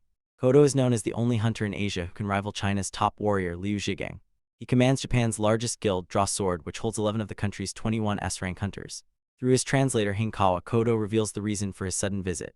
He explains that after the recent ant disaster, Japan can no longer ignore the growing threat on Jeju Island. He proposes combining their forces into an elite joint team for a 4th raid on the island. Kodo shares critical data on the ant monsters, explaining their strength and short lifespan. His strategy is straightforward. 10 Japanese S-rank hunters will split up and launch heavy attacks from all sides, drawing the entire ant swarm out of the tunnels. While the swarm is distracted, South Korea's S-rank squad will fly directly to the main nest by helicopter, eliminate the queen ant, and evacuate immediately. Behind Kodo's generous offer lies his ambition to earn the prestigious title of nation-level hunter. Chairman Go Gun-hee analyzes the plan and realizes it actually has a real chance of succeeding. He knows the ants are evolving rapidly and could gain the ability to fly at any moment, so they cannot afford to wait. Thinking back to how Sung Jinwoo cleared an air ant gate single-handedly, Go Gun-hee realizes that if Jinwoo joins the strike team, defeating the queen ant might actually be possible. At that exact moment, high up on the 100th floor of the demon castle, Jinwoo stands face to face with the final boss, Demon King Baron, towering atop his terrifying winged wyvern. Jinwoo stares at Demon King Baron, immediately realizing this isn't an ordinary aura. Baron looks terrifying with his massive frame, glowing red eyes, and dark energy drifting off his body. Jinwoo wonders if he can actually win against someone this powerful. Beside him, Essel trembles in fear. She admits it's her first time meeting the Demon King, and Jinwoo notices that even she can feel the crushing bloodlust in the air. Looking up, Jinwoo sees Baron riding a massive flying creature called Wyvern Kaizelin. Jinwoo knows an enemy that can fly will be annoying. He notes that other than Essel's horse, this is the first non-demon creature he's seen here, guessing mounts are different. Then a thought hits him. Since the wyvern isn't a demon, he might actually be able to extract its shadow after defeating it. But before he can act, Baron lifts his glowing blue sword, activating his skill, Hell's Army. Huge purple magic circles light up the ground as hundreds of demon soldiers, demon knights, and demon generals spawn into battle. Essel panics, telling Jinwoo that the knights and generals are all A-rank monsters with over 100 of them present. Counting over 1,000 demons total, she anxiously asks Jinwoo what they should do. The demon army roars and charges straight toward them. Jinwoo watches them close in, completely calm, muttering to himself, "Not yet." A winged demon soldier dives in fast, aiming straight for Jinwoo. Jinwoo waits for the right moment, then activates Domain of the Monarch. A pitch-black floor spreads under the battlefield, and Jinwoo shouts, "Come out." Shadow soldiers erupt from the ground, impaling the demon army from below. Essel watches with her jaw dropped, completely stunned. Jinwoo's shadow army pushes forward relentlessly. Shadow giants and elite knights smash into the demon forces, crushing their ranks. Then Tusk steps up with his staff and the Orb of Avarice. He casts Hymn of Combustion, sending a massive wall of fire across the field that incinerates waves of demons at once. Essel is amazed, but she feels conflicted inside. Baron is the ruler of her world, while Jinwoo is an intruder, so she wonders who she should side with. Up in the sky, Baron charges a high-level magic attack. Red lightning rains down from the clouds, striking the shadow soldiers below. Jinwoo notices the lightning stuns his army. If this continues, his shadows will be destroyed and his mana will drain quickly. He knows he needs to eliminate the wyvern first. Baron blasts lightning straight at Jinwoo, who dodges through the strikes. Feeling the impact hit his robe, Jinwoo realizes he can't keep taking damage. Using his sheer speed, Jinwoo vanishes and reappears directly behind Baron on the wyvern's back. He casually remarks that he was getting tired of looking up as Baron turns around in shock. Jinwoo takes a quick moment mid-battle to analyze how his skills actually work. Active abilities like Dominator's Touch and pulling out saved shadow soldiers don't cost mana to cast, but whenever his soldiers are destroyed in battle, regenerating them drains his energy reserves continuously. The higher the rank of the destroyed shadow, the more mana it takes to rebuild them. Looking at his system interface and seeing his mana drop down to 3,200, he knows he cannot afford to let this fight drag out. The fight against the Demon King Baron reaches a violent peak. Baron unleashes devastating surges of blue lightning energy across the battlefield, forcing Jinwoo and his shadows onto the defensive. Tusk steps up to cast Hymn of Protection, summoning a radiant shield around Jinwoo to soak up the incoming destruction. But when Jinwoo checks his stats, his mana has already plummeted down to 2,141. Baron is pressing the attack relentlessly, refusing to give Jinwoo even a single second to rest or recover. Every hit his summons take drains him dry, so Jinwoo decides he has to finish this immediately. Jinwoo's shadows charge forward to clash with Baron, trading heavy blows in an intense flurry of sparks and steel. Spotting a small opening, Jinwoo leaps high into the air and dives straight down toward the Demon King. He triggers his skill Vital Strike, bringing his daggers down with everything he's got. But to his total shock, Baron parries the fatal blow with his own massive sword. Before Jinwoo can pull back, Baron lunges forward, grabs him midair, and slams him straight onto the ground. Standing over him, Baron gathers an immense charge of lightning power, his red eyes burning through the shadows as electricity surges across his armor. He releases a full-screen explosion of blue energy that tears through the cavern floor. Jinwoo braces through the violent shockwave, crossing his arms and glaring back with glowing blue eyes as he holds his ground. Baron rushes in at blinding speed with dual blades crackling with lightning. Jinwoo draws his daggers to meet the charge, but he quickly realizes at this close distance, standard dagger strikes won't be enough. Instead, he combines all of his immense strength stat with the raw psychic power of Dominator's Touch. He thrusts an invisible wave of pure pressure straight into Baron, completely overpowering and crushing the Demon King to end the fight once and for all. With the Demon King finally defeated, Essel comes running over in tears, calling out to Jinwoo in relief. Jinwoo turns to her casually and tells her to go inform her father that the Radies clan has taken first place in the Demon Tower. Essel stammers back, quietly correcting him that her family is actually called the Radier clan. Right as they finish speaking, a system notification pops up, showing that Jinwoo has officially leveled up to level 97. After beating the Demon King high up on the castle ruins, Jinwoo has his shadow soldiers sweep the ground to gather all the dropped loot. They pick up the Demon King's longsword, twin daggers, horns, and the Demon Monarch's ring. As soon as Jinwoo puts the ring on, it completes his set and boosts all of his stats. But the item he cares about most is the purified blood of the Demon King.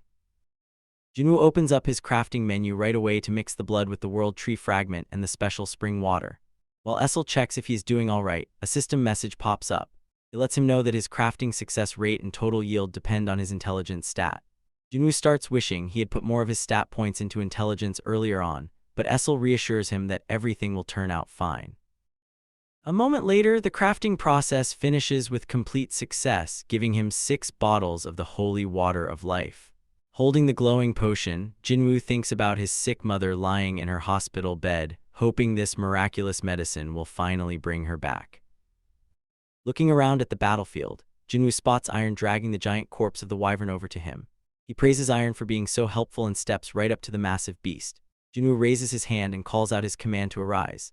Dark shadow magic erupts around the body, and a magnificent shadow wyvern emerges right in front of a completely stunned Essel. Jinwoo stumbles over the wyvern's old name for a moment before deciding to give it a new name, Kaisel. Essel gets excited and invites him back to her clan's territory for a victory banquet, but Jinwoo is completely focused on heading home. He opens up his quest menu to claim his rewards for collecting demon souls.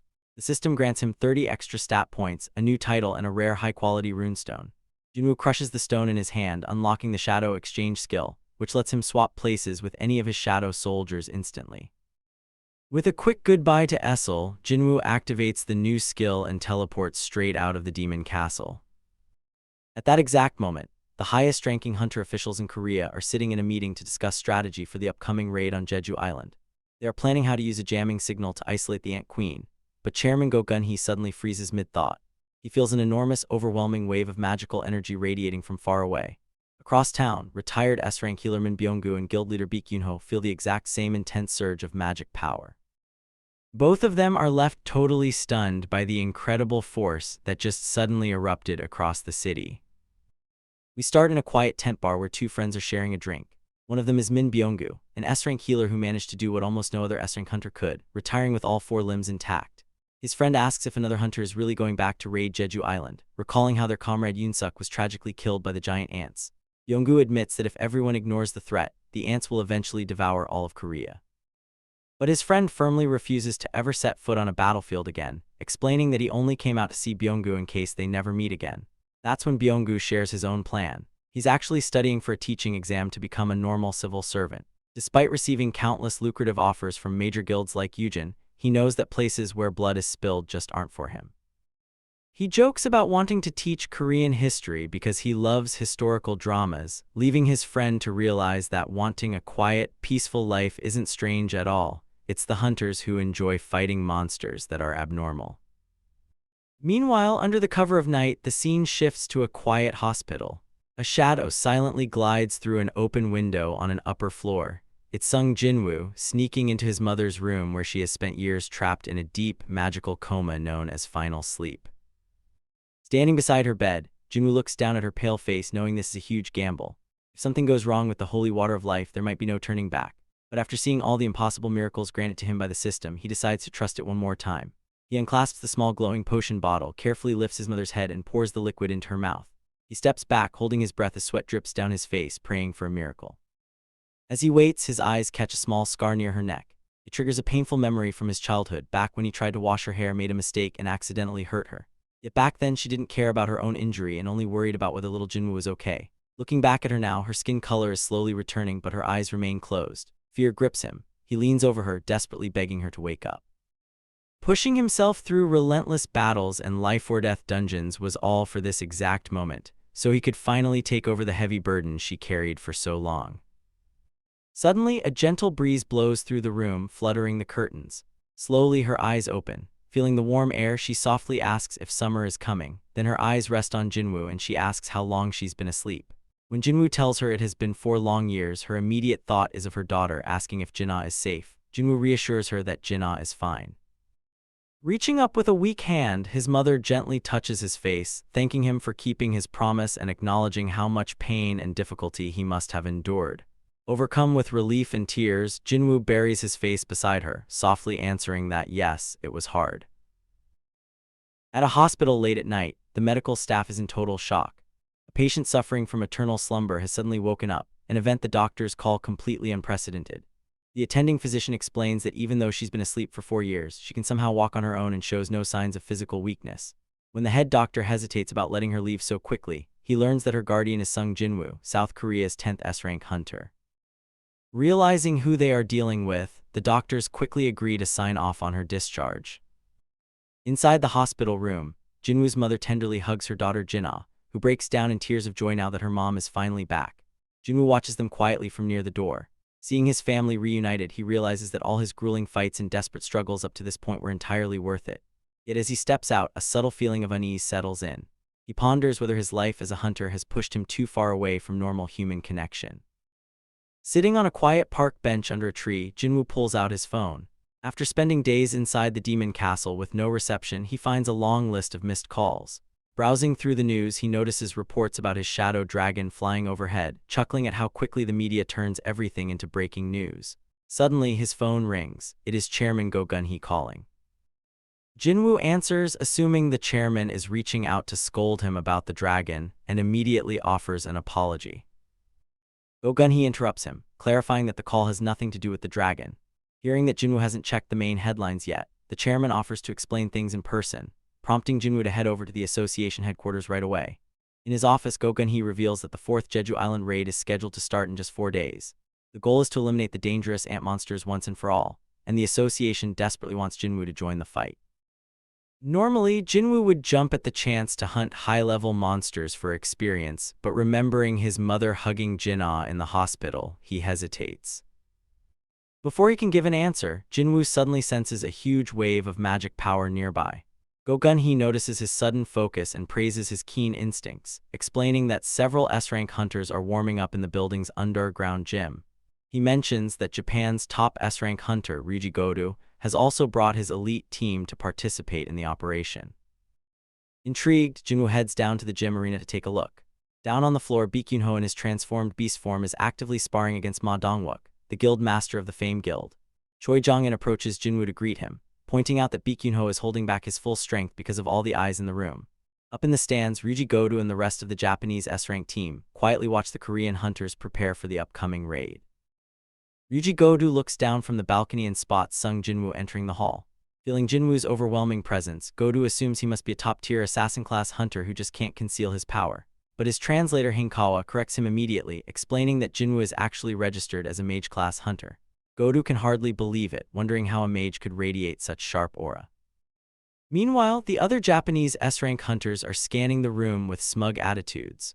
One hunter complains about the intense smell of magic power filling the room, while another remarks that South Korean hunters look pretty weak overall, claiming only Cha Hae-in and Go Gun-hee are actually worth taking seriously.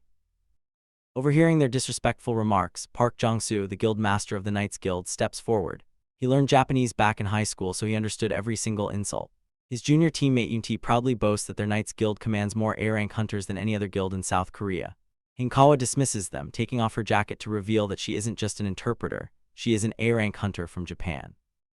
Annoyed by their pride, she challenges Park Jong-soo to a spar to prove Japanese superiority. Jinwoo and Choi Jong-in watch the drama unfold from above, curious to see how the fight goes. To keep things safe and quick, they settle on a simple rule: the first person to grab the other's wrist wins. Park Jong-soo stands casually with his hands buried in his pockets, looking completely unbothered. Hinkawa thinks he's making a foolish mistake and rushes in to strike. But in an instant, Park Jong-soo sidesteps her movement, slips right past her guard, and grabs her wrist before she even realizes what happened. He calmly explains that unlike monsters, humans don't move in simple patterns. He adds that Korean hunters occasionally have to fight people, and if this was a real life-or-death battle, he could have easily slit her throat instead. Ryuji Godu is thoroughly entertained by the display and decides to step in. To build trust between both nations before the upcoming Jeju Island raid, Godu proposes an official sparring match between the S-rank hunters of South Korea and Japan. They decide to leave out mage class and support hunters to keep the action direct. They also expand the rules, stating that touching an opponent's back, knocking them over, or grabbing a wrist will count as a win in a 4-on-4 team layout. Both sides accept the terms and pick their fighters. Korea chooses Baek Yoon-ho, Ma Dong-wook, Cha Hae-in, and Lim Tae-kyu. Japan selects Kenzo Tanaka, Minoru Hoshino, Atsushi Kumamoto, and Kani Takawa, setting up an exciting showdown between the two nations. The 4-on-4 sparring match between the Korean and Japanese S-rank hunters gets underway, while Japanese leader Godu Ryuji decides to watch from the sidelines. The Japanese fighters size up their opponents, knowing this is their chance to test Korea's true capabilities, especially after seeing how strong Ma Dong-wook and Baek Yoon-ho looked earlier. The giant Korean tank Ma Dong-wook steps up first, grinning as he uses his gigantification skill to bulk up. He crashes head-on into his opponent, leading to a massive battle of pure physical strength that shakes the whole room. Meanwhile, Korean hunter Lim Tae-kyu realizes he shouldn't fight up close against a faster opponent. He creates some distance and uses his archery skills, firing off a salvo of magic arrows that force the Japanese hunters to dodge big explosions. On another part of the mat, a masked Japanese hunter tries to sneak up behind Baek Yoon-ho with real bloodlust, planning to break rules and take him down. But the second he gets close, he senses Baek Yoon-ho's overwhelming aura and panics, jumping back in fear. Baek Yoon-ho is confused by the guy's cowardly behavior, but getting annoyed that Godu is using them as test dummies, Baek powers up his own intimidating energy.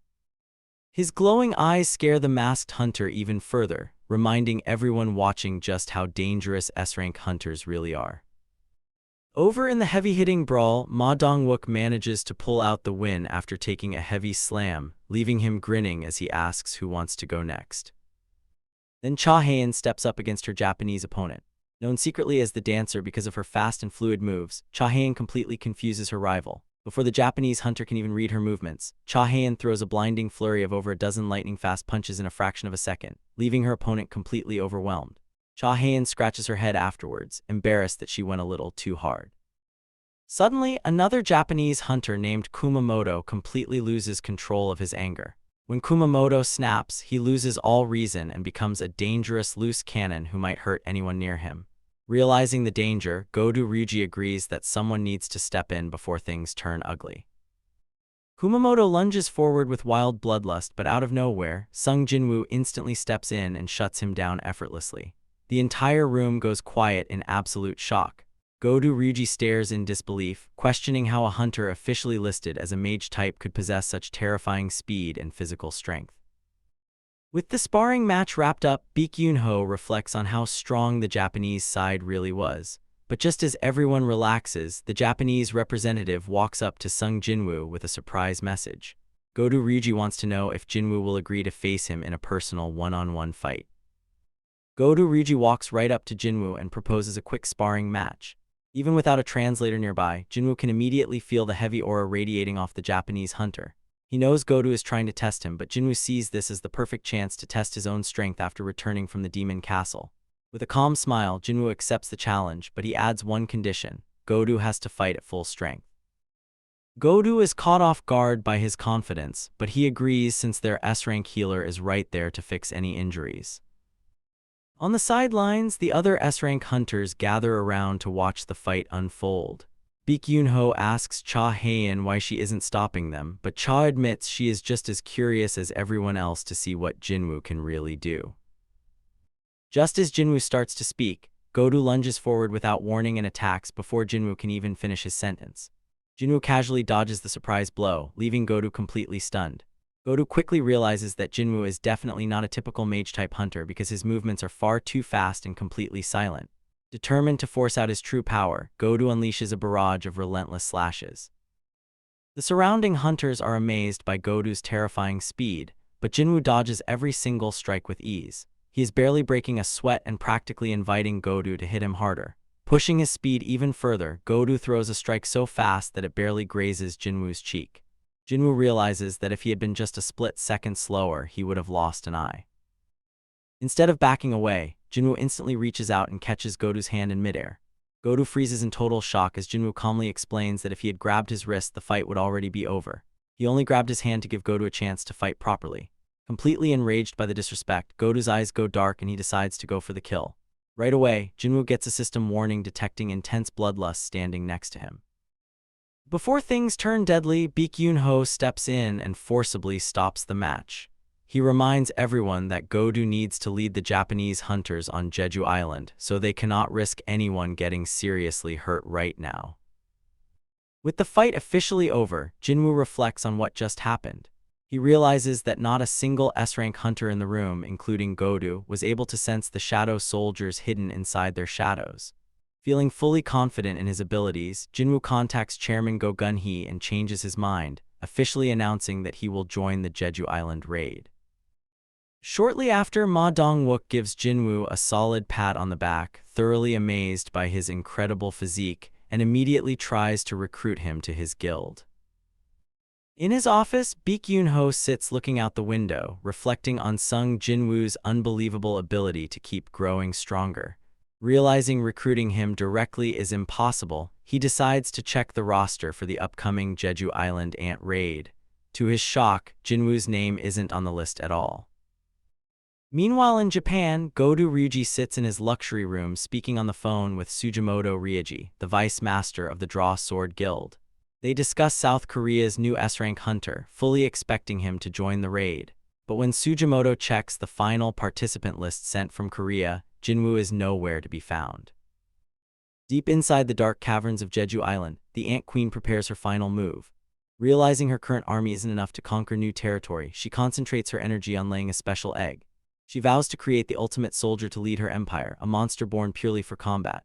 Inside the egg, a terrifying creature awakens, absorbing power until its sharp black claw bursts out of the shell with a deafening screech, ready to feast and dominate. Back in Korea, Jinwoo is at his apartment where his mother is finally back home after waking up from her long slumber. The place is a bit messy, so Jinwoo teases his sister Jinah while his mother warmly suggests they all clean up together. As they tidy the living room, his mother asks if there's been any news about Jinwoo's missing father. Jinwoo gently says no. Seeing how much his mother relies on this old apartment, holding onto hope that her husband might return, Jinwoo reaffirms his decision not to join the Jeju Island raid. His family needs him here right now.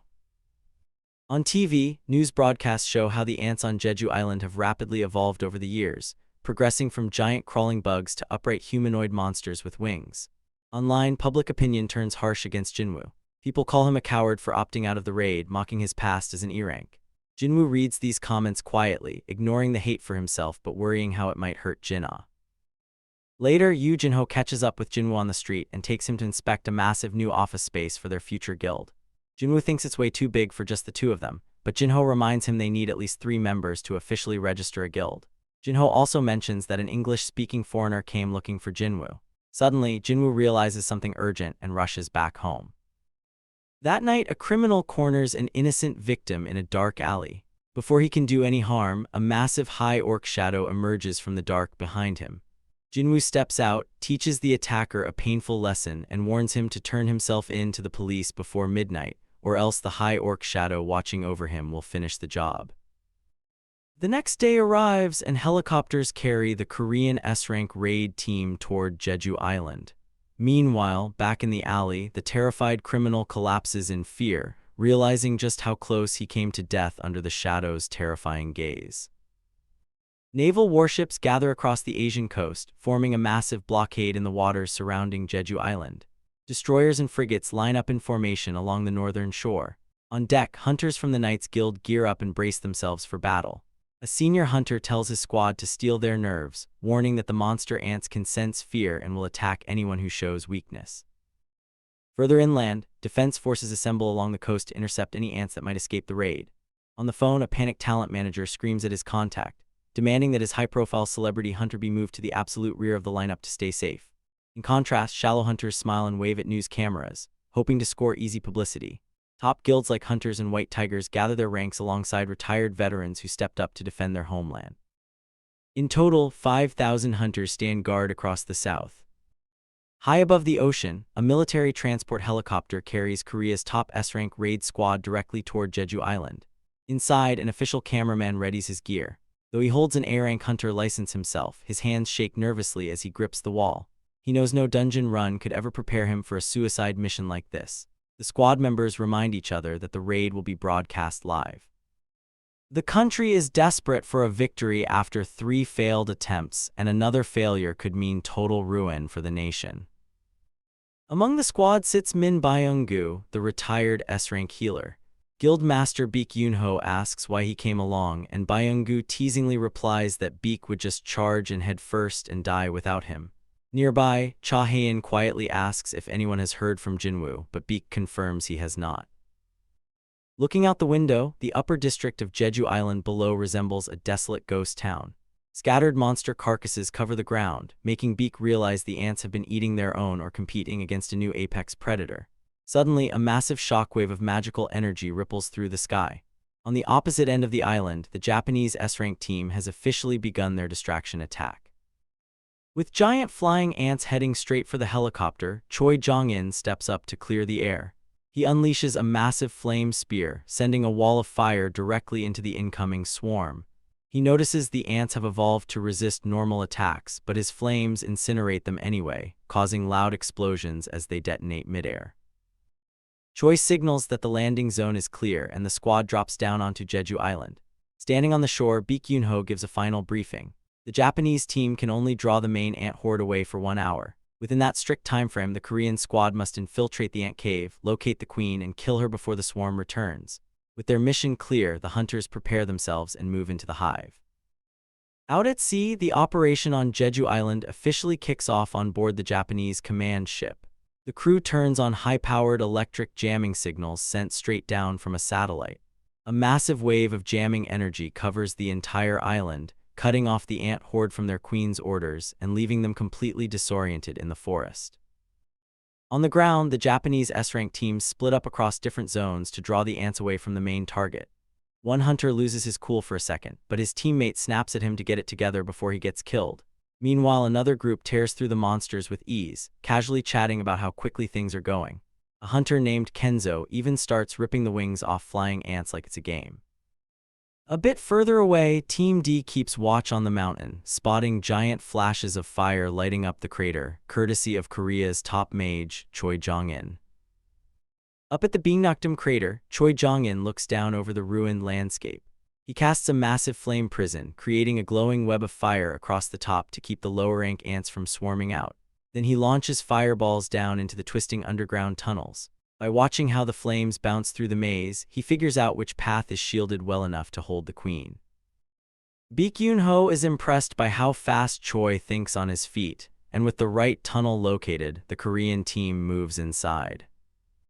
Back in Seoul, Sung Jin-woo finishes up his daily 10-kilometer run. He checks his status window and takes a quiet stroll through an empty park. With all the top Korean and Japanese S-rank hunters on Jeju Island, almost everyone is staying indoors, glued to the live broadcast. Jinwoo figures the raid will go smoothly without him, as long as nothing crazy happens. Deep underground, the Korean team runs into a bunch of strange blind ants. They clear them out without much trouble, realizing these monsters evolved specifically to guard the dark tunnels. As they push further into the cavern, they enter a huge room littered with cracked eggshells. It's the queen's breeding ground. Choi Jong-in prepares to incinerate everything in sight, but their healer Min Byung-gu notices something off. He points toward one giant eggshell that completely towers over all the rest. It looks nothing like a normal ant egg, leaving everyone wondering what kind of monster could have hatched from it. Baek Yoon-ho tells everyone to shake off their worry and focus on finding the queen. Meanwhile, back on the surface, Kenzo catches his breath after wiping out a swarm of flying ants. Covered in monster blood, he asks their healer Shimizu to fix up his injured shoulder and hip. She teases him for taking hits, but right before she can start healing him, the heavy air suddenly turns deadly cold. A terrifying unknown monster appears out of nowhere right behind them, taking the Japanese S-rank hunters completely by surprise. Deep inside the dark caverns of Jeju Island, the Korean S-rank raid team finally runs into the Queen's Royal Guard ants. These aren't the normal worker ants they dealt with earlier. They're huge, bright red, and far stronger than anything the hunters have faced on this raid so far. Right away, the massive guard ants charge forward, threatening to push the team back. But Cha Hae-in doesn't hesitate. She leaps into action, swinging her sword in a brilliant flash of motion. With one clean slash, she cuts straight through a giant guard ant, dropping it instantly. Even though she takes it down fast, she admits to the team that these ants are surprisingly tough compared to the ones outside. Realizing they're in for a real fight, the team's main healer Min Byung-jae pulls out his spellbook. He casts a high-level buff spell across the entire group. Suddenly, a bright radiant light surrounds each S-rank hunter. In an instant, their physical power shoots way beyond their normal limits.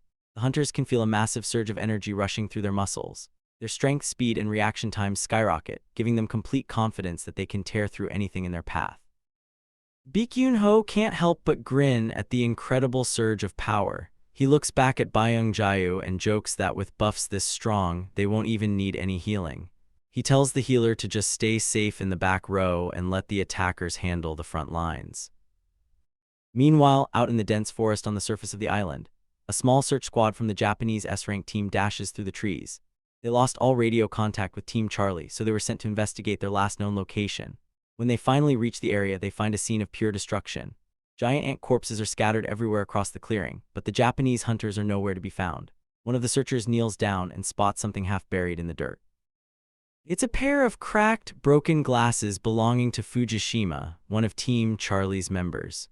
Dread settles over the squad as they realize Team Charlie was likely wiped out without ever getting a chance to call for help. Before they can even react to the discovery, Kei, the hunter known for his hypersensitive sense of smell, suddenly grabs his neck.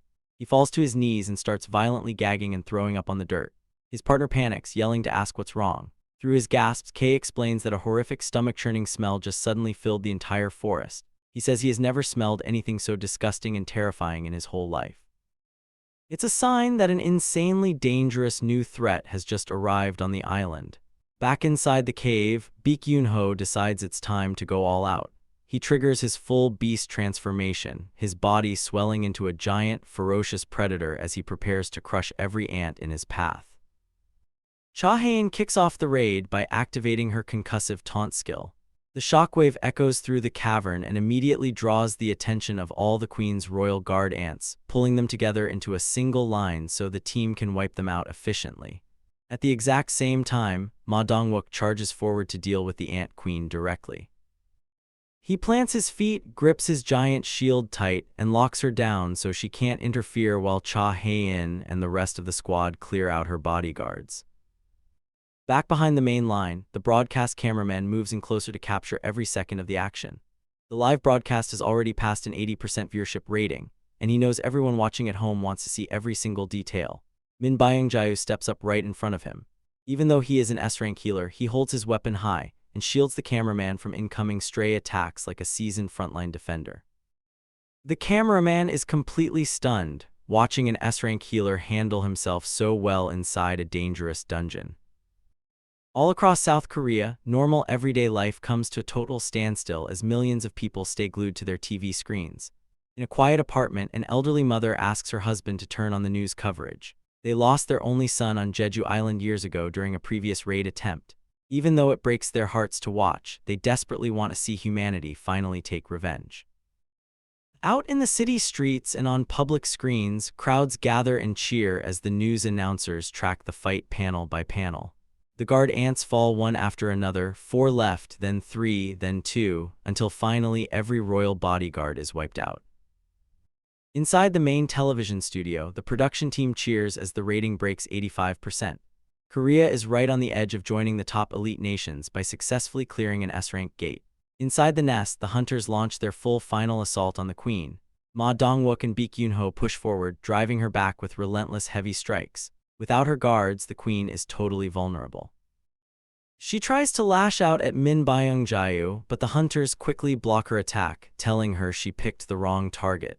They beat her down until she is on the absolute brink of defeat, making victory look completely guaranteed to everyone watching at home. Suddenly, the queen lets out a strange, piercing roar. The team pauses, realizing this isn't a death cry, it is a desperate call for help. Outside the cavern, Godu Ryuji and the Japanese hunters notice something terrifying. The entire ant swarm they were fighting suddenly stops, turns around, and flies full speed back toward the nest. The signal jamming device isn't stopping them anymore. Godu realizes that something went horribly wrong inside the cave, and now the whole ant swarm is rushing back to save their queen. Baek Yoon-ho could hardly believe what he was seeing as a massive surge of red energy erupted from the center of the crater. The air in the cavern instantly turned suffocating and heavy. Cha Hae-in dropped to her knees, gasping for breath as she was crushed under the sheer weight of the aura. She could barely process the fact that such a sinister, monstrous power was coming from just a single ant. Out of the rising smoke and dust stepped a dark, humanoid creature. It radiated a pressure unlike anything the raid team had ever felt before. This was clearly no ordinary monster. As its heavy footsteps echoed through the quiet cave, pure shock and terror took over the hunters. Ma Dongwook tried to pull himself together, shouting at everyone that they needed to hurry up and strike before it was too late. But to their complete confusion, the creature didn't even bother to attack. It calmly walked right past Korea's top-ranked S-rank hunters as if they were completely beneath its notice. It made its way straight toward the giant corpse of the dead ant queen, totally ignoring the humans standing right behind it. The hunters froze in place. Sweat poured down their faces and their hearts raced in sheer terror. They could only watch in silence as the creature stood over its fallen queen and slowly opened its massive, razor-sharp mandibles. Without warning, the beast unleashed an ear-splitting screech that shook the entire cavern. The raw force of the sound and aura slammed straight into the hunters, forcing them to their knees from the pressure alone. A terrifying crimson light flared in the monster's eyes, filled with nothing but pure rage. Cha Hae-in staggered on the ground, trembling uncontrollably as she tried to recover and stand back up. But in a fraction of a second, the Ant King vanished from sight. Before she could react, it reappeared directly behind her. Her eyes widened in absolute horror, but it was already too late. The monster slashed across her body in the blink of an eye, bringing down Korea's strongest female hunter with just one single strike. Desperate to fight back, Ma Dongwook moved in for a close-range attack. He was sure he couldn't miss from this distance, but the Ant King caught his blow effortlessly, stopping him right in his tracks. Even as the beast overpowered them, Ma Dongwook tried to stay confident. He knew their S-rank healer Min Byung-jae was still safe. Byung-jae was using his protective camouflage skill, which completely erased his presence and made him totally invisible to enemies.